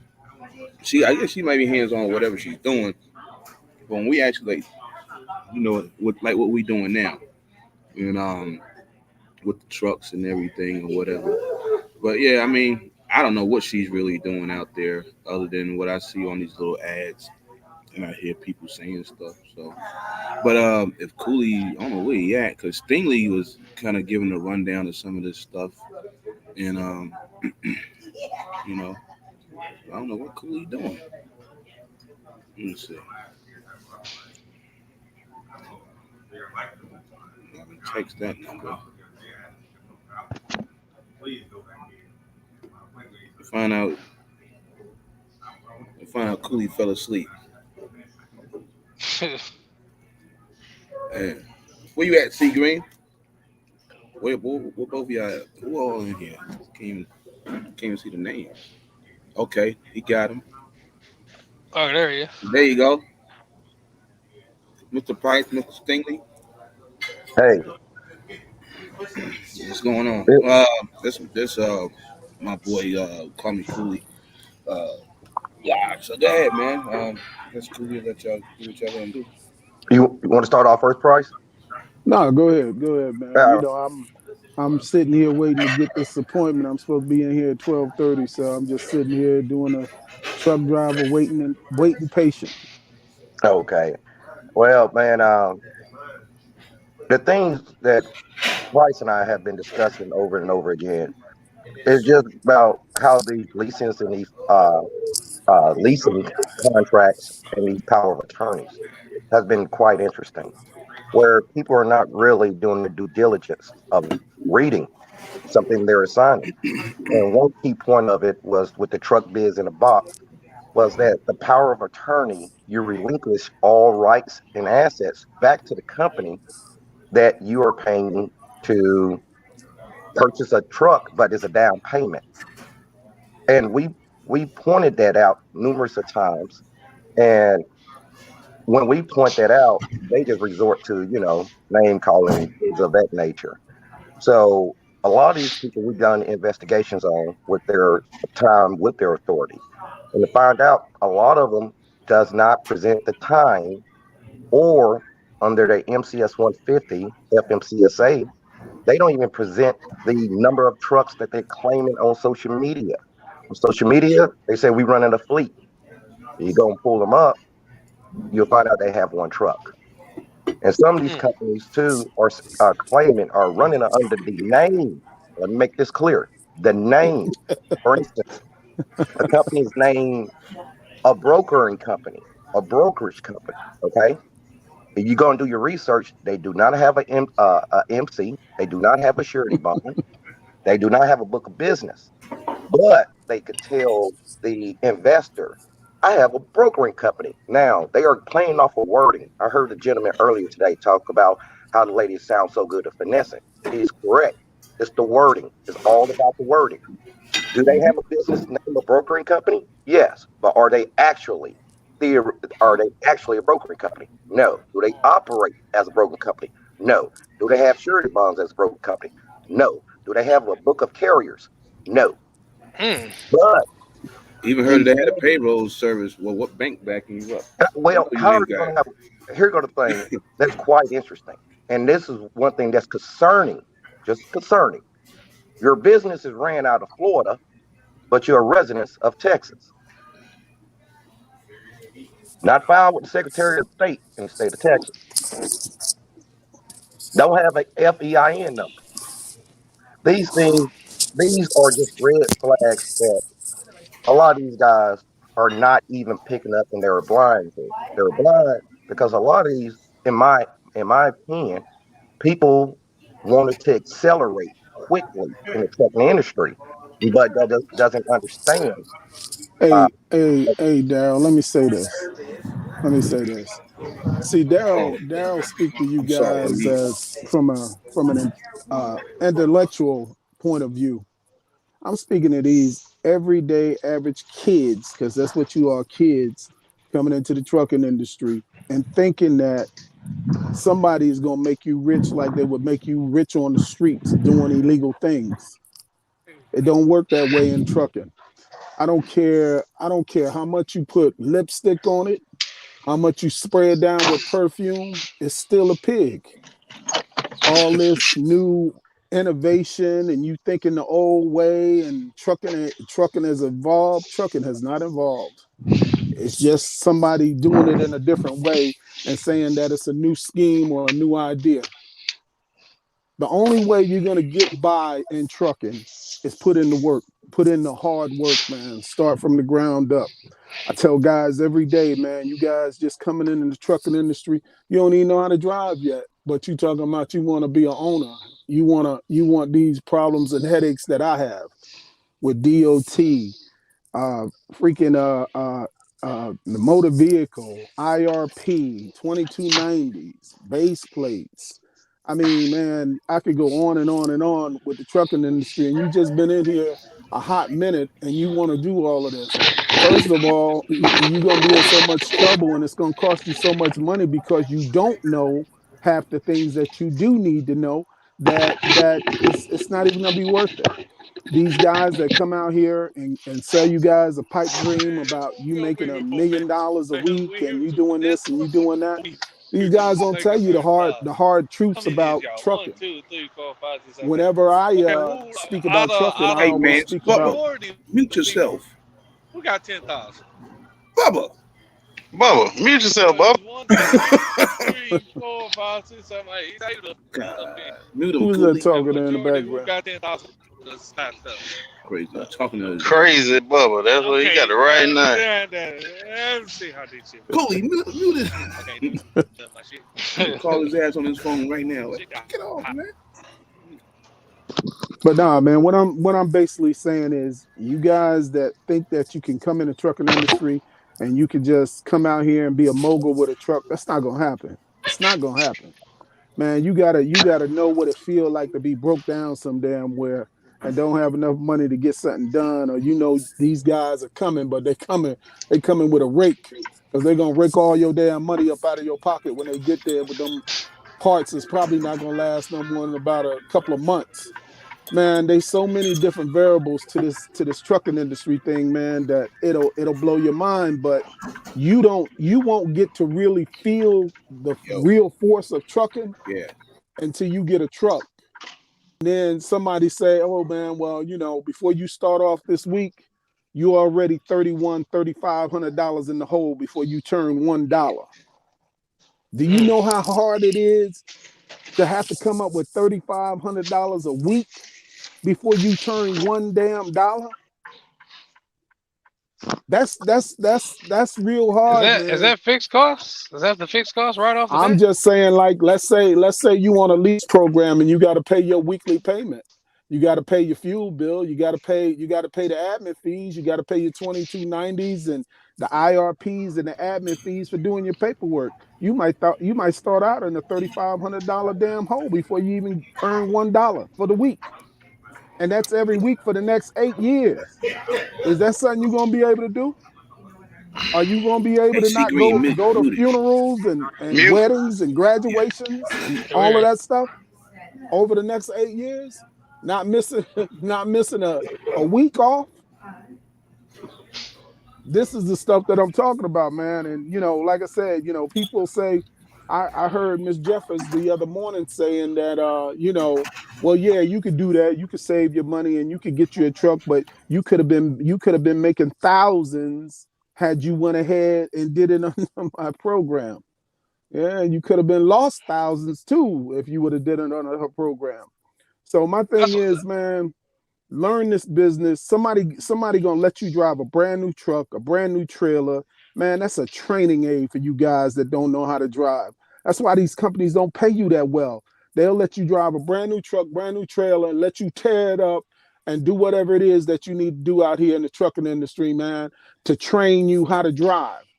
Man, take advantage of that stuff, man, because when you do finally become an independent owner operator or just an owner operator, you'll never drive nothing that brand new again. You'll never drive another brand new truck. The majority of the drivers out here, you might drive something maybe be 3, 4 years, 6 years old, but you'll never be able to drive no brand new equipment every other year. That's not going to happen. Not unless you just fall into a wealth of money, or you just got some contract that hopefully nobody not going to come and undercut you with the price, because if somebody come and say, hey man, I can do that run for 10 cents less than what he does, they're going to give it to him. So like I said, man, this is a dog eat dog industry. Anybody that tells you that you can make a lot of money and do this and do that, you probably can if you know the business. But you're not just gonna come off the street and get in the trucking industry, know how to book loads and do all this other stuff in the trucking industry, and do with like most guys out here that's been out here in this industry for a long time, man. I'm just telling you guys, man.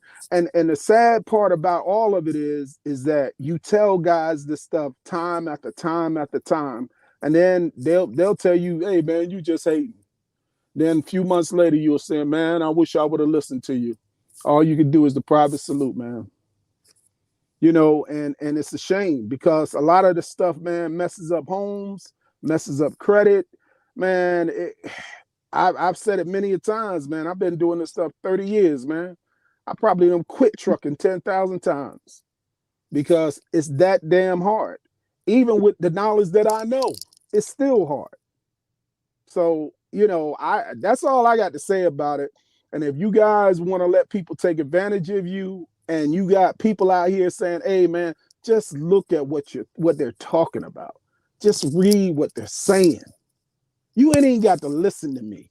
Just look at what they're saying and read what they're saying. It makes no sense. So why would you do that? Why would you take your hard-earned money and put it out like that?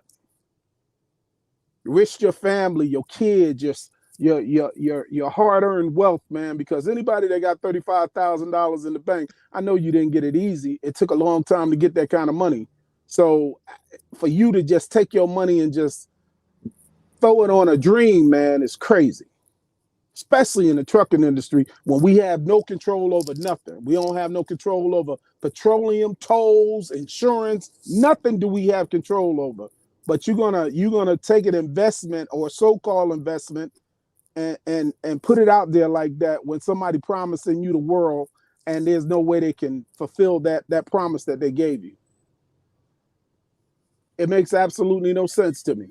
It makes no sense to me. No, I I just had a quick question though. With her program, is it basically just set up like a lease, pretty much? No, it's set up from from my perspective, from reading it. It's set up as an actual investment. You you invest in the down But payment of the Daryl, equipment. how can it be an investment? Hold on, Like I'm the gonna other explain day it. when she I'm made gonna that explain. statement about, go ahead, you know what I'm Yeah, about to say, right? yeah. Yeah, So you turn around, put down the down payment, but with the down payment of this so-called tractor, right.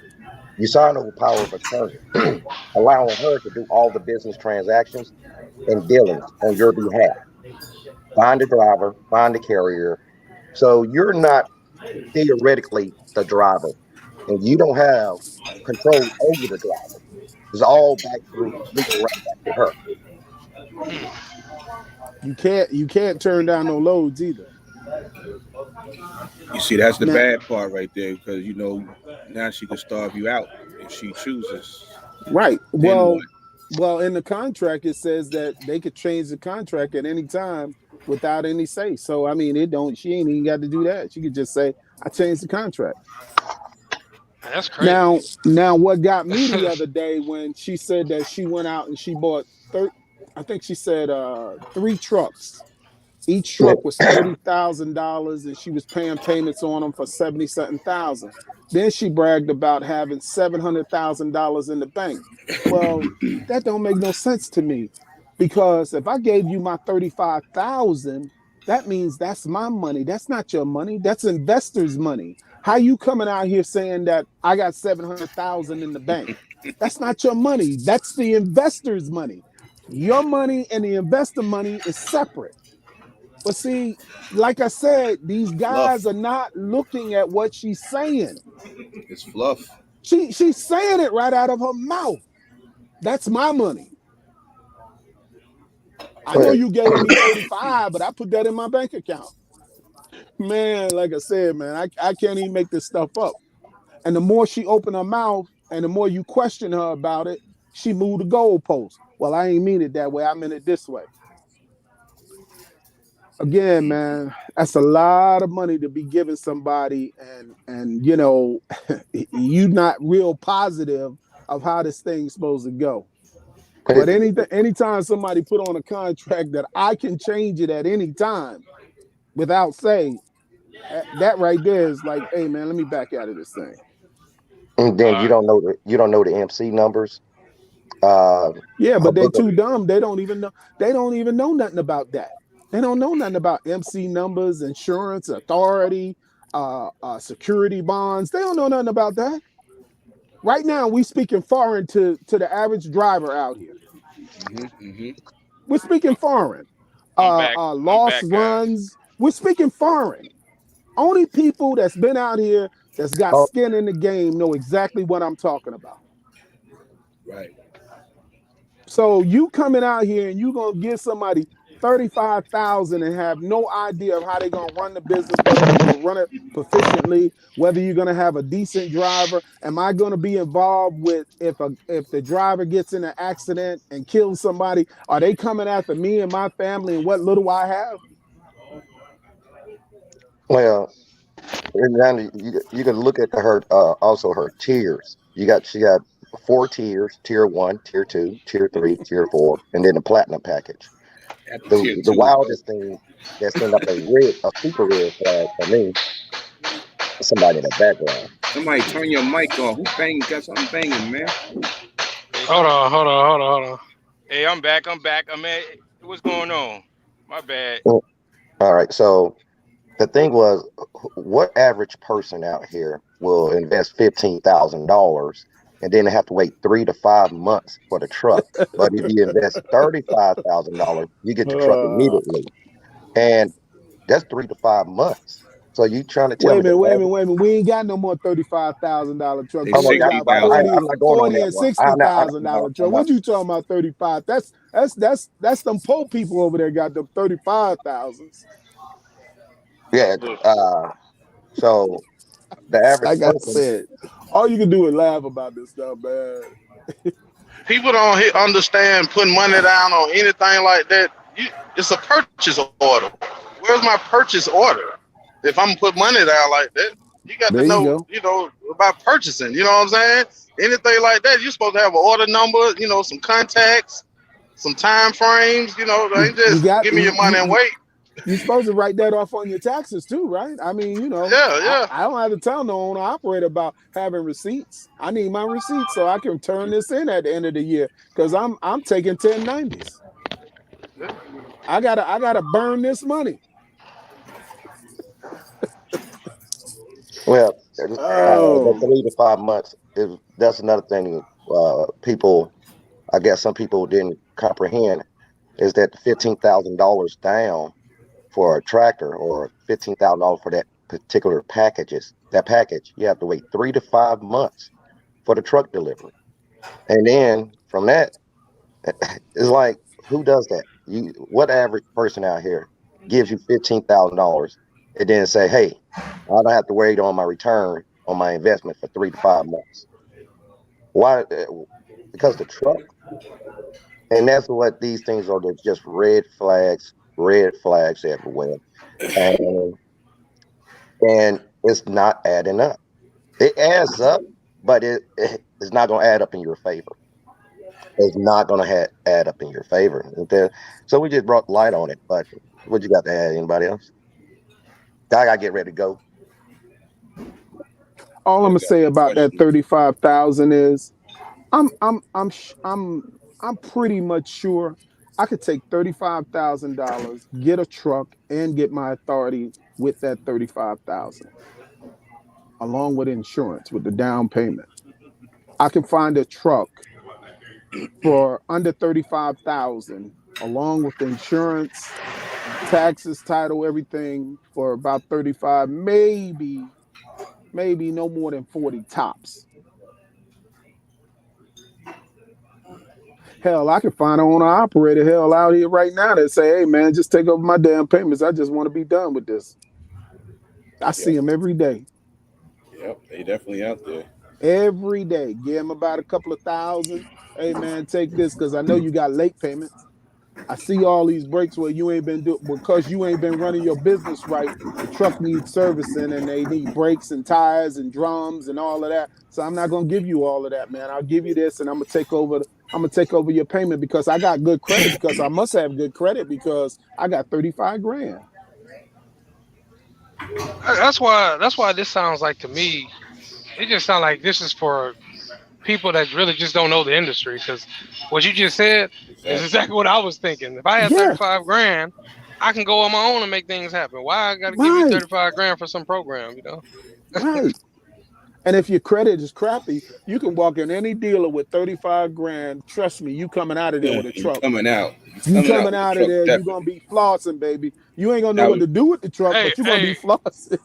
hey! What now, they said? What the salesman said? You got 35,000? Oh, we're gonna get you in the truck today. Hell yeah. yeah, What We're you gonna oh, want? get you one tons. today. Hey, that boy right there ain't got enough money. Get him out that truck. Come on, Mr. Johnson, Mr. Johnson. Oh boy, you look good in Imagine that that they truck. got somebody with one for consignment. I know a guy right now that's about to get rid of a truck. Hold on. Be right Hey, back. we ain't gonna tell the dealer. It's just between Yeah, me we ain't and gonna you. tell the dealer. Yeah, me, you, and the bank. We gonna get it. I got a bank. We gonna get We this know done. all this already. We know how I go. Yeah, I got like 3 banks that I get it done. We ain't gonna go through MAC Financial. My manager don't gotta know. Oh man, I tell you, man, it's sad. It's sad, man. And then, like I said, even if you buy a truck and you don't know anything about the industry, what are you gonna do? Who gonna lease you on? Did you go to any of these companies? Mm, Yo, y'all can what hear me? happened? Yeah, I hear you. What happened? Yeah, Somebody Somebody broke tried up. to yeah. call He's me. he's still there. Are you gonna go to a company after you purchase the truck and say, "Hey, listen, can I lease one of your company? I got a truck that's 5, 6 years old. Will y'all take it?" Put the cart before the horse instead of saying, "Listen, U.S. Express, I'm thinking about purchasing me a truck. If I purchase a truck, can I lease onto your company?" They say, "Yeah." Well, what are the requirements for your company in order to bring on a truck as an owner operator? Well, we require trucks that's no more than 3 years old, 4 years old, 5 years old, with X amount of miles, and it has to have this, and it has to have that. It has to pass our DOT and all of this other stuff. See, y'all don't even know nothing about that kind of stuff. Yeah. So So what's the It's topic crazy, again? man. We It's talking crazy. about the Y'all still here? 35K girl. Maybe I lost y'all during that phone call conversation. No, It's I hear you. yeah, we see you. We hear you. Anyway, it's time for me to it's go in here and try to get this load.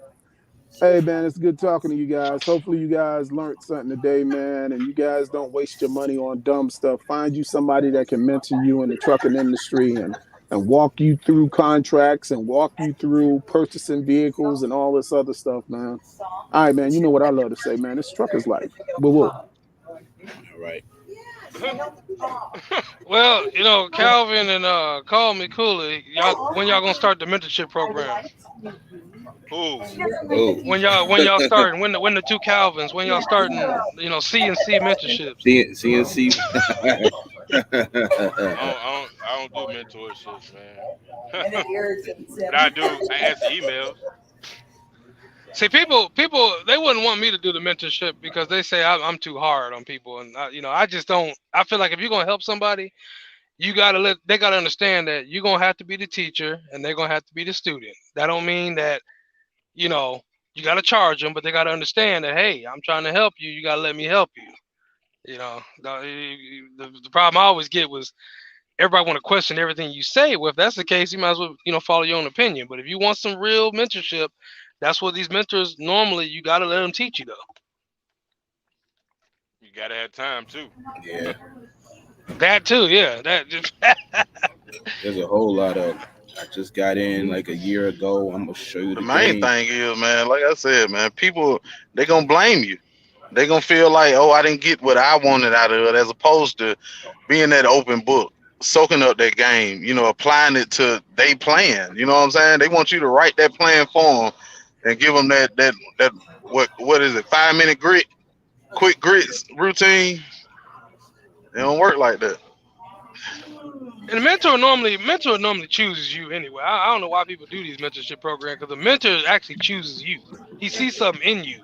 He or she, I'm sorry, he or she, they see something in you that they want to share that knowledge with you. Yeah. But everybody, what people want today that they call a mentor is really a consultant. You want a consultant. Hey man, I got Hmm. this idea. I want to do it like this. What do you think? Okay, well I think you should do X, Y, and Z. By the way, that'll be $1,000.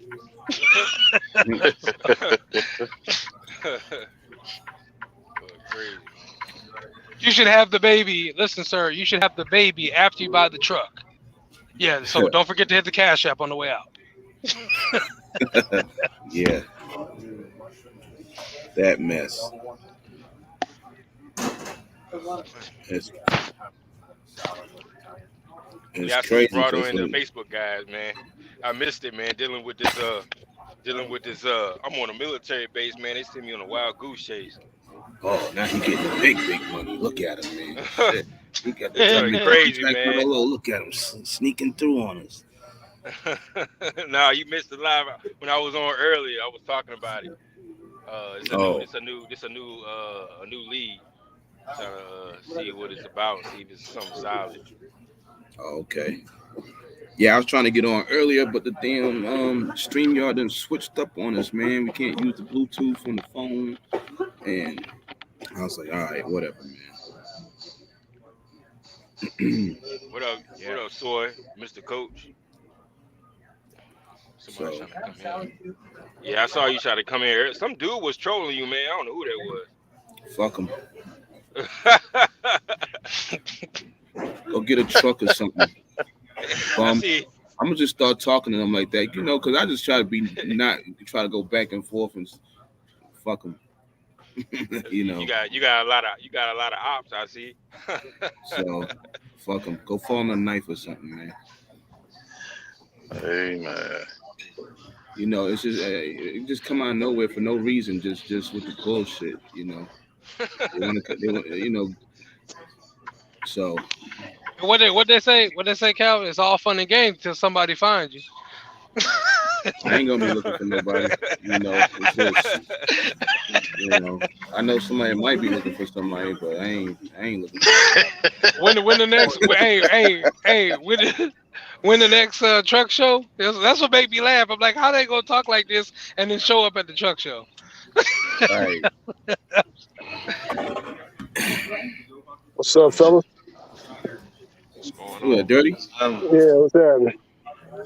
Oh, nothing. EB. Hey, cool, Dirty cool. bro, dirty Hey, cool. bro. What's happening, partner? Cooley finally let me in the back door, man. Oh, my bad, man. Like I said, I was dealing with this military man going crazy. Had me on Nah, a that wild was goose chase. that was actually me, man. I don't know what's going on. I can't get into the StreamYard. I don't know. StreamYard's tripping, man. Yeah, StreamYard is tripping. You hit them burpees yet? No, I'm actually on my way home now, but man, y'all had some good conversation going on. I was trying to get in when those other folks was on. And hey, HT, ask for that damn that mentorship. See Green right there got a mentorship going on, man. Who me? Yeah, you. How about who? Yeah, you. I'm a Indian. I told you. No, man, we need. Hey, he's breaking up. Need a couple Yeah, quarters. yeah, he ain't Cooley, Indian. No, everybody else. No, I hear you now. there you go. There you go. See, yeah, you was Oh, breaking up. I said, I'm an Indian. I said, I'm an Indian, man. I'm in the Cooley the Leet tribe. I I'm an know it. Indian. I'm an open book. I hear You you. know, I'm surviving. I was soaking up game. You know what I mean? I Yeah, don't follow hype. hell yeah. Yeah, I put man. money. I put money right now. If Calvin, I guess Calvin and Calvin, technically both Calvin. If y'all started a mentorship program, y'all have like 10 clients within an hour.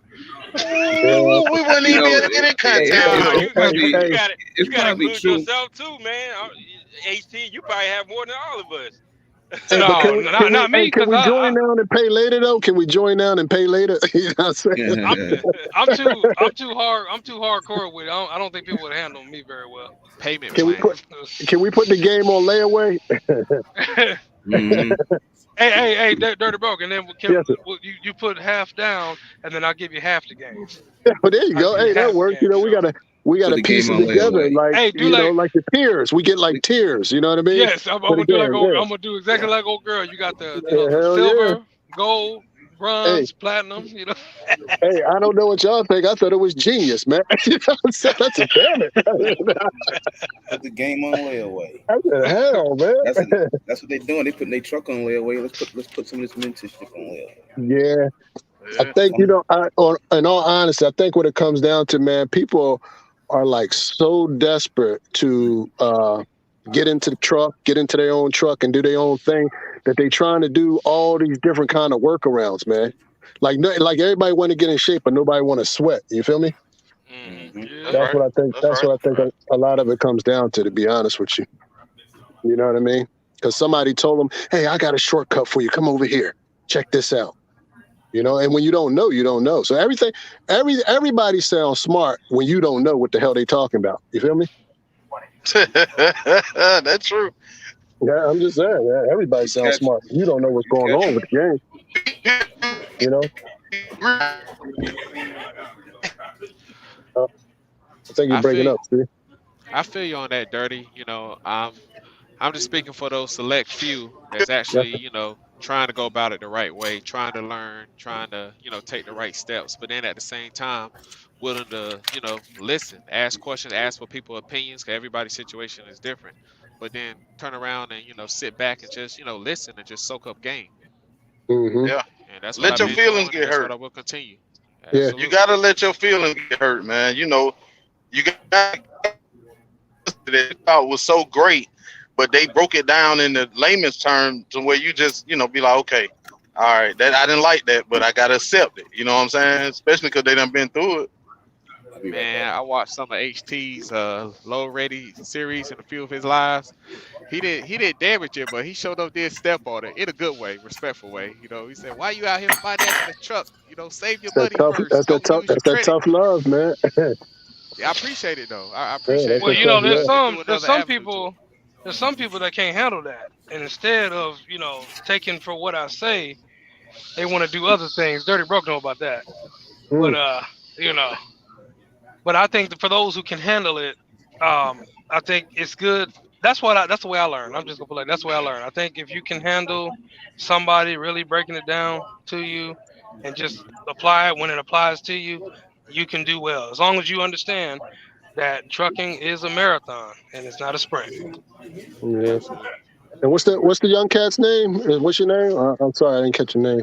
You was on earlier. Yeah, Compton. Yeah, yeah, Compton.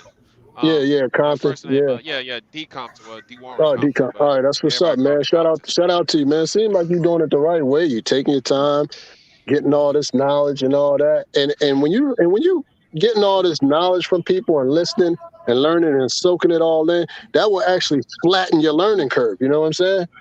Because you're Right. still going to make mistakes. Because at the end of the day, you still got to do the work. You can watch people working out and be successful and all that other stuff. But at the end of the day, you're going to have to get in there and make it work.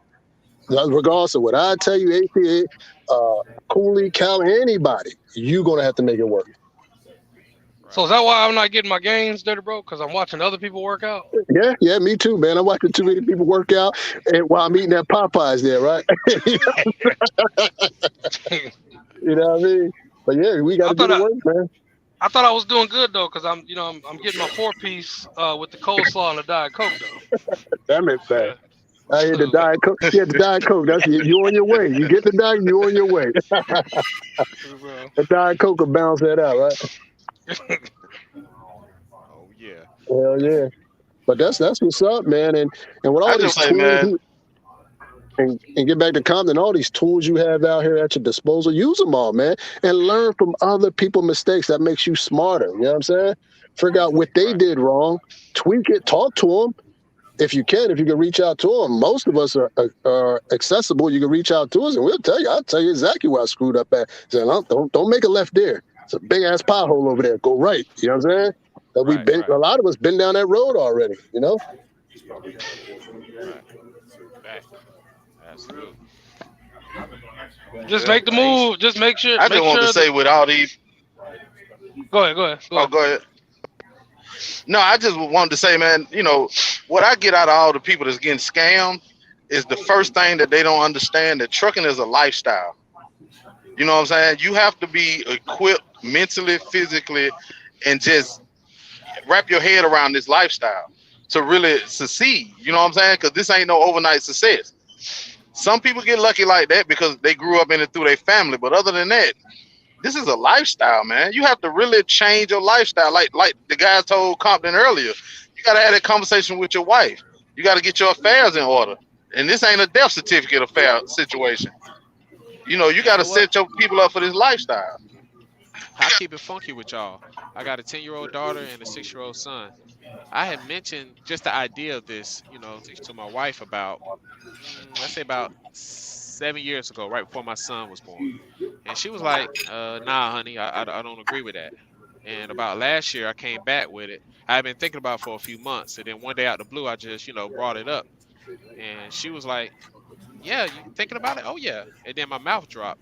And I was like, you good? She was like, yeah, my son was 5, daughter's older. She said it ain't gonna be forever, it's gonna be temporary, as far as you building it up. Then once you get it building up, we can kind of structure, your time home and stuff like that where it works out. And once she said that, you know, it was on and popping. On and popping. And Yeah. that's when I started the heavy research. I was saving, but started, saving more. Like I said, I always been real good with finances, and with that 35K thing, it goes back to what I said earlier. If you are the type that just got basic common sense, if I got 35K liquid, like okay, time to do something with this, no way am I gonna give it to somebody and gotta wait 5 months for a truck and all this other stipulation she had in it. No way I'm gonna do that. I'm gonna apply that to my own dreams, my own goals and visions. Um, I think the people that's doing that, like y'all said, really just ain't got no common sense. Take trucking out of it. They just ain't got no common sense. A lot of people just lazy too. They just straight up lazy. I agree. They want I'm not even an owner somebody. operator yet, and I know better. But I just know like that's why these dispatch services will continue to thrive because there's many of guys like yourself, Compton, coming into business. There's 100 other people that ain't gonna do what you're doing. They just rather pay it, let somebody else handle it, and that's it. I'm back. Why don't we start one and charge the high and actually give them the real? You know what I'm saying? If they gonna pay the medium price, go ahead and just let's charge the high and give them the real raw. Okay, I'm gonna start my super platinum mentorship service starting at 5,500. Oh, Cause you know what I'm all saying, in. 5,500. That's how much it costs me to have a great time in the Philippines. You know, and I can travel to Thailand and Singapore. So 5,500. We'll start our super platinum mentorship program, and then I'll give you 2 hours a week, just like everybody else do, because everybody find excuses not to call you. So I'm gonna do the same thing. And your motto could be this 5,500 is the discount to your success. Yeah, crazy man. And it's guaranteed, right? Yeah. No, no, It's it's You can't, guaranteed. guaranteed. hey, It's you can't. guaranteed Hey, if you go ahead, go ahead. I said you can't lose with the shit he used there, right? Yeah. Because honestly, man, just conversation like this live, man, it's 10, 15, $20,000 worth of discount just right there. And You know what I'm then saying? and then on top of that, everybody that's driving, right? If you like for people that's on the replay, all you gotta do is put this on background, listen to it while watching white painted lines and cornfields. You can I listen do it to it. every day. Yeah, so I Every mean, day. you just know what. Okay, you'll know like certain parts of the live. Oh yeah, okay. Cooley taught me something today, man. Cooley taught me something today, because I'm gonna tell you right now, I've been wondering about these trailers and these docks. I be seeing these reefer trailers all the time in these docks at these grocery stores. I'm gonna see about getting mine in there. I'd rather just sit at home and get some storage money if I can. you know. So And Absolutely. Calvin Lee taught me something this morning too. That he can't run a damn switchboard. Okay, the man had one job. Okay, one damn job. He couldn't do it. Fell asleep on me. God damn it.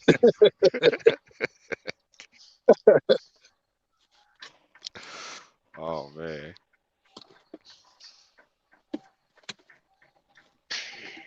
Christ, these folk can't drive in Kentucky, boy. I swear to God. But I mean, Where you I'm just a where, believer where that you at, Green? Coming through Kentucky, I just left Indianapolis, headed No. to the house. I gotta put Oh. my truck in the shop, man. Uh-oh. What's up? When Oh, ain't that major? Okay. I hit that deer up there on oh you 80 good. around by your house. Oh, I damn it, think boy. you pushed him out there. Yeah, I did. I set you up. I told the dad when he come through, get him. Yeah, man. Freightliner said, well, 5,600 in damage. I Damn. said, bullshit.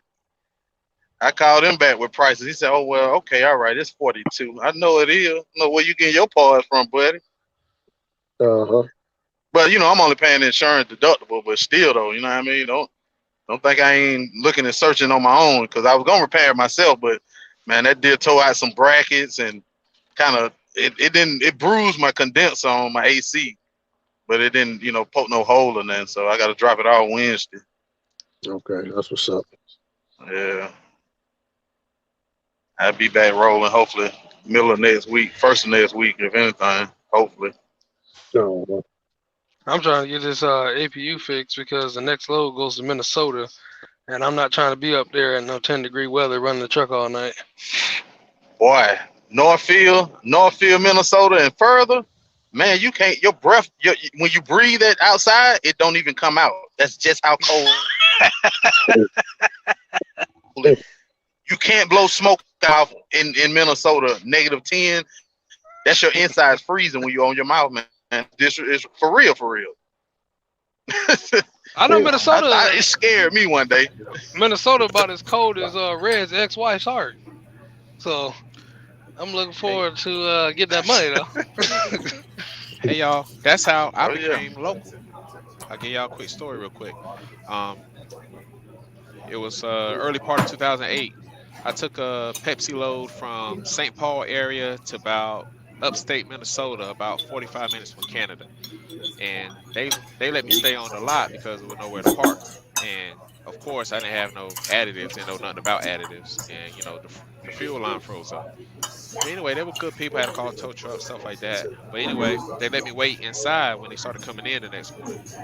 So the next week when I got home, I went to Pepsi here in North Carolina, applied, and I've been with them ever since.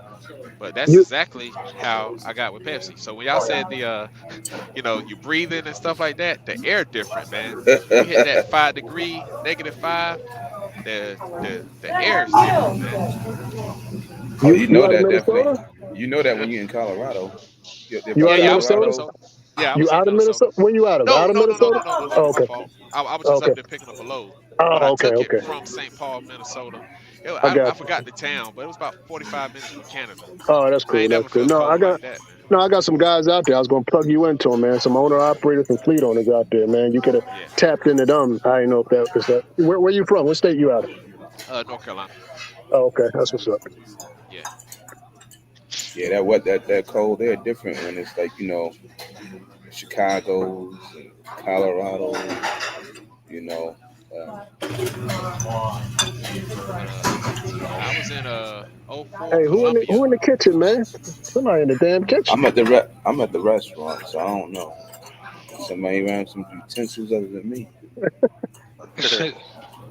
That's why they say like when you go to certain places, you got to buy clothes there. Like if you go to New York, you buy a jacket there because it's made for them. You go to Chicago, you buy a jacket there because it's made for that wind. Oh yeah. You can't Well, take no Atlanta jacket up to Chicago. Your ass in trouble. I'm gonna be bundled up tomorrow, but that ABU should be running, so I should be all right. But Hey, hey, hey, let me give y'all a plug though for everybody that's listening. If you do want to make money in the winter, like you was making money throughout the year, you're gonna have to take these loads to these crazy places. Cause Oh yeah. Wyoming, I seen a they don't load that want went to they don't want Wyoming. they don't want to do that, man. I'm serious though. I'm just saying Just let me haul all that, man. Just let if me they haul really it. feel if they really feel like they want to make that same type money, That's you're long. gonna have to hit these cold spots. I mean, Yeah, That's yeah. when them heavy loads of that beer go to pan. Cause get what? They want that alcohol up there. They Oh yeah, they want it in start. South Law City, boy. Yeah, when it get cold, man, they start paying for them beer loads all of a sudden. All of a sudden, you can go to Ooh. Arizona for like $3,000-4,000. I'm like, oh, y'all wouldn't pay for that earlier in the year though. Like, y'all funny, man. Like, hey, Yeah. is that state hot right now? Because I do see a lot of Arizona loads on some of who these apps. is Arizona Arizona, hot? yes. It Amazon could there be. now. Yeah, well, yeah. Well, Amazon own like a whole block in Phoenix. Like, Yeah. But you they see got that them blue stuff. small companies that they bring in with them. So Hmm. a lot of build up is because of old Jeff Bezos. Yeah, they Yeah. let me look right now. Hold on a second. Let me shrink the screen. Because I've been 1 seeing second. like on a lot of even Convoy and Uber, they constantly having these loads coming out that way. Convoy work all right if you're trying to go Salt Lake and northwest out of Phoenix. Other than that, you know, Convoy's kind of like Richmond. You know, Cooley, little $300 water loads. I ain't playing with them joints. But Arizona's set, yeah. Arizona's definitely popping. Load to truck ratio. Trucks in 235. No, that's Arkansas. Arkansas State Power. 397 to 975. That's what their estimate is, I guess. So it's Damn. been popping. It's gonna pop like that for now the rest of the year over there. Especially a lot of those go to Colorado, Utah, stuff like that. That's why I'm getting ready to go home now. Got your boy going to Connecticut right now. On the Connecticut? Yeah, you know if I go, yeah, I don't be going that way. I know that's I was why I sitting, asked. Like, I was but they sitting on 10 top of grand. it. No. I seen a load one time though, and somebody got on it quick too. But they did pay to go from the Chicagoland area over there to South Windsor, Connecticut. That Aldi's out there, and they was paying 6,500 for that load. It's something Yeah. about that Audi, man. They don't play about that Audi, man. Audi runs Connecticut, seem like, because that's the only thing I hear be paying real good is that Audi. Mm. Oh, Aldi's. Yeah, up there in Connecticut. I think that's where you were going that day we met up, wasn't it? I was going. Where the hell was I going? I was going somewhere up there. I got that little rejected, man. Mm. Yeah, I had to take it back down south. They Damn. said What was it? What was it rejected for?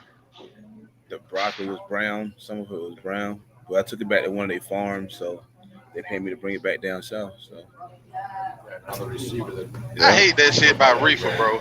They had that damn the one guy in there inspecting the loads, and he'll come out and reject the whole pallet talking about they underweight. Motherfucker, you don't they be move. bringing a USDA in there and all that, you know. Yeah, man. Underweight. All right. Yeah, yeah.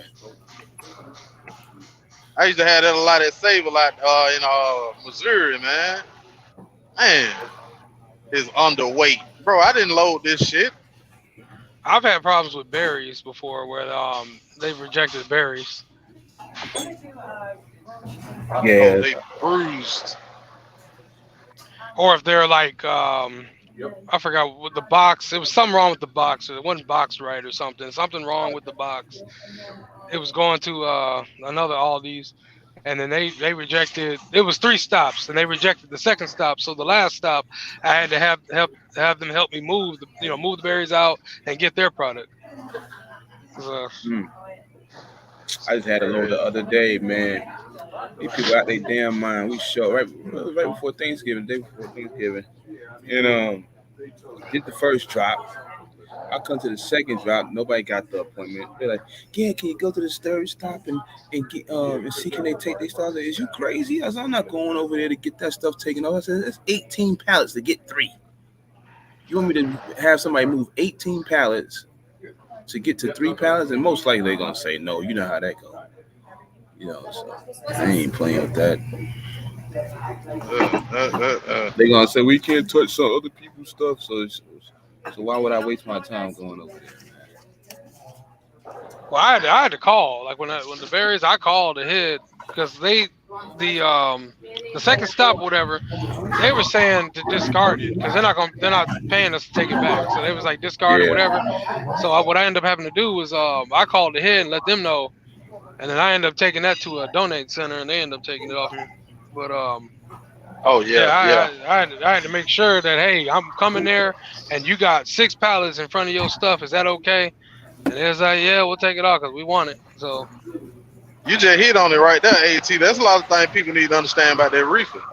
You gonna have some rejections, Yes, and you better have you a nice network of them donation centers with truck accessible.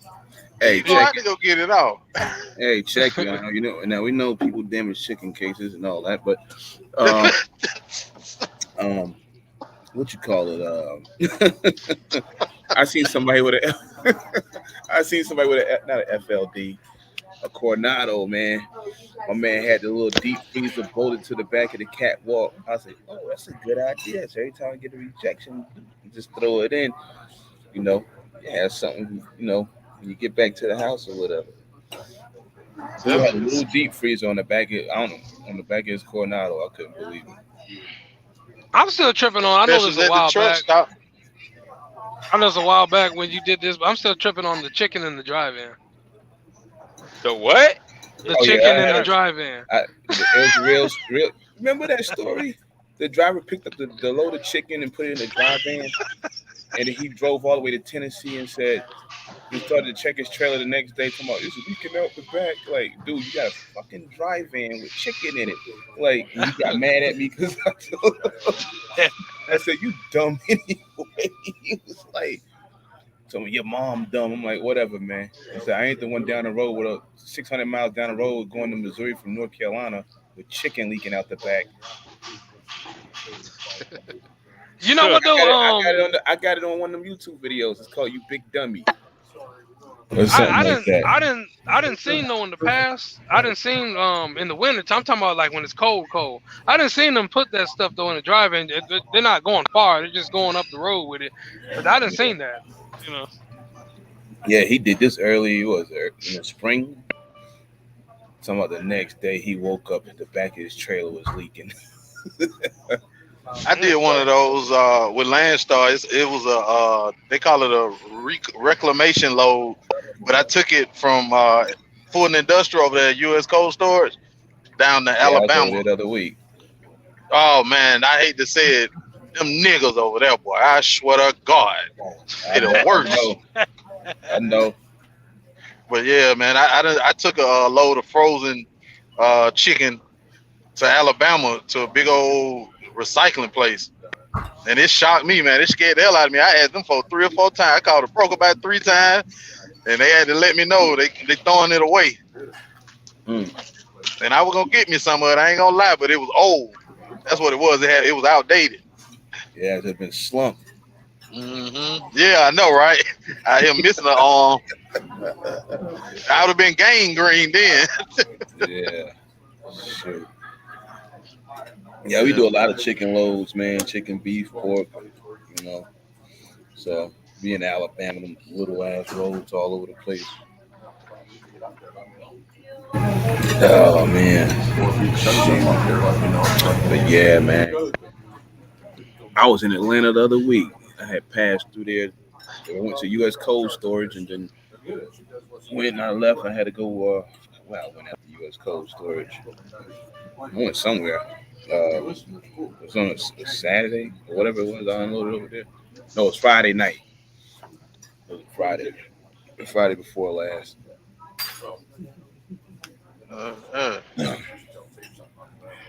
Hey, y'all tap in when y'all hit Atlanta, man. Y'all know I'll be there.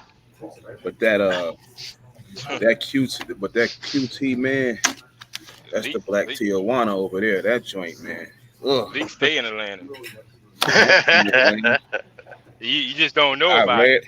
No, I don't be in Atlanta like hell no. I don't be in Atlanta like that. Hey, it do be good. Nah, my other trucks be out there. You know, they'll be running through there or whatever. You gotta holler at running on the other side. exclamation thoughts out there.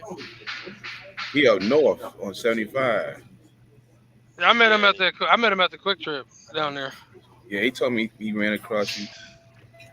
Man, that Quick Trip ain't shit. Hey, yeah, that Quick Trip is a Black Tijuana, man. I'm sorry, man. Yes. That joint is like raggedy. Like, damn, man. Like, and people be blocking. They be blocking the fuel islands. They blocking the fuel island. They blocking the scale.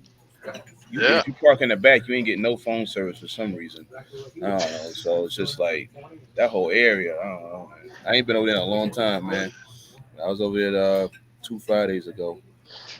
Yeah. That whole strip full of industrial, that used to be the pimp stroll back in the day. It still is a little bit, you know what I mean? So, hey, what they say, you become what you are or something, and that Quick Trip has became Fulton Industrial. Boy, man, that place is crazy. And that was the thing too. All the pumps were tore up. All the fuel pumps was tore up. I was like, man, what the fuck, man? Like, you can't get no damn fuel up in here. Half the pumps was like just destroyed. Something was wrong with them. Good thing I didn't need any. And they don't care inside. Why, they do not care. Hey, you live out there. Let me ask you a question, because I've seen somebody do this. Marta, do y'all need a bus pass or something, or a card? Y'all still handing out money to get on the bus? I ain't rode the bus in them. Well, you know what? No, you gotta have a Breeze card. It's called a Breeze card. You go and you put money on the little card, and you load it up like that. But I ain't rode the actual bus paying cash in years, man. Man, that's like over with. Like since I seen this dude. He walked in the Quick Trip, try to skip everybody. I need change for a tea. I need to catch the bus. I'm like, y'all still give out money down here to the bus driver? I'm like, yeah. Bus passes or nothing. Like, so maybe I'm lost or something. I think on the bus they sell it to you too. Once you put the money in there, they give you a little card. Yeah. Island Trucker, what up? What up? Let me see the comments. Mario, what up? Mario, what up, man? Third Leak, do you have any other chicken stories? ATL I just got the dry van chicken story, and then I got the chicken breast, chicken rice, whatever, that one. You know, What's so good, OG? that's about it, man. You know, I don't know if I got any other chicken stories, man. You know, So hey, you said the Seago. dude, had a chicken on a drive-in. Yeah, I got a YouTube video over there where dude picked up a load of chicken in North Carolina, and then he went back. He got the paperwork. He closed the door. He ain't checked the load or nothing, and just left. I think it was still winter time, but it was going into spring. And so he got into like Tennessee, and the next day he woke up and walked to the back of the trailer, and I guess the chicken or the parts thawed out and started leaking out the back of the trailer. So he had to call the broker and ask, can he open the trailer door? The broker told him, yeah, open the door. Everything starts spilling out the back. He started blaming the shipper and the security guard. No, you idiot! You was the last one to seal. You Damn, sealed it up and left. The guard just checked the seal. that's crazy. Yeah, Damn, on it What's the was in. good, drive-in too. That It was drive-in in. probably done. It was yeah. That floor done. I got the video. I'm gonna repost it. That sound like the joint I did a while back in Laredo. I mean not Laredo. What's the name of that joint in North Texas? Denton, Uh, North Texas. Start with the L. Um, Lubbock. No. yeah, Lubbock. Picking up that sheepskin and took it to Laredo. Ooh, Uh, And the whole goddamn trailer, it was so bad they couldn't get the smell out. And they had to find me a premier place and I had to swap trailers, man. That joint was crazy. that's crazy. Sheepskin. You couldn't get loaded nowhere. Nobody would take me. We tried to clean it out. Dude was like, "You sure you want to wash out a drive-in?" I said, "What else you want me to do? Just sit there and the smell ain't going away." He couldn't even get the smell out. I said, "Damn." He said, "We put our best product on this stuff." He said, "The Uh, smell still ain't coming out." I was like, "Oh, well, we already know the next steps. Then I'm call the carrier and thank tell you. Premier give me another trailer because I don't know what to tell him. Yeah, that's crazy, man. Yeah, that would I that absorb. day. Yeah, it what's was. good? Man, that trailer was. Matter of fact, I'm gonna go find that video now. Post it. Let me What's see. good, y'all? See what I can What's do. happening? What's happening? Who Damn, that, 18 Brandon? left. I don't know if Yeah, I'm 30 chilling, told it. bro. Just chilling. I don't know if 30 told HT. Yeah, man. You, your man made a we got to make an apology on the video, man. Bro, that shit was funny as a Oh, motherfucker, dog. We had the music playing in the background and everything for him. he did 2 commercials. We did 2 commercials. We had to we unlocked his key to success. Uh, Yeah, These are man. powerful lives, man. All jokes aside, It was bro. good though. Yeah. Even though he still wanted to go back and still wanted to poke and say, "Come back, man." Like chill. We got you now. Yeah. Like, Stay focused. Stay focused. Breathe. oh, man. Hey, y'all saw Miss Richardson video yesterday? No, Nah. what she do? Whoa. She pretty much was just on the, about the I think investment she group clapped of at somebody. She I ain't clapped I, at looking she, at the somebody. channel. I think she just made a statement about, people coming in a little live about, the investment group and stuff like Mhm. that, backtracking and, you know, Yeah. basically if you want to invest, invest. Don't try to talk nobody out of it with, what you think gonna fail and you scared, just don't even be a part of it. You know, she was hot. I ain't gonna lie. She was a little hot. I'm trying to. Yeah, because she was about to What go in the other what's that day. what's the topic though? I'm late. What's the topic? Which topic? Oh, it's That's just right all over the place. Alright. Huh. How not to What's get a going load of on? water rejected? Man, go now. ahead, Ah, Cooley, with man. that shit. Yeah, really, really. Hey, look though, for all y'all niggas that stay driving them in the money, this week I grossed $12,000, bro. 12. 12000. That's Alright. all. Yeah, that's all. That's it. You ain't do 30. Hell no. Hmm. How I many got miles you ran? 24. I'm bullshitting, Brandon. You know how motherfucker want to do it. I just be fucking with you. That's good, bro. You got in where you fit. You know what I'm saying? It's possible. Yeah, That's it's good fucking possible. money. There. You done I came out of ain't Virginia. That's why you did it. You finally came out of Virginia. gonna. Nah, man. Yeah, I I found that still. video. I just posted it. Okay. All right.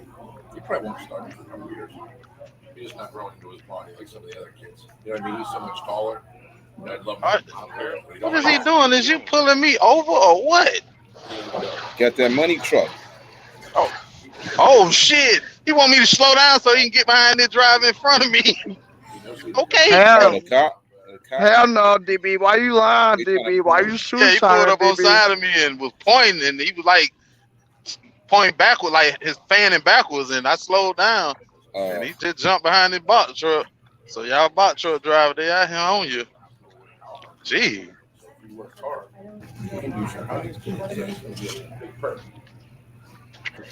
I was finna say not another inspection in Kentucky. I just had one last week with Hazmat. Mm.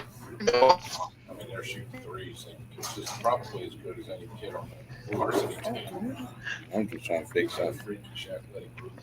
Well, yeah, I Brandon. got it right here. That I'm guy in put it back up. I'm in S10. They're flying J on 78 in the snow. Ooh, it's snowing up through there. Yeah, It's Shit, bad or where? it's still drivable. on 78. It's drivable. It just stormed up here, bro, in Pennsylvania. Damn, it's coming down hard over there. Yeah, just about. Yeah, because it was done. It's coming out a little bit over here. I pulled over because they didn't get to the road yet last night, and the operator fell asleep on the You hotline. did. Yeah, You I did too, know. motherfucker. You did too. Goddamn it. I know. I fell asleep bad on y'all. It was like, shoot. I got up. It was like 7 hours. I was like, oh, let me ride.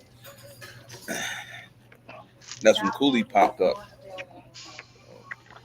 Man, it's hard for me to just sleep a whole 10 hours, bro. 6.5, 7, I'm good, man. I don't Yeah, know why. it's rare you sleeping 10 hours. Like, it's just stupid, man. That's lazy, bro. My body go to hurting after about 5. That's when I get to rolling and get up. Like, all right, it's enough. Time to move. It's like now, I'm burning 3. I'm burning 3 messing with y'all.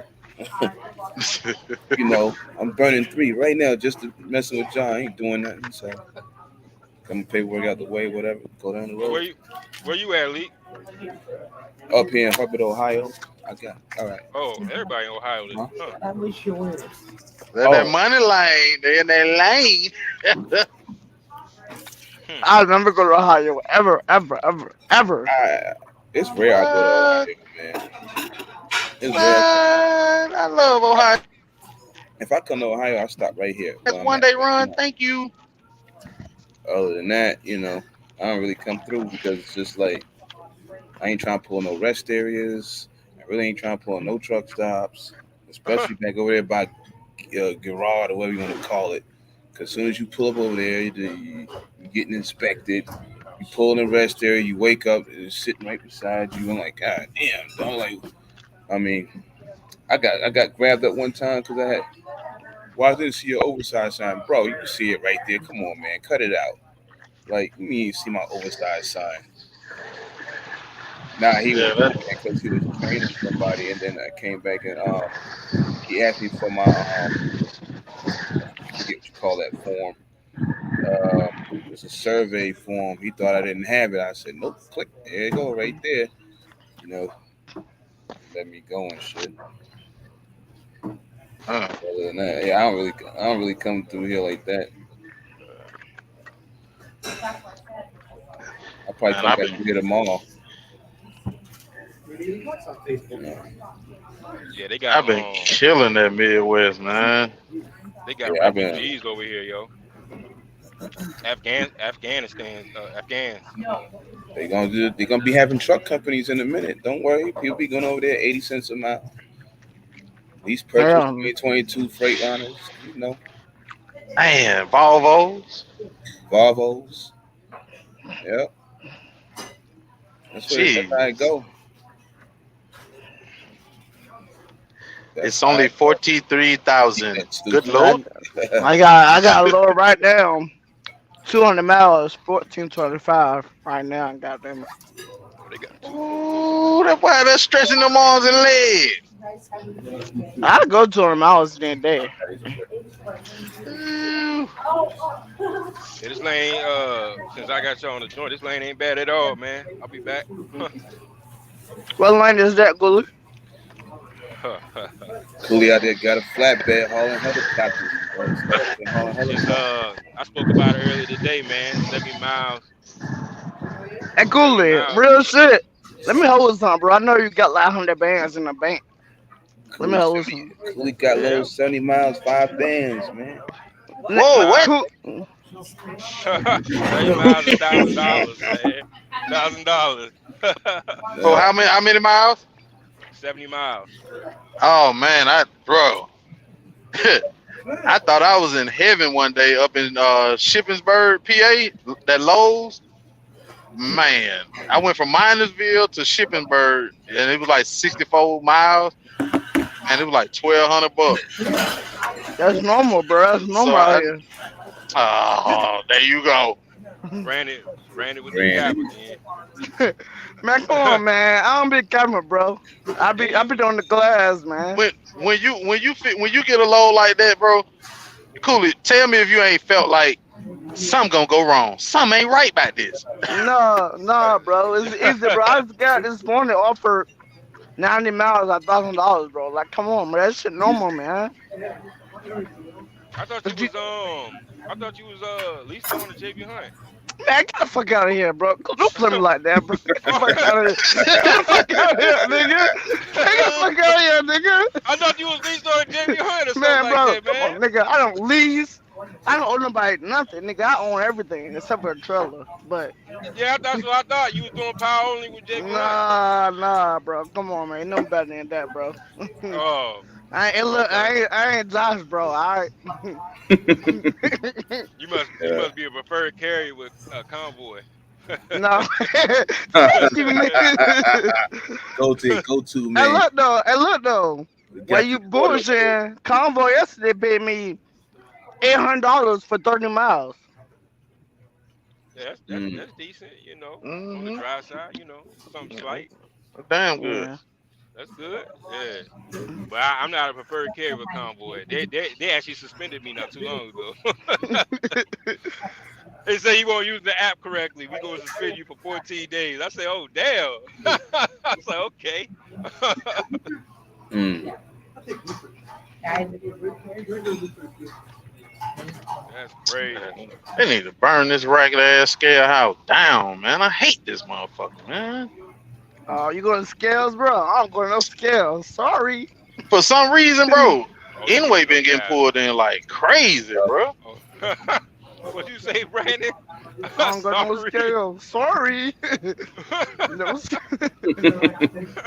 Oh, you Now one of I, them guys.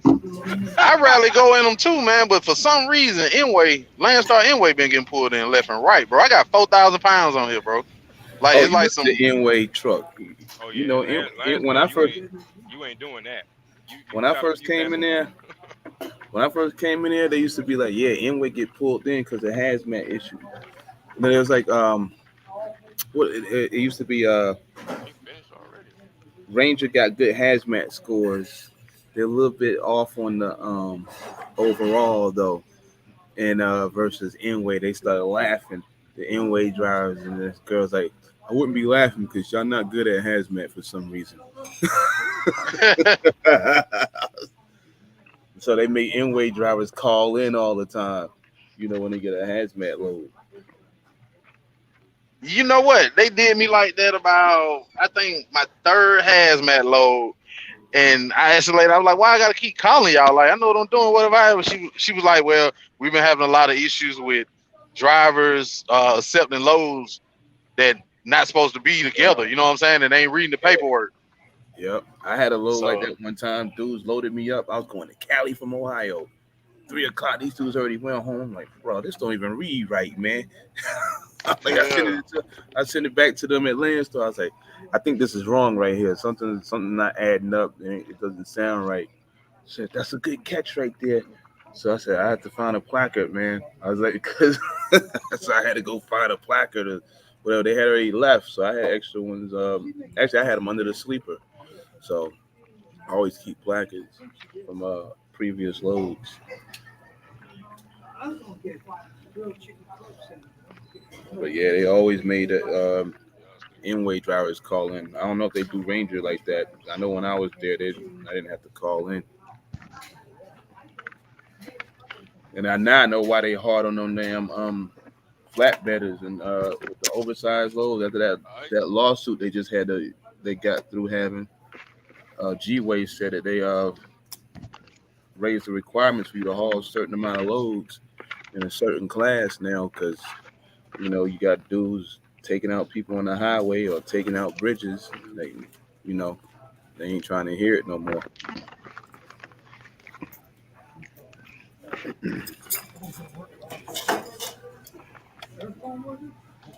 Should be costing people money. Yeah, I remember when he called me to make sure be aware of this. Landstar don't play, man. You ain't blowing no way stations with Landstar. Oh, yeah, you blow the way station, you probably out of here if they catch you. Or if DOT catch you, I would assume, you know, you get an oversized load, no permits, like Homeboy did. Yeah, with the escorts, everybody's like, yeah, somebody snitched on. Nah, he snitched on himself on YouTube. Like, bro, you came into Louisiana with a super load or whatever, no escorts, and then you put in your YouTube video, edit it. Oops, let me act like I don't know what's going on. You fired yourself. Like, what are you talking about, man? Like, yeah, they ain't do playing. um do Landstar be still hitting you up, Lee? Um, To yeah, the come back? nah.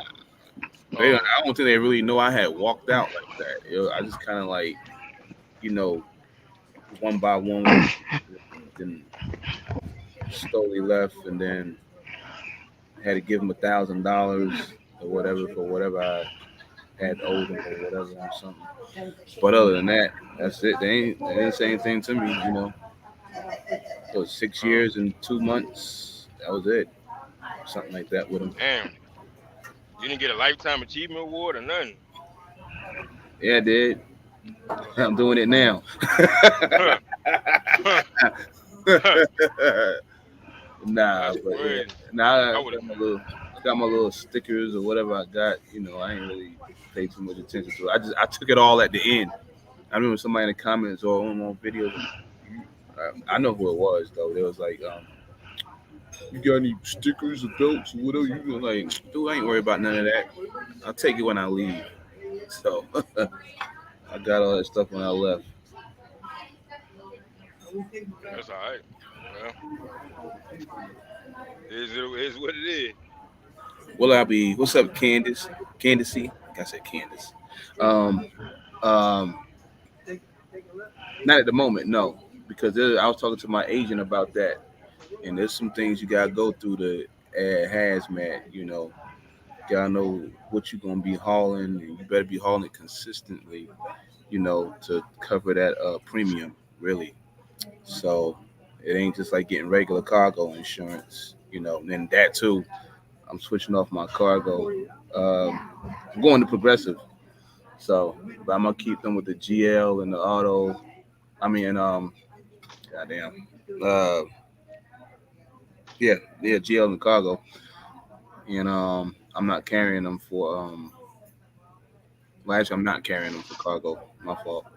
Because they don't haul certain things like ice Okay. cream or whatever. So I ain't messing with them on that. I'll find somebody else to do it. What these niggas doing, man? But yeah, hazmat, you gotta go through some stuff to get it put on. It's a little process. So Yeah. If you ain't got nothing consistent, I don't think it's even worth it. nah, If you ain't got nothing dedicated, nothing like that, then yeah, you better have a dedicated lockdown where you pulling it multiple times a week. They better be paying to haul it too, to cause be honest, I don't even see it on the low board like that. I mean, I see tankers, but I don't really. I might see hazmat here and there, but I don't see it like, if you It's go rare. searching for it. The only people that's really got it that I be seeing, it might be a Ryan Transportation, Trans Place, maybe Landstar, CH got it, don't they? them, you know, C.H. Robinson. a couple of them. Yeah. They But the joke, man. They starting to fall off. Oh, they fall off this work. Man, the communication with them is terrible. Yeah, when you're trying to get in touch with them, but when they want you, oh my God. Yeah, I didn't told them I pull up to a shipper before, and if they ain't got the right numbers, I ain't pull it off. They go calling your phone. I was like, y'all ain't answer the phone. What you want me to CH, sit there? CH the worst, man, because they get it. I haven't hauled for them, not on the authority side. So when I was at Landstar, man, they used to get these freight cons, phone number 555-555-555. Like, what the fuck is this, man? Used them at ABCDEFG at some shit.com. Like, bro, what the hell? Then you show up, you looking dumb as hell. What's going on? I got into it with him hauling the aircraft dolly one day, so he wanted to talk to agent, not the agent, but the CH rep wanted to talk shit over the phone about what I needed. I'm telling him what I needed to do, and I'm telling you, keep your damn wing dolly, man. I ain't, he got pissed off about it. Like, whatever, man. Stop putting the stupid stuff in the damn rate con, man. Just tell us what the load is. We'll go pick it up. Amazon just bought Transplay, didn't they? No, Yuba. Oh yeah. They bought them. Yeah, it was one of them. They gonna go in there. I don't know. It's gonna be interesting with that because I got an email the other 2 weeks ago. Everything's gonna remain the same here for now. Yeah, I heard that story before when I was at MS Carriers and Swift came in there. Damn. A couple months later, beginning of the year, trucks went down to 58 miles an hour. Like, bro, that's it. You ain't trying to hear this. I ran a Transplay load last week, bro, and I done they wanted to call somebody because they sent me the rate con. Transplay got them top rope numbers. Yeah, they do. They do.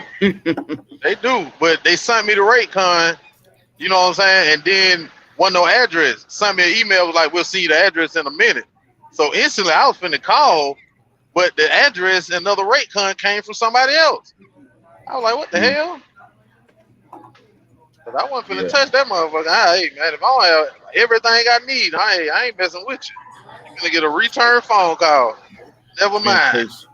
Transplay's got heavy volume, man. That's why Uber got in with them. People don't know that, but yeah, they got a heavy volume. I think they used to have their own trucks, if I'm not mistaken. It wasn't that many, but they had trucks. But I haul several Transplay loads. I don't think I hauled any this month. Maybe two. Transplay. Most of my stuff is NTG and who else? I'm gonna look at you right now.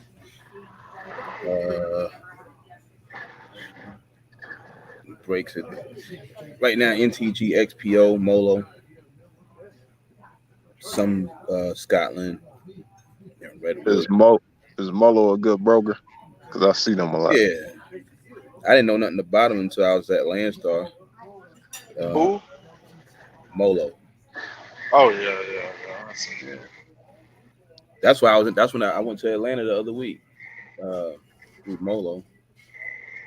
Let me find out. You done got a black book over here, Cal.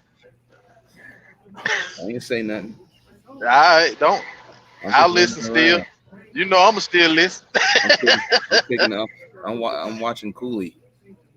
You said what? I'm watching Cooley. Oh man, it's a trip, man. Yeah, I mean, for that's real, what people don't. Go ahead, Cool. You better be watching exclamation thoughts. That's the one you be watching. And X, yeah. You watching X. I'm trying to be like X, just drive to the mailbox and go back home every day or something. But that's my plan though, bro, is to get that black book a nice little amount of people, that I know handle business the right way, and I built that rapport with, man. Step out there with some, you know what I mean? So That when you helps. when you think about getting your authority, C Green? Man, about another year or two, just soak this process up, man, and get this truck kind of paid down, which it ain't no issue, you know what I mean? It's just I just don't do nothing in a hurry, you know what I'm Come saying? come Yeah, I on in slow and roll. come yeah, I on in feel and you give on me that. 20,000. Definitely. Give me 20,000. I get you going. Yeah, no, don't get finesse, man. I get finesse. This dude's trying to close Yeah, my doors with two trailers in between them. Hold on a second. it's special. Yeah, But man, hold up. that's what I'm using this percentage and this back and forth. You know what I'm saying? Is to get in good because you can. You know what I mean? Yeah. Yeah, just come on and give me 20,000. I get you going. You know, that's the thing. That's the holiday special now. It's usually about 25,000. So I'm knocking off 5,000. Let me And just ask you this though, sir. Does it come with dispatching and factoring? you get everything. Sell you a good I give you my top brokers hell that most no. people don't know about. You know, Selling you a good fat lie. People love to lie more than the truth and shit. you, Ooh, you see this I'm packing project. my bag now. And they make the shit so urgent, so they make it to where you have to make that decision, and then that's when you mess yourself up because they made it like it's so scarce. Like if you don't do this now, it might not be another time that you can do this. Ooh, That's that how you Mr. start. Flat. Yeah, You do that right there, and you see that chart right there. Just about like 40,000 just fell off of that this morning, and I can get you in real quick, and you could be just like me. You know, it's no they in 2 weeks. talking that good ass game and shit and got finessed. Hey, you had bought a Reefer over here, didn't you? Yeah, How'd you like it? Like, well, it was how pretty was it? good. Like when you do like that wintertime keep from freezing hazmat runs, like before I left Landstar though, like had I started in like November and all that, I would have made more money. But from like January, I think to like March, I think I made over like 30 grand or something like that, maybe 35 or something like that. I know I made my money back off of that trailer. I paid 7K for it, but that hazmat don't freeze. That shit pay. Yeah, yeah. That was my exiting. That was my exiting move. Yeah. Yeah, I was running around doing that, and then I got going. That's why I kept saying, everybody coming on, they trying to get a reefer and try to come to land. So I said, you better not do it because I got that joint because you're gonna be disappointed. It's like Because seasonal. yeah, because Yeah. if you don't like hauling hazmat and keep from freezing, then you can forget it. You can literally do that whole little season, and I'll be cool off that. Like I do that little keep from freezing season, and then switch back to driving. That's all I did from I want to say it was from like December to March before I officially just said I am out.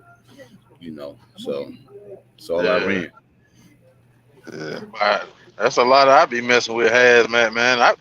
For some crazy reason, bro, I've been running a lot of explosive, like when fireworks, like crazy, Mhm. bro. Like I don't know what's going on with fireworks, but I They don't getting ready feel for like New it's. Year. They getting ready for New Year. I seen some of it popping up here and there. So they probably got so much from last year, you know, or earlier. Yeah, yeah, last year. They probably got so much they can move around. Yeah, I'm back that, on that drop van now though. that's what people King, don't get about my move, man. I run a lot of hazmats and paying good money, but man, I'm sitting on that paper, man. Get it while the getting is good, and hold on to it when it go bad. You know what I mean? Yeah, Like, yep. I ain't bragging about the money. Y'all know what type of money we make running that hazmat, even at the 35%. You know what I'm saying? It's just hold that money, man. When you do, because I caught a lane running empty, loaded, containers up to Ohio and empty ones back down to the same place. You talk Man, about that them load folk. From where? from Atlanta up to Uh, Ohio. They loaded coming out of Atlanta with I don't know what the hell they do with it, but I is go that? up, huh? Nah, go ahead. Go ahead. I go up to Ohio and bring the ones back from there empty back down to Atlanta. Is that your boy That from shit. Charlotte? Was he from Charlotte? I wanna say yeah, if I I ain't got it. mistaken. I forget his name. I know a couple of them. Yeah, He called me but one either day. I way it was out. goes. Huh? Uh, Nah, he had called me one day. I was out in Texas, like Big Spring or something, or Midland. I was getting ready to say, nah, I'm dead heading to Arizona. I'm going to the house. My man was like, hey, man. He's like, uh, you want to come to Houston? No, you want to come to Beaumont and get this load? You the only Landstar Reefer trailer around. I say, what? So I'm about to go home, man. He said, I'll pay you for the deadhead to come out there. Don't worry. The low already paid $6,500. Like, I Damn. was like, he said, what you I need ain't to come out lying. there? I said, You know man, what? That might be the same cat that's because the that was my dude. first time seeing Deadhead in there. And you know what I'm saying? He was like, I'm gonna put some Deadhead on there. I'm like, bro, like I was thinking to myself, like I'm 15 minutes from there, and he put like $100 Deadhead, bro. Like, and Yeah. that round trip paid like 3,400, bro. That shit was like a day run, man, day and a half, day up, back down. Mm-hmm. Yeah, Yeah, he got me. I came down. Matter of fact, I came to Ohio with it. And it was like, I got it in my phone. I think he paid me like $8,000 to do the damn thing. yeah, bro. People Something like like that, man. Keeping them plugged in, you know what I'm saying, equals your that with the success, bro. deadhead. With the deadhead, it really didn't cost me much in the fuel because the fuel was lower back at that point. So I just went on and did that. But he always be calling. He ain't called me since I left, but he'll call me, see me sitting somewhere. He ran out of Memphis, Illinois, and stuff like that, Atlanta. Mhm. But yeah, if you Yeah. got it, and you want to, you can do it. You can make money doing it, especially now. They starting to pop up more and more now. Not just hazmat, but just tote loads. Told the driver about it. I was like, listen, man, you need to go home, go get that endorsement because I got a lane where you'll never have to cross I-55. Oh, You'll never cross it. You'll never have to go to Georgia again. You never have to go really anywhere else. So like, I'll just put you in Louisiana, drop you out with a chicken load or whatever mixed load, what? and I'll turn you back around. The other day I seen a load, man. I got the screenshot. I was mad as hell. He ain't had the endorsement, man. It was 300 miles. I think $3,800. I was like, bro. Hey, Man. And then a lot of times, bro, them totes don't even be full. Like you can run tote residue, and you yeah, just need tanker because it's residue. that's all it Yep. is. That's what I told him. I said it could be just residue, man. You know, They got them you, loads all up in Chicago. Them empty tote loads. They used to do them a yeah, lot. they definitely do got him up there. Mm-hmm. Yeah. I had Iowa. I had put two hazmat loads together. Uh, and somebody was trying to question me on it or whatever. I said, "Look, dummy, all you gotta do is read the chart." Yeah. Yeah. Like I put two different hats on the step deck. I went down from like Chicago down to Texas, like 10 grand straight. Like I didn't Yeah. even have a full load, just came down there. And it was, so flammable 1993, whatever. And you know, just gotta know how to you gotta know how to read the shit, man. I was just finna say it'd be too many words for them. They wanted to pop out and highlight. Yeah. Sometimes you So, got to go and read, man, because you're gonna miss out on that money. yep. Do your due diligence. Due diligence. But now I asked about the reefer, just because, I was thinking about a reefer because I like reefer. Don't get me wrong. I know that's where the bread at if you get in the right lane, and you got understand the headaches with it. But I wasn't planning on just buying one as of yet. I was gonna Yeah. kind of take the elite route build me a little shed. Then add on to it, put a little extension. So by the time I'm ready to walk out, I walk out of this house into my own. You know what I'm saying? Yeah, So A+ in the building. How are leaving your money on the table. install loads? You could be a brand new authority pull install loads. I have, and people ask me, I have not pulled a Landstar load since I left. So probably won't ever haul one, to tell the truth. But if I do, then I do. Yeah, don't. He said, don't "Yeah, don't." don't waste your You know, time. unless I know who they are, whatever. I mean, I probably wouldn't mess with it. So I learned a lot of stuff before coming there. Even though I was already there, that's when I first learned what double brokering was, and all that crazy mess. Right off of them, and I was driving somewhere else when it happened. So you know, Y'all And ever I hauled the Swift load? oh, Swift got them dollars. Yeah. Oh I yeah, think I Swift. hauled. Yeah. I think I hauled one to Swift when they first started doing it.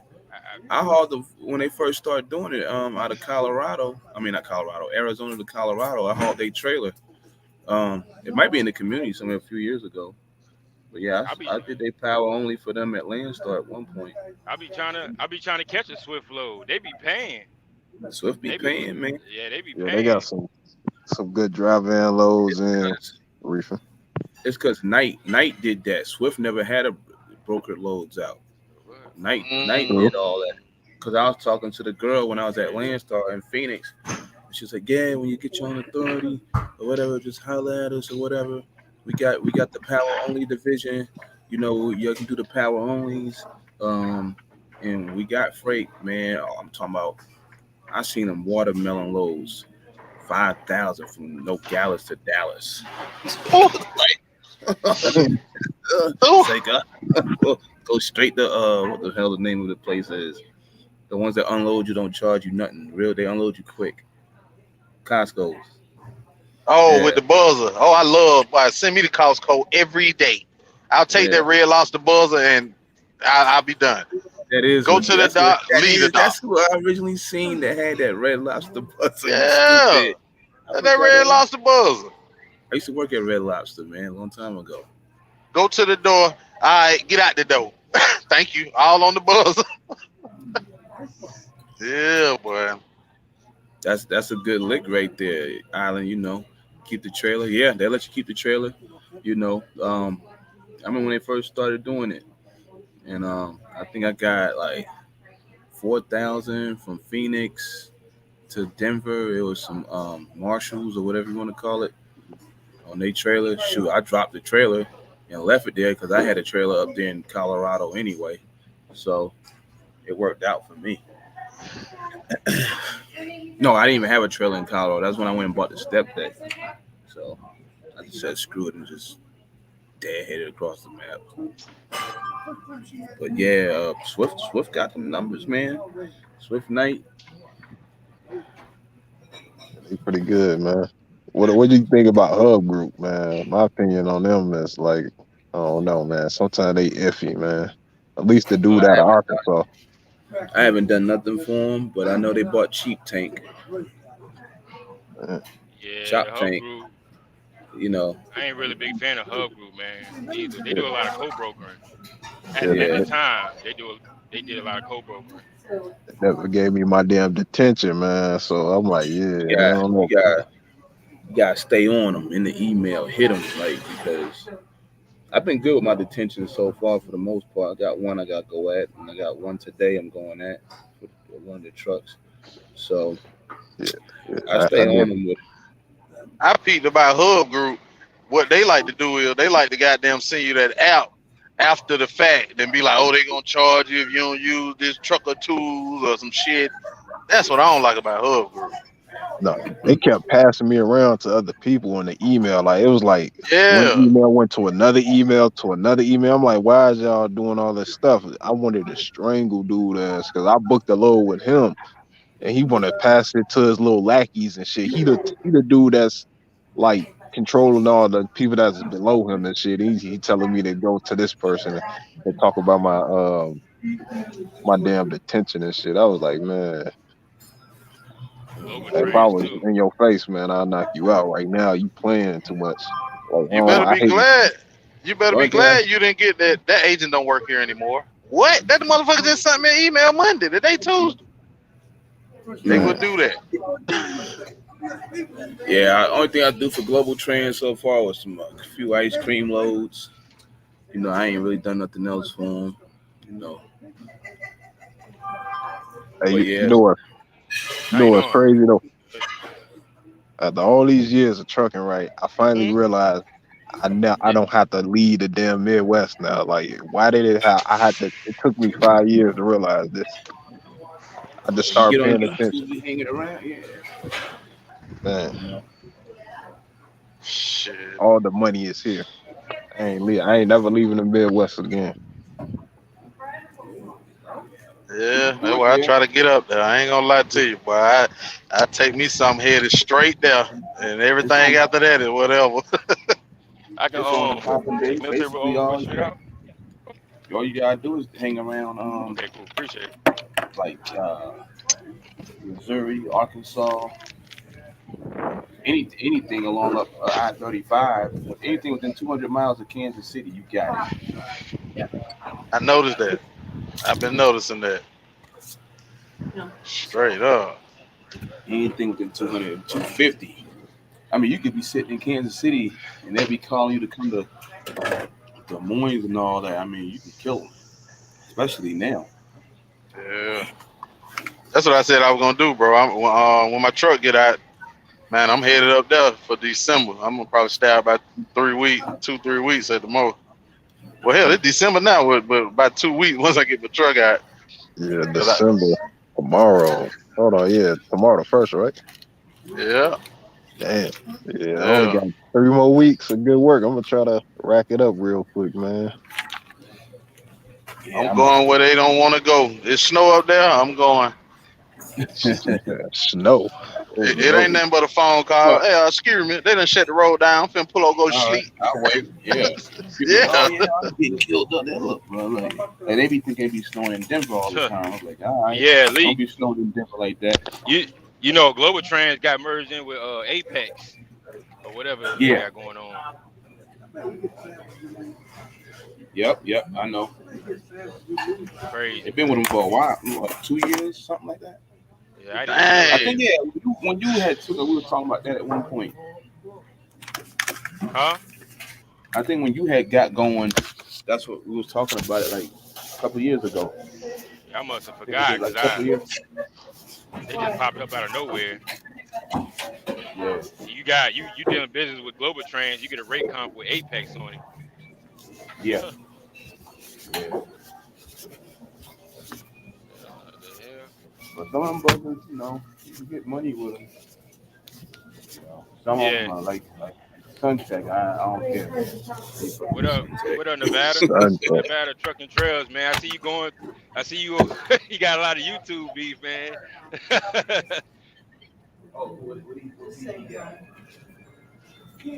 Got to stay out of that. Stay You out have an of that issue with joint. Sage or something at one point? I seen you saying Somebody something said one what's up, day.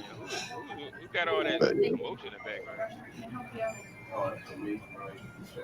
My boy, it's me, it's Mario. Oh, what's going on now? What up? Oh, what's up, What Mario? happening? Nothing. Yeah, Trying to get my ass out of Atlanta. didn't Oh, Nevada didn't Nevada have an issue with Sage? Nah, he had an issue with a couple, a couple I people. seen him saying something about Sage. I was like, Or somebody. you know that YouTube come with it, you know.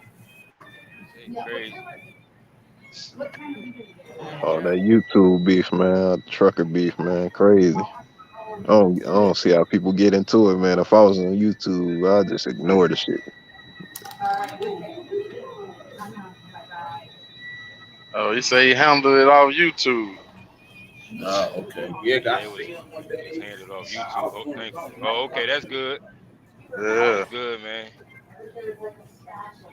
He took the beef and treated it like dollar store steak. Nothing. The best thing to do. These dudes had me going on a goddamn wild goose chase. I know where to go now. So say less.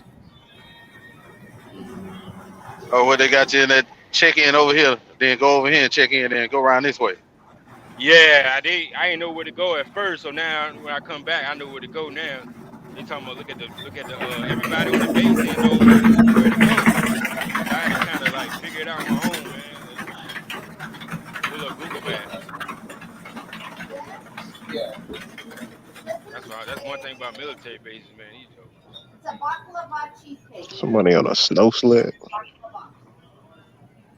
No, somebody at a hibachi spot. I know that. That's you, Mario. You over there at that hot wing spot by the Petro?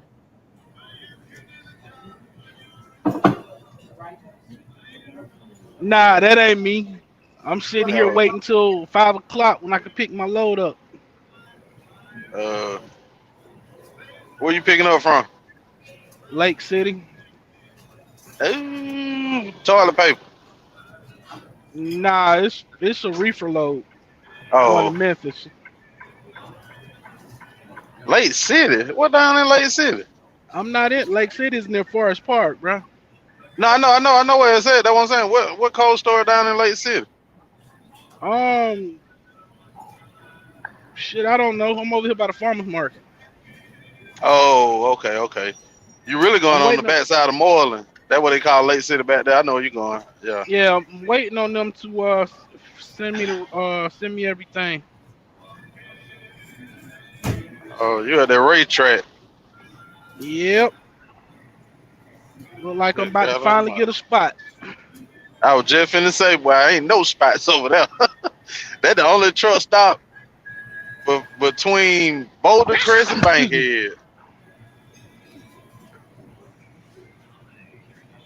But you in the spot if if you don't really want to post up, bro. There's plenty of spots you can go pull up at them old warehouse over there on Old Dixon. Oh nah, I'm straight, bro. I ain't trying to do that extra. I hope this fucking box truck don't do what the fuck I think. I hope, They do what they want to do. They a box truck. man. I had to pick up at the airport last night. My God, damn. Truck pass. Go to truck pass, then come back. Shit, I ain't know that. You know what's worse? You know what's worse than box trucks though? Them vans. Them The Sprinter head, vans. yeah. Them motherfuckers swear they like, goddamn, bruh. Get out my way before I run your little ass over. And I already know what you're talking about. You pulled up to North Cargo. You went in to check in, and he pulled a Sprinter van up, and they brought a forklift out there to get that one pallet off of it. Nah, they was loading them. Motherfucker was all in the way. Oh, so it reversed. Like, man, you don't get the hell out my goddamn. Yeah, I'm getting ready to pull around. This motherfucker gonna swing around me. Like, man, you don't get the hell out my way. He ain't gonna look at me like I'm the one that's wrong. Oh, them Asian don't care, and that's all it is. That them Asian. The Asian got that Sprinter van locked at the airport in Atlanta. It was an They old got it white dude. locked. Why?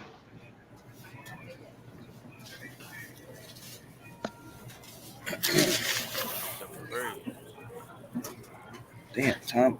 I think that's a little niche they got going on now with those Sprinter vans, because they only picking up one pallet, maybe two, and a lot of times that what I've been seeing when I go through there, they be tires, they be them Chinese tires, or they be them like rolled up conveyor belts, like for grocery stores.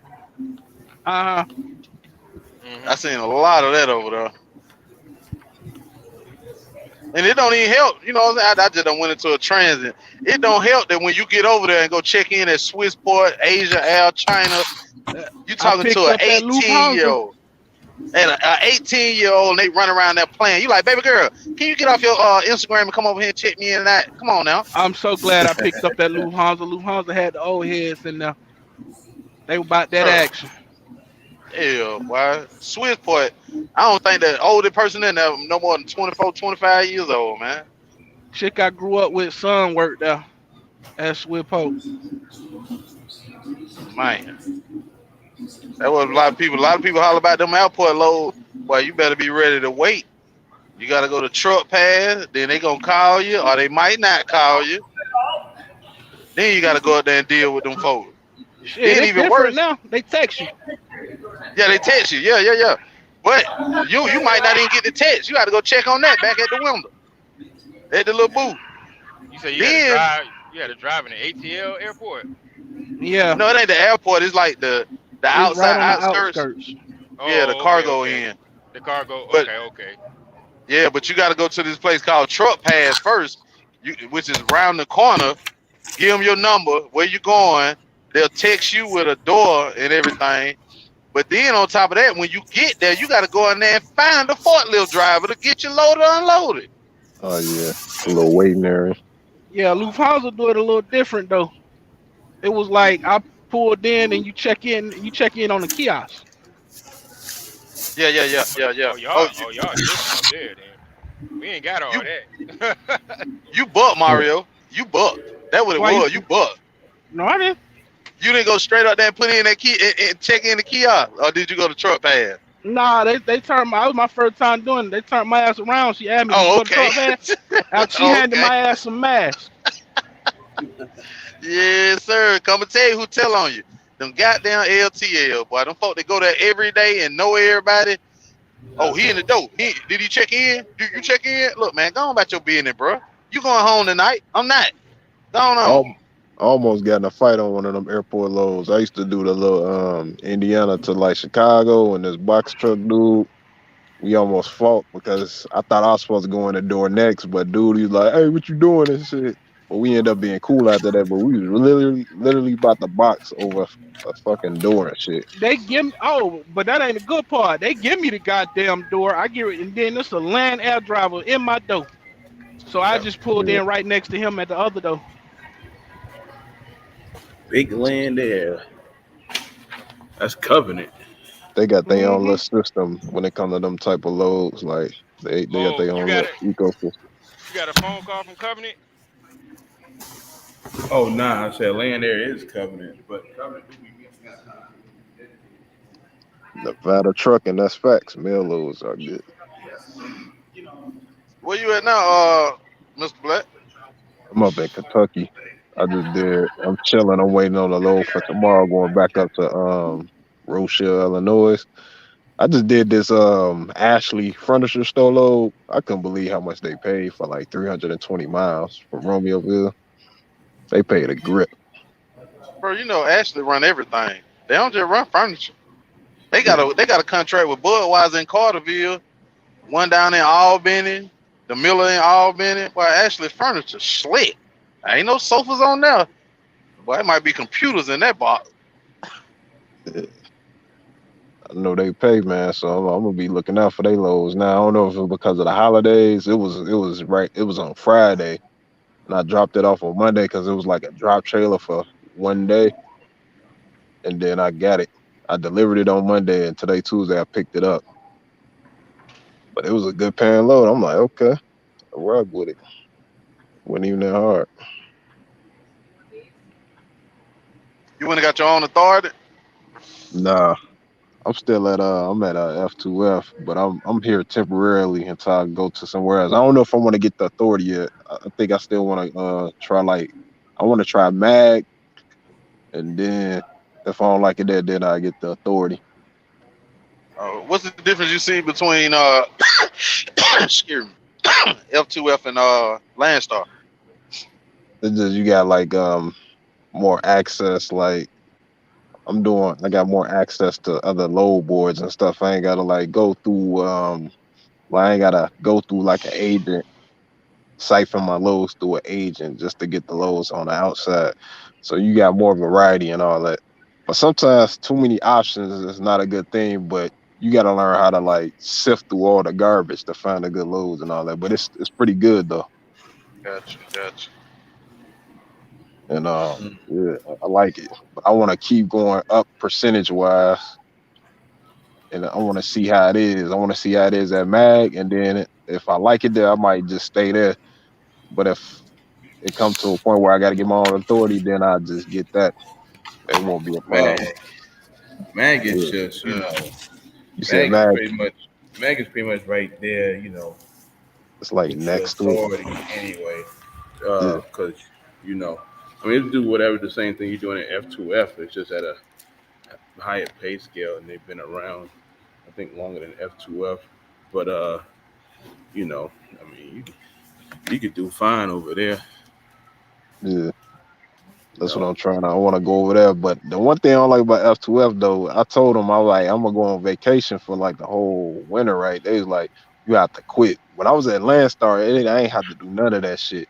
Like they was like, just let me know when you come back. We just gonna deactivate your insurance. They can't do it over here.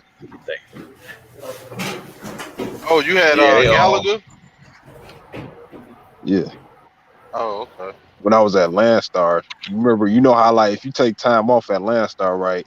They'll tell you they'll deactivate your insurance for whatever period of time. Then that you just tell them when you gonna come back, and then they gonna reactivate your insurance at Landstar. But here at F2F, it ain't like that. They told me I have to quit and then come back. Oh, that's crazy. That's Yeah, crazy, though. I gotta quit and come back. I was like, if I gotta quit, then I'm probably not gonna come back. I'm gonna switch it up when spring come back. But I like it here. It's cool and all that. But I still want to increase my percentage. Yeah. And I think the longest I stayed out with Landstar since I've been here, I think I did like what that was when I I went to remember. Vegas. Huh? I remember though. I mean, you know, I mean, it's two different companies. You're only talking about 5%, and you know, somebody sitting in the background probably listening. Well, yeah, it's good. You know, you gotta watch out for what company you do go to because that 5% could be mean nothing. You know, and then they be smoking your ass for like another $800,000, $900,000. You know, Yeah. but you running around yelling, I got 5%.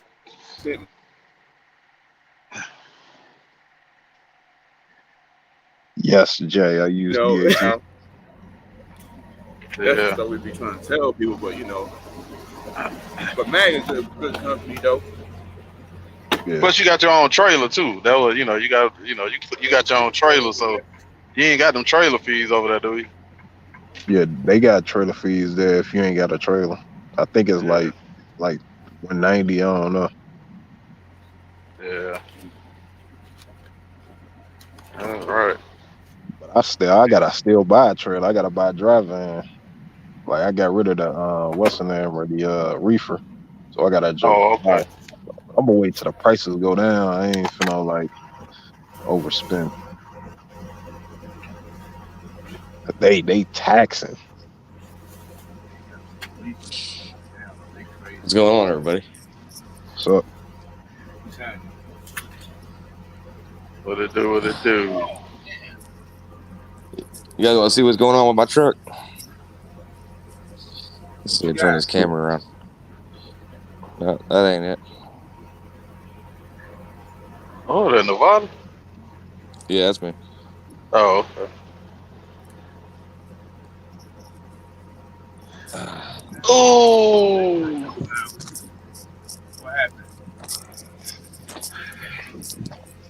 shit,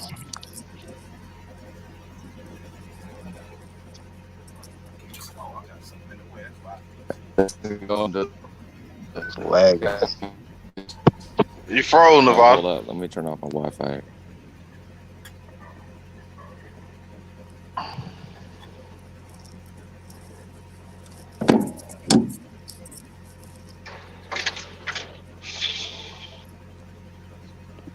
My back. Nah, I had to turn on my Wi-Fi, so I kind of lagged out there.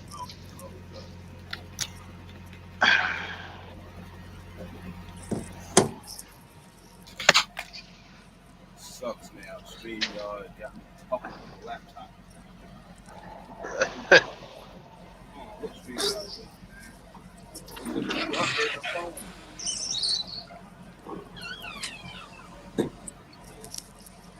My back. You still nah. froze. You gotta I'm probably leave out and come back in. all right. Let me come back out. Go out your browser, then come back in. Yeah. Sometimes when it's free, you getting a call or a text, you just drop your browser and pick it back up. It'll jump back in.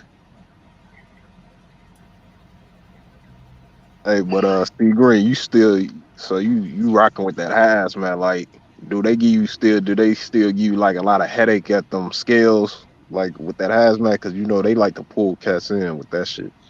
Man, I'm coming through Kentucky now, and I don't have no hazmat now, but I just had to go through the scale. I don't know why, because I ain't got about 5,000 pounds. But I Yeah. got inspected 2 weeks ago coming through here, and I got inspected going back through here. Only in Kentucky, bro. Ohio ain't messed with me. None of that, bro. But I, Kentucky has been a hot spot. I real man, I barely had problems when I was up there. I only had a few problems, like when I was in Texas, when I got that inspection. I think dude said something about like my steering column or whatever was too loose. That was the only time I had a problem. Oh, I yeah, don't like. man. I know when I hauled that hazmat, I had to be on my shit. I had to keep everything on point. That's the good thing though about Landstar. I had to be on point, real sharp with the truck, make sure everything right. I was just finna say that, Black. Bro, if you got a problem with somebody basically forcing you to have structure in your business, you don't want to be in business. You know what I'm saying? Because you got to have structure. Now they got their little tweaks that piss you all that, you know, sitting duck and that's about it. Somebody can call and tell on you about some bullshit, but that's about it, bro. But other than that, man, I don't mind the structure, man. You know what I'm saying? But like you said, QL and they bullshit. force me to go make sure my truck good, even if I put that last night. You feel what I'm saying? Yeah, that shit'll stick with you too when you leave. I ain't mad at that every 120 days. Yeah, Who bro. do Yeah. that?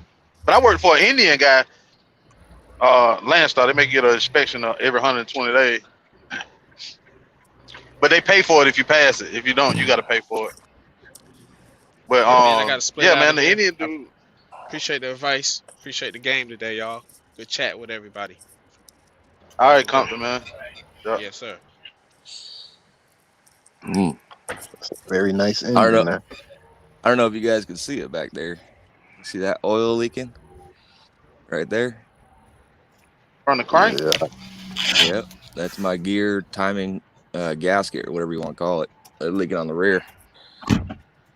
On the way to fix it, you gotta take the hood Damn, off. already? You gotta take the radiator off. You gotta take the belt off, fan off. All this got to come out.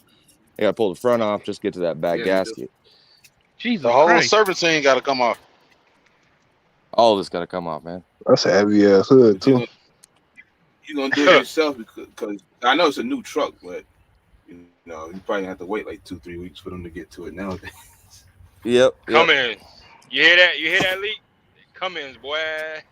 Yeah, this is a Cummins. It's got 87,000 miles on it. Yeah. Oh. 87. It's brand new. It's 2022. He's still in the ones, but shit, I've only been Come on in. running this since Joshua July. So Joshua Langino 2.0. Holy, Oh, what do you mean? he said the Oh Longino no, way. nah, Damn. Cooler, you shot. he Shots. nah, but I smell he leaking gunpowder. for real. Hell Josh nah, leaks this us Nah, but Nevada, he doing his thing though. Nah, salute. Josh Yeah. ain't fixing shit for nothing, man. he said Hey, the Longino Josh be fixing shit for 2.0. no reason. Nah, You they know the had a crazy cat thing on. about that though? It ain't nothing but 6 bolts in the front of that motherfucker. But you taking I off know. all Yeah. accessories to get the 6 bolts. Yeah, that's the thing. It's the rear one too. So it's coming And from then back. It's leaking back here. That's the problem. Otherwise, I just come in here and have them torque down everything. And I asked him, I said, can I torque this shit down? Because on the last Cummins we were crushed running it. in our company truck, that's what we did. It fixed it. That's the problem. It's crushed already. Once it crushed, they put that neoprene seal in there. It's crushed. 1 millimeter is probably crushed, and that's where it's leaking from. Yep. I know I ain't touched it because I told them, I said, well, can I just go in here and torque some stuff down? They said, as soon as I do that, I kind of own it. So I was like, nah, I ain't owning that shit. Taking out the fucking hood.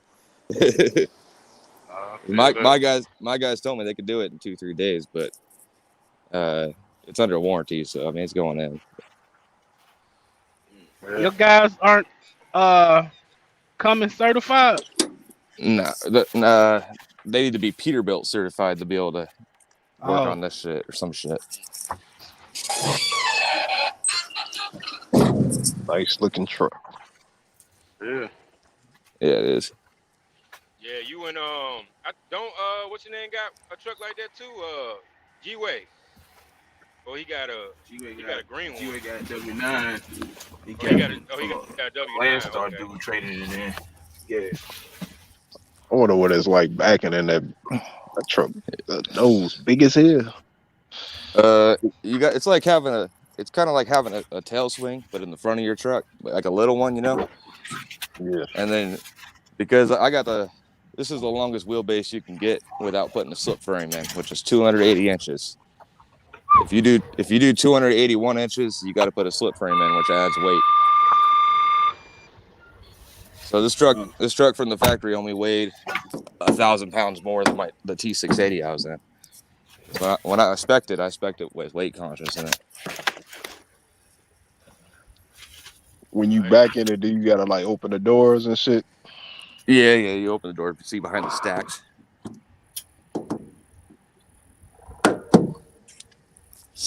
That way you can see behind that stack right there, because you're kind of at an angle, so it kind of blocks your view.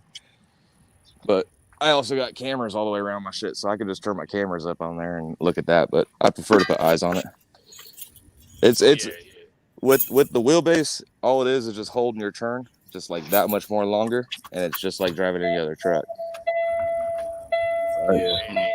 Ain't nothing better than your real eyes. Yeah. Them cameras will throw you off sometimes. That bad boy clean. Yeah, we just did the chops.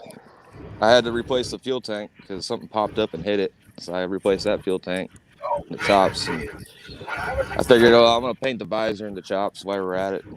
And I got the bumper put on. It's making my neck hurt ain't looking at that motherfucker. First of all, you gotta look up over the hood and you gotta look around the damn hood. My neck hurt. Straight up. That's different driving though. You wake up every morning excited to turn the truck over and get rolling. Oh yeah.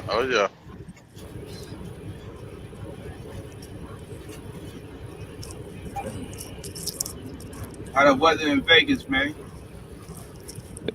It's nice out, sunny, 60, 70 degrees, something like that.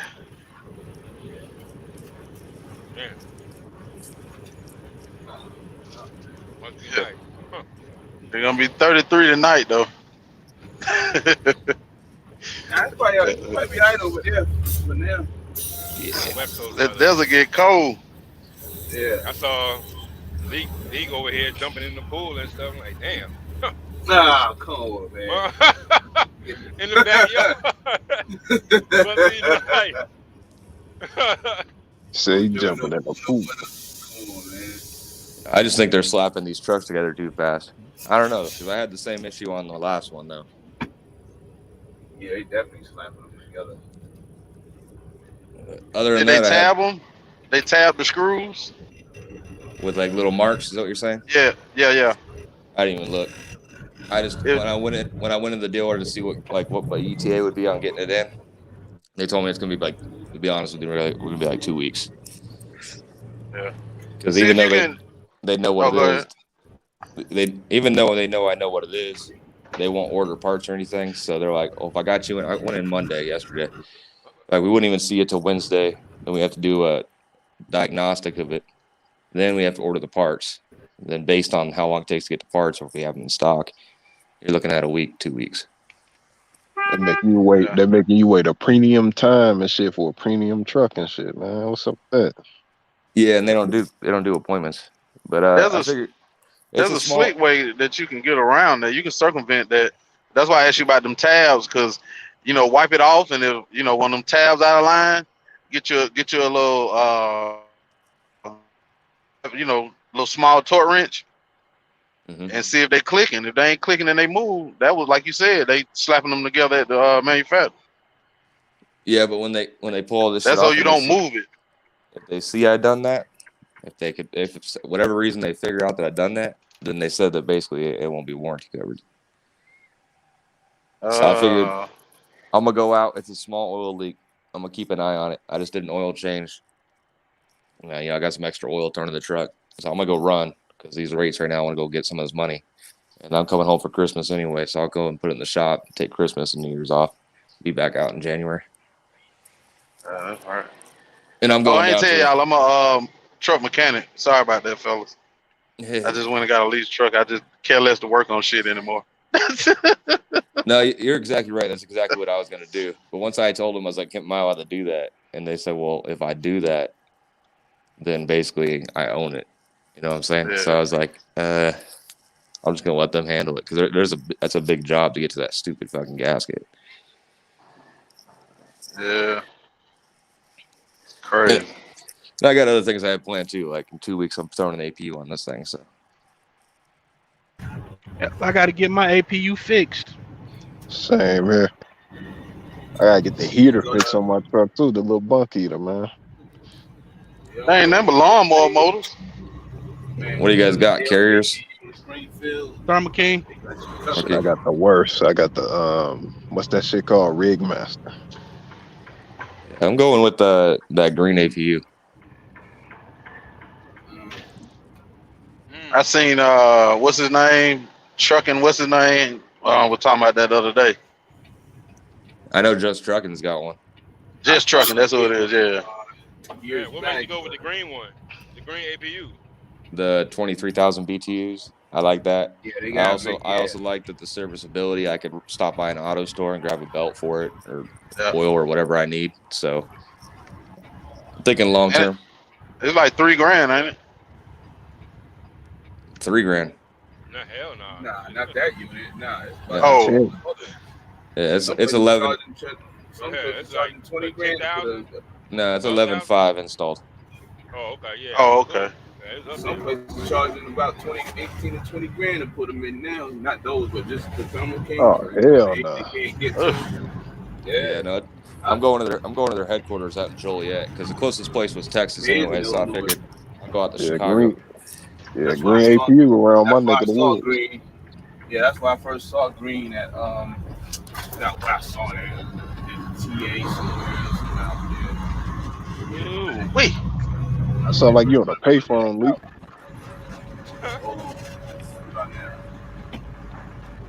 Switched out. You gotta go in there and change no headset saying that mic saying leak. Got that Nintendo Switch microphone. Lee, stop acting like you're 70 years old with your technology, but you got all this trucking game now. Come on now. I am 70. Soon as it comes to technology, Lee get acting like a granddaddy. Man, I don't understand. Stone Age. Put on that. Yeah. Come back and give you $100,000 worth of trucking knowledge, but as soon as he turn his phone, goddamn phone. You need to put some glasses on when you say it, so it make it look good. I'm good now. But no. Nah, you still in the tunnel. Still in the tunnel. Come on. Yeah, I know. StreamYard, man, I can't get it on my phone no more, so I gotta load it up on the laptop.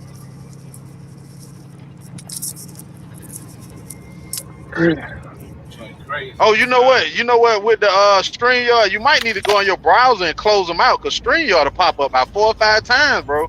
If you get kicked out of it and other sessions. Oh, okay. Yeah, I close them all out still. It won't give you the boot. Yeah, StreamYard did Hazmat. And funny, I'm surprised. I've been on this job for 6 hours. God damn. Yeah, because you got the $10,000 package, man. You know. I'm on the way back to the house. You did a whole shift. Yeah.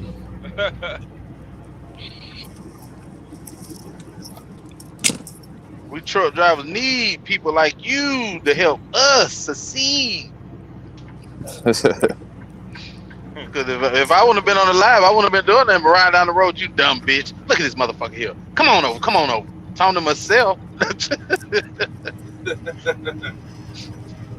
That's all we do is talk to ourselves out here.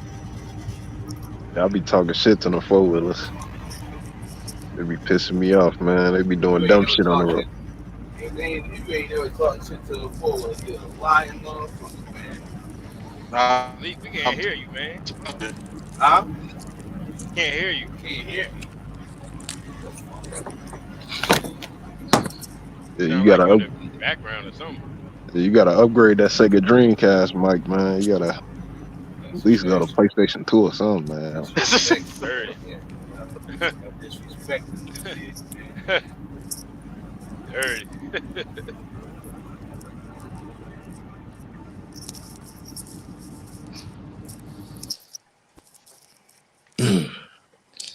You guys about seen? now? Yeah, that sounds way better. All right. You guys seen the rates going up? Because right before Thanksgiving, they were going like shit. Rates going up? Yeah, I was seeing some pretty shitty rates like right before Thanksgiving. Like they were wanting Oh yeah, that's 3,000-4,000 to go from Ohio back to Vegas area. Oh yeah, That's they normal. gonna tank you. Wait till after Christmas. Huh. And see how it is. They turned the switch on in Georgia. They turned it on in Georgia. What switch? 3 weeks ago. The low rate switch. Shit. Off in Georgia. Yeah, boy.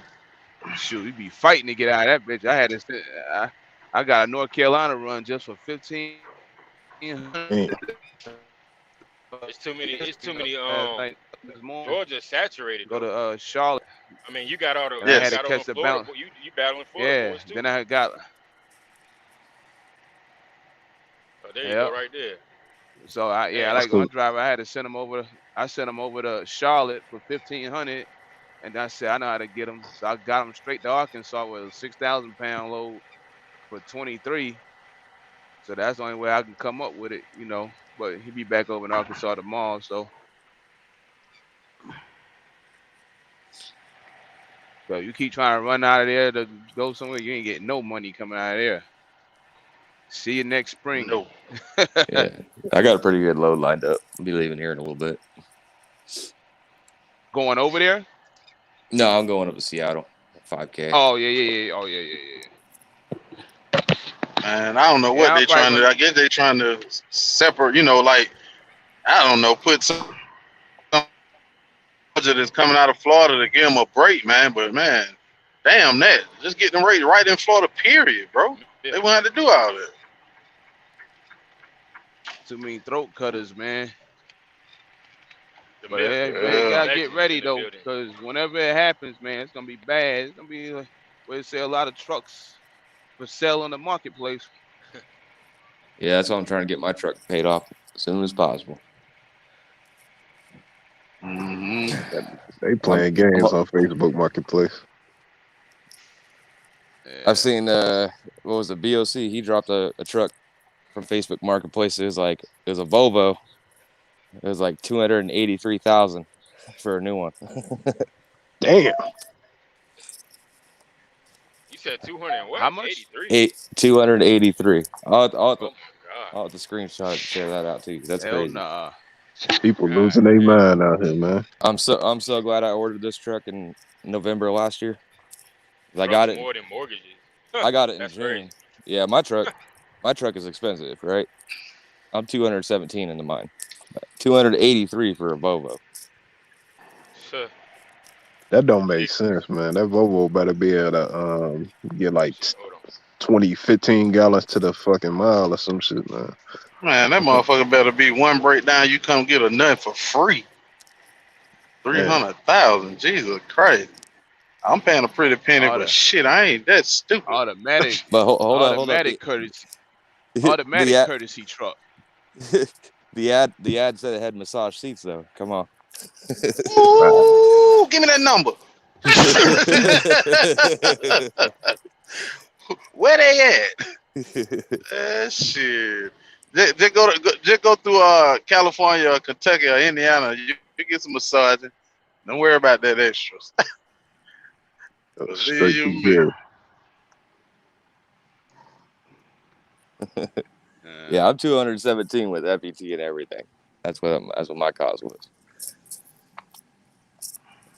People tell me that's high, but I see these trucks now, and I'm glad I did what I did.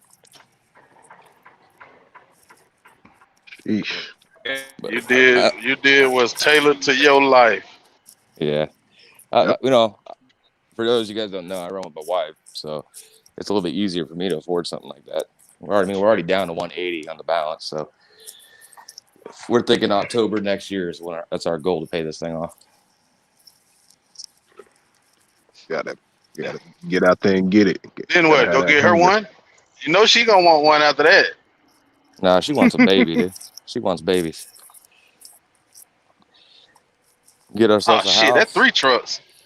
Yeah. Talking to a truck. Nah, I'm joking. My little brother out here hustling. He's already talked about putting down on his W9. He's like, I'm gonna go down and get my W9. He's got that Mac Anthem. He's like, I'll put a driver in my Mac. You know, keep it under warranty. Just keep trading it out. Go get my truck. Maybe buy my girl a day cab. Yeah. Plans, man. Just putting plans together. You know what I mean? You never know what could come to fruition. Yeah.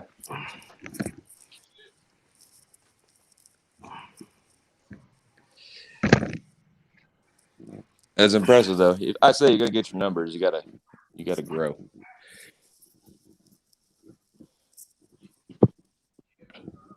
But a good.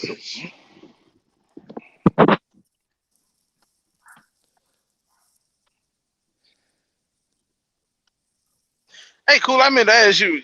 You don't be messing with that crypto and all that? Shit, I do. Oh, not. I don't. Me personally, I just was wondering because I don't never hear. I don't think I ever heard Cooley speak on it or nothing like that.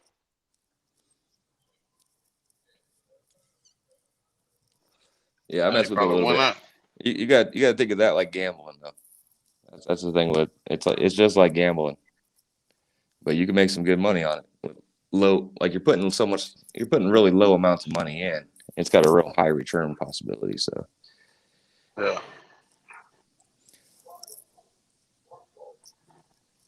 Where everybody went? I know it's me, you, Calvin Cooley.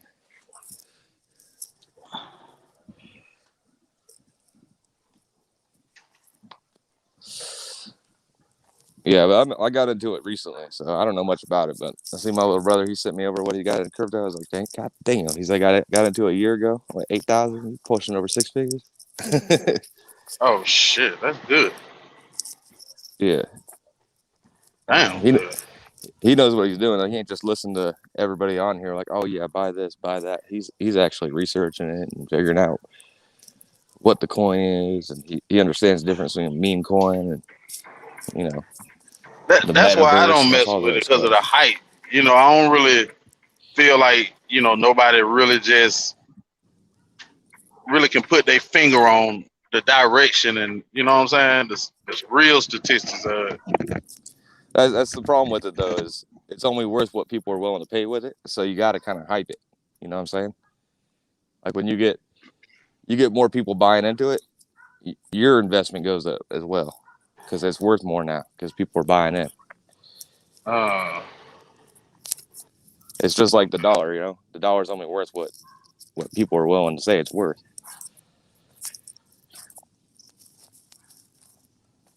How much? That's why how much are we buying these trucks for, right? Well, your dollar ain't worth as much. So now we're asking 300. That's basically what it is, or it's more valuable. So now there's not as many. So now we're going to increase the price.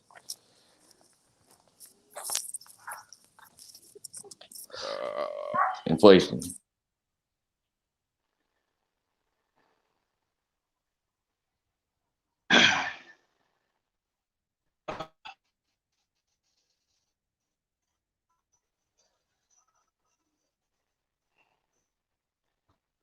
Say cool.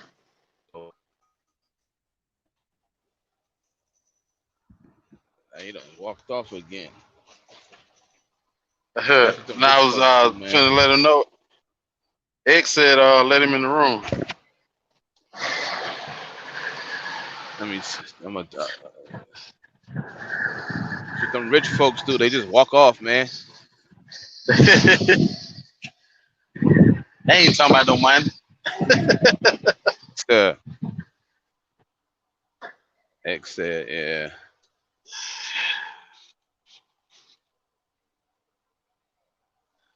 Oh man. I know one thing, man. I might sound crazy, but I ain't finna believe it's this many goddamn chickens in the world. No, it's a lot of Shit. chickens. Fucking Tyson, though. Let me tell you something. There's a place in, what's the name? Montezuma, Georgia. And it's called, well, and there's a place in Memphis, too. I didn't know this until a couple of weeks ago. It's called, I want to call it Yo. FX Transport, FX Storage. And Tyson sent all their stuff there. They had one in Montezuma. Looked like they had that place closed for a long time. And Tyson sent all their stuff there. I said they must be getting ready for some Great Depression shit or something. Cause these motherfuckers is Yeah, dumping I got a chicken phone like a call for mother. a second there. They dumping chicken like Damn. crazy, man. My bad. But I'm about to start rolling. I guess they canceled my load. Said they're messing around with the delivery appointment. So I'm about to pile up my truck. I'm going to LA. Yeah, alrighty. Yeah, well, it's crazy, you know what I'm saying? Like it's 4 hours, but the difference between driving that 230 miles or wherever is like it could be. I can get something like 7,500 coming out of Vegas. I go over there, it's 8,000-9,000. So it's worth Oh it to yeah. drive that 200 miles. Yeah, you go over 200 miles to get that. But and you ain't even got to go all the way in LA. You can touch the outskirts, San Bern. it depends on what's there. What is it, like 11 o'clock now? It's about 4 hours away. I'll be there around 4 or 5 o'clock.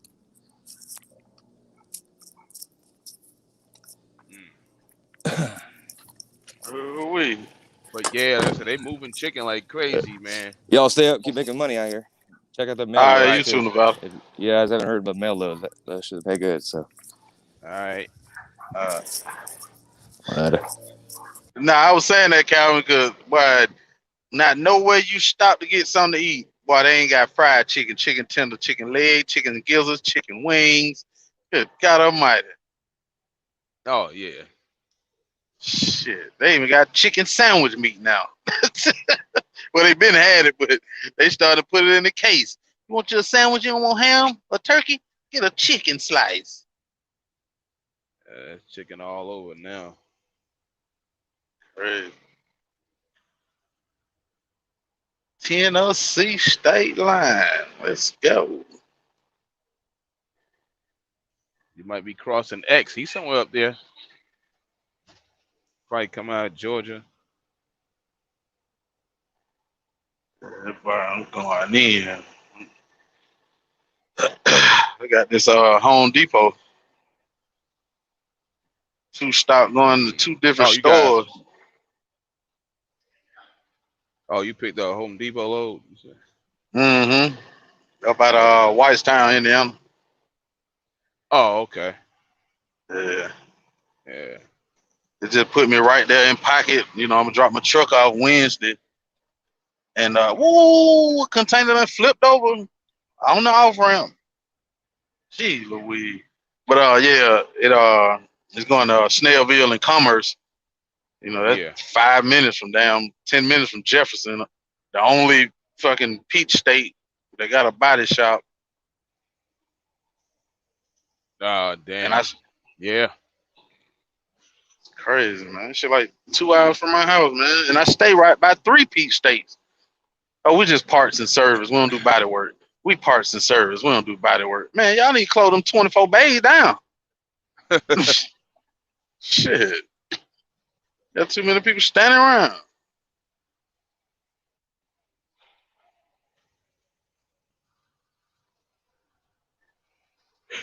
Oh, man. I don't know. X, he was rolling. He probably be in a bad zone. The internet just ain't dropped out. Who, X? Nah, that was X was asking what Cooley in the private.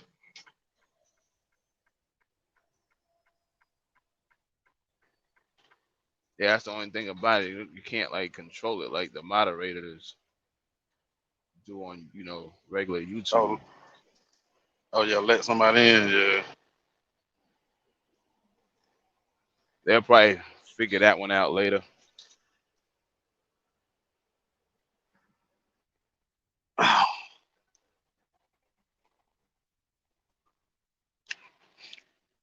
Man, I'm finna shut this guy down, man. I ain't even finna even play around down Nashville. They can miss me with that shit today. I rather slide through the morning anyway. Especially trying to go down 75 and come back up.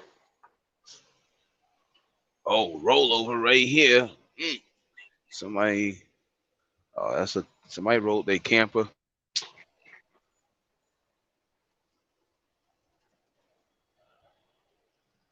Damn. Shit.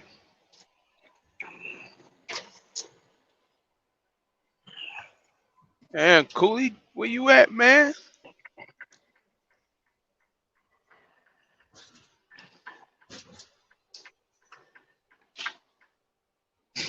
All trucks must stop for inspection when flashed. Oh. Oh, you must be up there on the 65, 24. Mm-hmm. Yeah. 24, probably. 65. Yeah.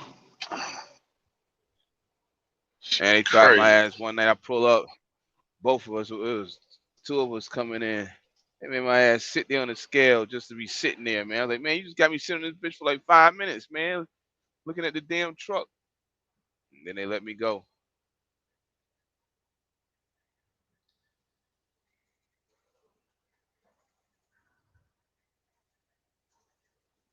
Yeah, I don't know what happened to Cooley. He'll be back.